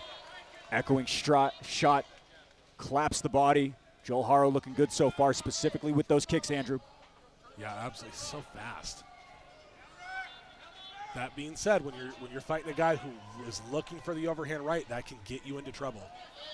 So he's got to do that spray. Oh, big left hand puts Joel down. And that's the strength that we talked about Haro immediately goes into his wrestling bag, trying to bring down Horsley. He has spent so much time in this camp focused on this specific moment. Dude, Horsley can bang, huh? Horsley can bang. Yeah, This is a rough spot. Horsley is making this miserable right now for Joel, pushing his face like that. Big elbow. Looked like it might have been to the back of the head. Yeah, that was right to the back of the head. Down is Haro once again, able to get back up. Separated are the two. To the standing we go. Joel very intelligently getting to a clinch there and threatening to take down to let his shake the cobwebs out. But you're not quite sure how there he is. Yeah, if I'm Joel, I don't know if I'm going to be backing against the cage. Another nice leg kick lands for Joel as Horsley continues to headhunt up top. And Horsley just switched stances too. We talked about this before the fight, Jason, about how this confidence may make Justin want to strike with Joel. Yep.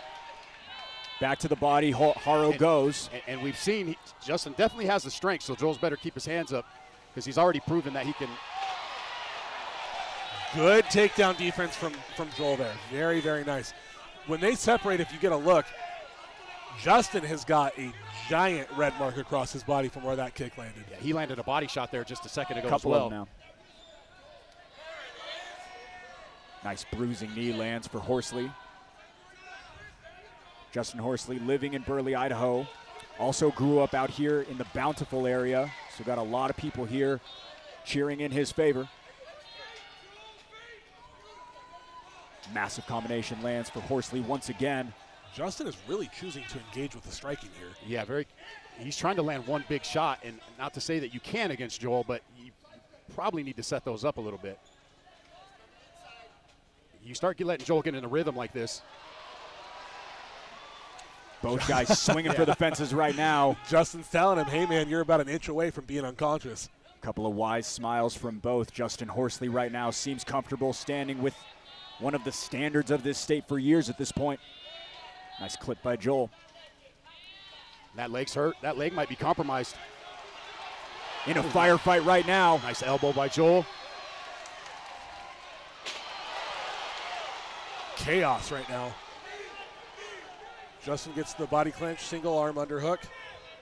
I'm on the edge of my seat. Over in the corner of Haro. Again, Joe Bish, Bobby King, Dana Ristazabal. Some newer names and faces. Nice body kick by Haro. Horsley delivered one back to the head. I think that can tell you that it's bothering him. A lot of times you get kicked hard, you want to return one right back just to show him. And Justin looks up at the clock. He's tired. Yeah. He's getting hurt. Those body shots and leg kicks are paying a dividends for Joel. Big right hand by Joel. But every time Justin is returning, and it seems like he's got the edge in the firepower department. Yeah, I would say he definitely has the strength advantage. But he can't keep letting Joel pick him apart with these body shots and leg kicks. There it is again. Horsley still in motion, but Haro really picking up speed late this round. Yeah, his leg is banged up.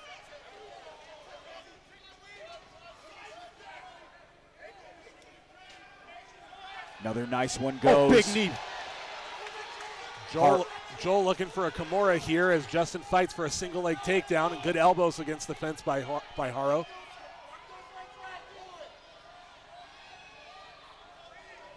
Horsley now closes inside. We might ride this one out, but round one has been all action, Jason. All action first round.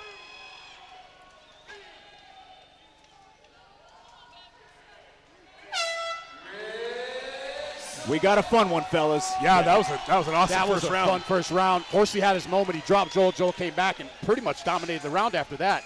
His leg is compromised. That lead leg of Horsley's is very compromised. It's battered. Over in the corner of Joel, Haro seems attentive. And he's got ice on that leg. Took some damage. Justin Horsley over in the Full Force MMA corner as well. Mentioned that there is a little bit of ice on that left leg. You can't see it inside the monitor, but getting some conversation going with his coaches. Andrew, what do you think he's got to do to get a little bit more wind back in his side? I honestly think he's fighting pretty well. He is. 100%. Yeah, I think if he pushes forward a little bit more, he is clipping Joel at the end of these exchanges, and his shots are hurting Joel more than Joel's shots are hurting him. He needs to counter the leg kick, though. He Yes. cannot just sit there and get kicked for the correct. whole round. And the way you counter the leg kick is by throwing the right and the left. So if he can do that successfully, he's gonna walk out of this well. Joel needs to hit and run and not be in the same place, because the one time he got put on his butt. Yep, he got clipped. I don't feel like, and he got clipped again. Joel's just a step ahead of him, but he's got to watch out for that power from Horsley, as you said. It's just too dangerous in these little gloves. Especially with the striking and knockout abilities of both of these guys. Yeah, you can see the power in Horsley. Joel a little more tactical in his attack, just kind of hitting and moving, not necessarily going for a home run on every shot. And surprised Horsley's not using any kind of wrestling. He hasn't tried any takedowns, and he's cut bad over his left eye. He's leaking from his left eye. I think Joel asked him if he was okay. He did. Yeah, he combed the chin a couple of times. This is the exact same cut that Horsley had populated against Mark Coates in round number 2 of his fight in November of last year, where he got that beautiful knockout. That's right. That's right. Clips it again is Haro. Now really trying to target that left eye, which might be a little bit hindered. Yeah, they're looking at that cut. That's a gash. That's a huge cut. Horsley kind of winging shots from his hips. Can be hard to see, but as long as Joel stays defensively sound, he should be okay. Get that doctor out of that cage. I do not want to see. He needs to leave. Well, you know Horsley's not throwing in the towel. Absolutely not. It's a pretty deep cut. That's a pretty deep cut there. Just leave. Let him fight. I mean, if it's Ammon Garcia, he can see he's fighting. Like, that's split open pretty bad. Yeah, he's let him fight. Let him fight. Great work It's okay by for Cage now. Doctor. Go tell that guy to go home. Get out of here. Or lock him in the cage and let him just jump him. Yeah, you stop an Ammon Garcia fight by a cut, you might get attacked. Yeah. I thought he was going to do it in his last fight. I really was worried for Doc Murdoch in that situation. All that being said, we play on here. 3 minutes, 55 seconds to go, round 2. Right back to the leg kicks by Haro. And catches him with the right hook as he goes back. Justin feeling some urgency here to get this fight over with. He's getting picked apart right now, though. Joel just too quick on his feet for Horsley right now. I don't know if I'm seeing that. He's getting caught with shots as he backs out here.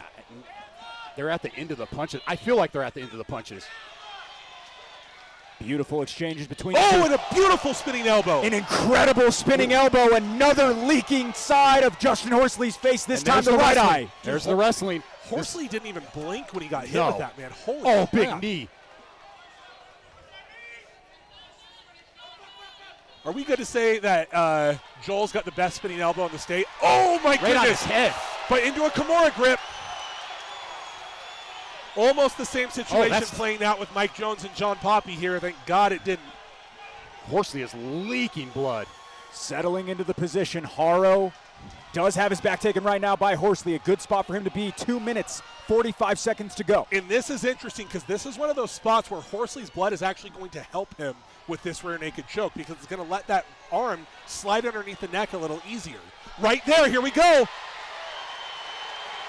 Same spot that Haro was in December. I think that Joel's okay. Yeah, a little, slipped out. Joel going for the leg lock. I don't know if that's... Got to be careful here, though. This is so dangerous. Horsley is leaking from both eyes. As slippery as can be. Not a whole lot of vision through the side of Horsley. Joel Haro trying to isolate something right now. This is a dangerous spot, but Joel's in an okay spot now to attack this because Horsley's hips are underneath his own. They slip out just a little too slippery there from all the blood from Horsley. If I'm Horsley, I'm keeping that fight to the ground. Horsley wants to beg, Horsley is a dog. Horsley is a dog. Iron Horse personified. We keep things standing. I mean, he is bloodied and battered, and now he tries a spinning back fist. Absolutely veiled in blood. A fight that would make Rory McDonald proud. Do we have our very own Red King here in Utah? Joel staying composed, though, not rushing in. What heart by both of these guys, specifically Justin Horsley. Nice body shot, body head shot by Joel Haro. Beautiful combinations. Who eats another shot.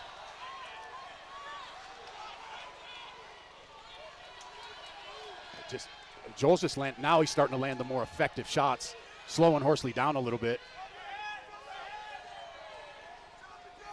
Joel's got to keep moving. I know it's tiring, but he's got to keep moving. There we go. Good shot there by Joel. Left hook on the inside. How many bantamweights does that shot knock out? Most. Yeah. I mean, Horsley's just standing there eating those shots, and he's still there and dangerous. Dude, both of these guys have landed shots that I think would have put most guys out. Like, again, like I was talking to you in the previous fight, when you get up here to the higher levels, everybody's tough, right? Everybody's good. Everybody has good endurance. Horsley never been knocked out as a professional. His lone loss was by submission in January of 2020. Been perfect since then. As a beautiful shot lands to the body of Horsley for Joel Haro. They're not bad shots, but he's got to set him up a little bit better if he wants to have tired. success with Joel.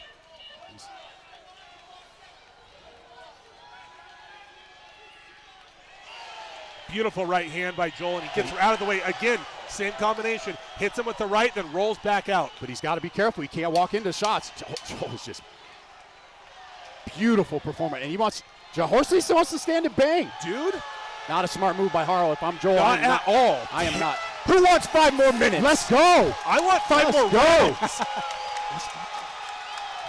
They promised both of them individually this would be the fight of the year. We've got it right now. Every person in the Maverick Center right now on their feet, including the broadcast booth. I was just going to say, including the 3 of us. Wow. What a fight. Over in the corner of Horsley, trying to stop the bleeding, but that is a tall task to deal with, Jason. How tough is Horsley? He tough. Pointed at the cage and said, let's throw down. He's tough, but he's looking worse for the wear here, for sure. Is the doc? He's fine. Oh, are they calling it? I think they might be calling it. I thought I saw the doc do the throat slit, but maybe not. Nope, they're not. Nope. Good. Let's go. I want to see 5 more minutes. Joel Haro, face seemingly unscathed. Whole different situation in the R&R Barbecue blue corner right now. Justin Horsley been met with so much offense, sticking and moving well as the former bantamweight champion. He looks phenomenal tonight. His striking looks good. Takedown defense is good. I think you're about to see a Justin Horsley come out of this like a bat out of hell. He knows he's going to have to get a finish. Can Joel weather the storm for 5 minutes? Because it's coming.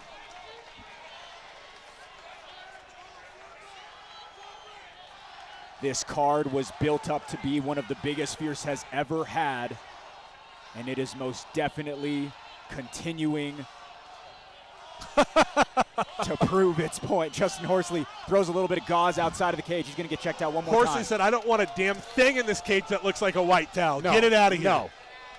He's got 2 pretty deep cuts on both eyes. He's fine, Jason. I know. I know. I don't want to see him stop it. Don't stop it. Manifest it, okay? Don't stop it. Don't stop it.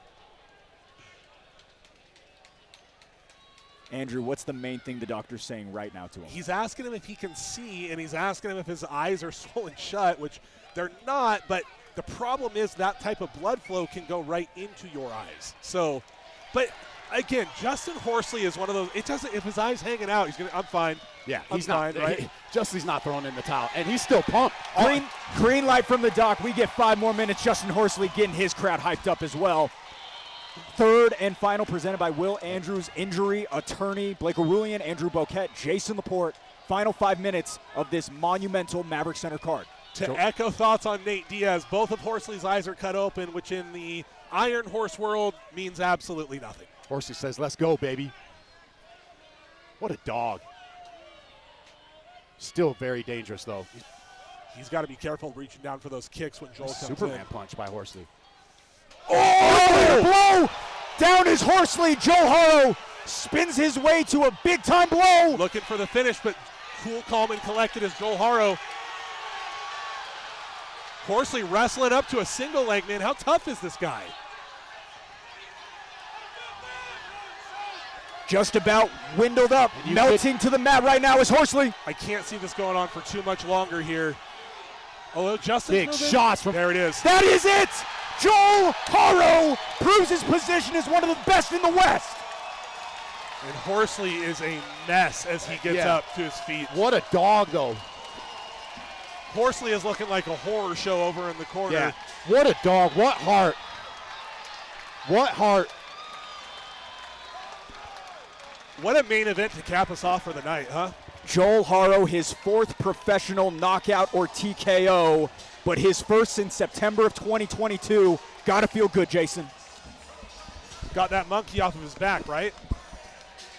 You know, I know that you're a little bit older.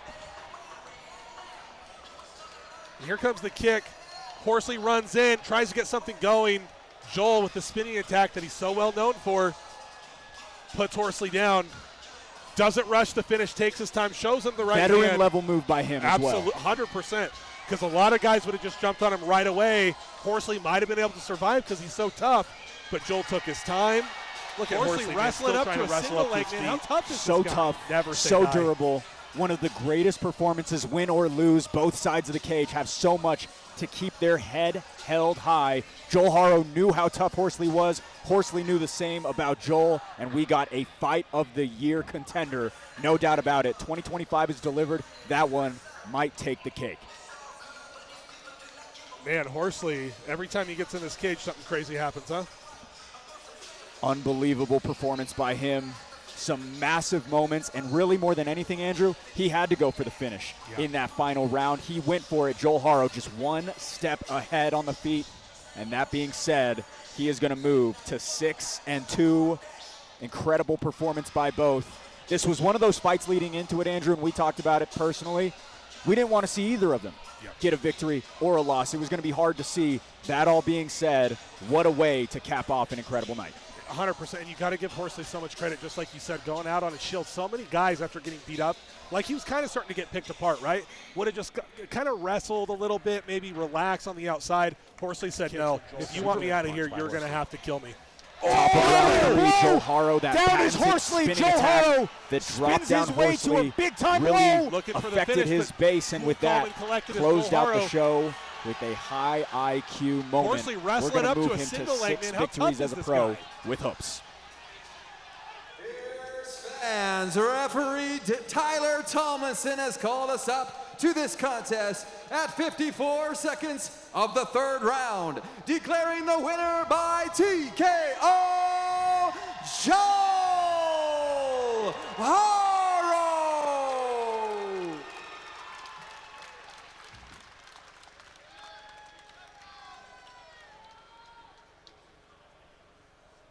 Ladies and gentlemen, here at the winner, Joel Haro. Joel, beautiful striking display tonight. Did you expect the fight to go this way?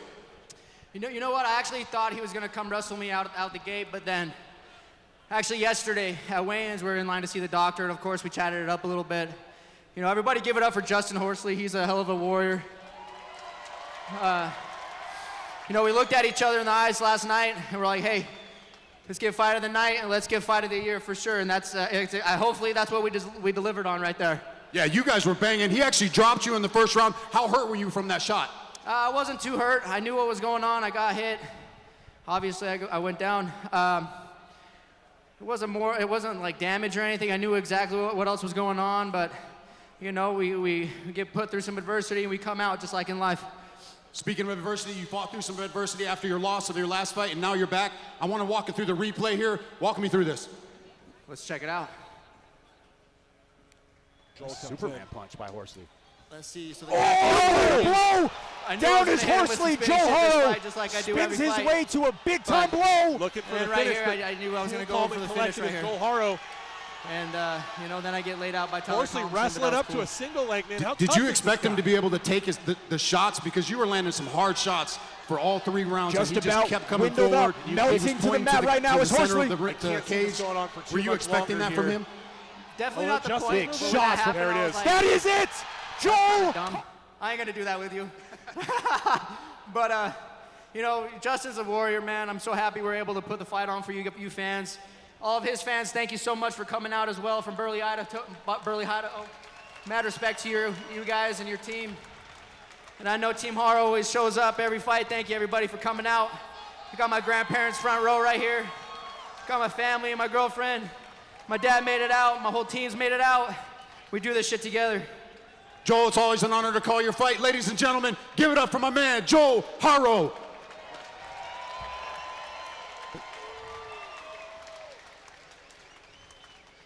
Come on over here, Justin. I'm gonna have you come to my good side so you don't out-angle me there. You got your mouthpiece up? Got your mouth up? All right, ladies and gentlemen, here with Justin Horsley. Justin, tough fight tonight. How you feeling, man? I feel great. I wanted to come out here and say something because I know I got a lot of my wrestlers in the house tonight. And I tell you guys, every single time you guys take on the mat, I don't care if we lose, but I care that we put our 110% in. And I hope you guys know that I put my 110% in tonight.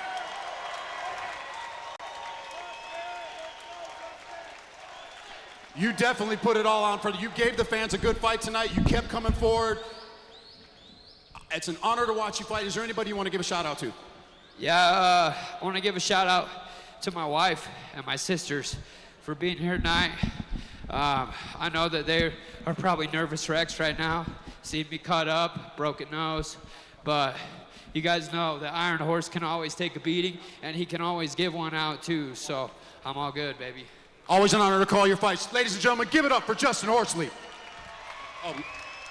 Hey guys, I just want to thank my team, Top Dog Boxing, Full Force MMA, Knockout Taxes with Polson and Catmull CPAs, Teague Smyer at Lee Send, Elite Fitness, Eldon Adams, Burley Tractor and Salvage, Garrett Condi, Century 21 Real Estate, Crawford's Body Shop, Goody Motor, A1 Restaurant Equipment, Haunted Mansions of Albion, Turner Chiropractic, Priest Trucking, Albion Ranch, yes, I can still read, Watch Party in Burley, Idaho. Thanks for watching me, guys. I appreciate it. Horsley's on the cruise in Alaska. Mom, I'm just fine. We're all good. I'm going to your house to have a cold one. Love you guys. Peace. Give it up to both fighters.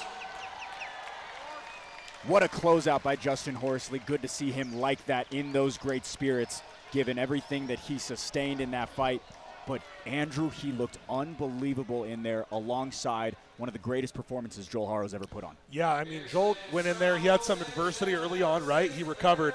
It's always funny because we were talking about it earlier on.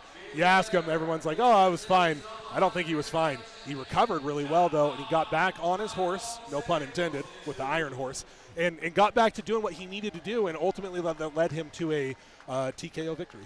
What have been some of the big takeaways for you on this card? It's been sensational. It has been unbelievable throughout the entirety of it. Lived up to the hype. Some of the highlights for you. Some of the highlights for me, I mean, the Mark Gonzalez, that fight with Damon Gothard, that one was really surprising to me. I thought that was going to be a lot more competitive. Gothard obviously knew something that we didn't. He got out there. He got the fight to the mat, which is exactly where he needed it to be, and dominated. That was excellent. Zeke Latu, I don't know why I'm surprised still. I think he's the hardest hitting guy in Utah. But, man, when you knock out a guy like Danny Trejo in, what was it, 17 seconds? It's still 15 seconds. 15 seconds. It's pretty surprising and a phenomenal performance for him. And Joel, of course, keeping himself very much alive and very current on the regional scene. An incredible night. Welcome into the Fierce FC broadcast booth. Blake O'Rulian, Jason Laporte, Andrew Boquette. You've been listening to us all night, but we're going to close things out. Jason, any highlights for you? Obviously, Joel Harrow finishing the night, coming back after a tough loss at the Masonic Temple, and he looked phenomenal tonight. So much fun. We are going to move to September 6th at Bear Lake, one of the most beautiful scenes we have got in this entire state. And at Fierce Fighting Championship, it's the one you don't want to miss if you like going on a little vacation after the fact. A really fun card. Walker Pelto to headline alongside many others. Angel Aragon making the debut. His older brother, Alan Aragon, on the cusp of potentially a title fight himself. Actually sold him a car a couple weeks ago. We're very excited to see that kid fight. Should be good, Andrew. Yeah, I mean, all the fights out there always tend to be very good fights. I've noticed whenever we're watching them at home. And Walker Pelto, who doesn't like watching that guy Love fight? that kid. He's dropped a couple in a row, but if he can get back on track, he's a guy who really has a high ceiling in the sport. I think of a Jason Ergel who he's fought in the past, someone who could really build it up as he builds into his own body at 20 years old. He has dropped a few, but that kid's early on in his career, man. Like, at this point, even if he lost again, I don't really think it matters that much. Like, he's a dog. He loves to fight, and that's the most important thing, is he likes to get out there and just do it.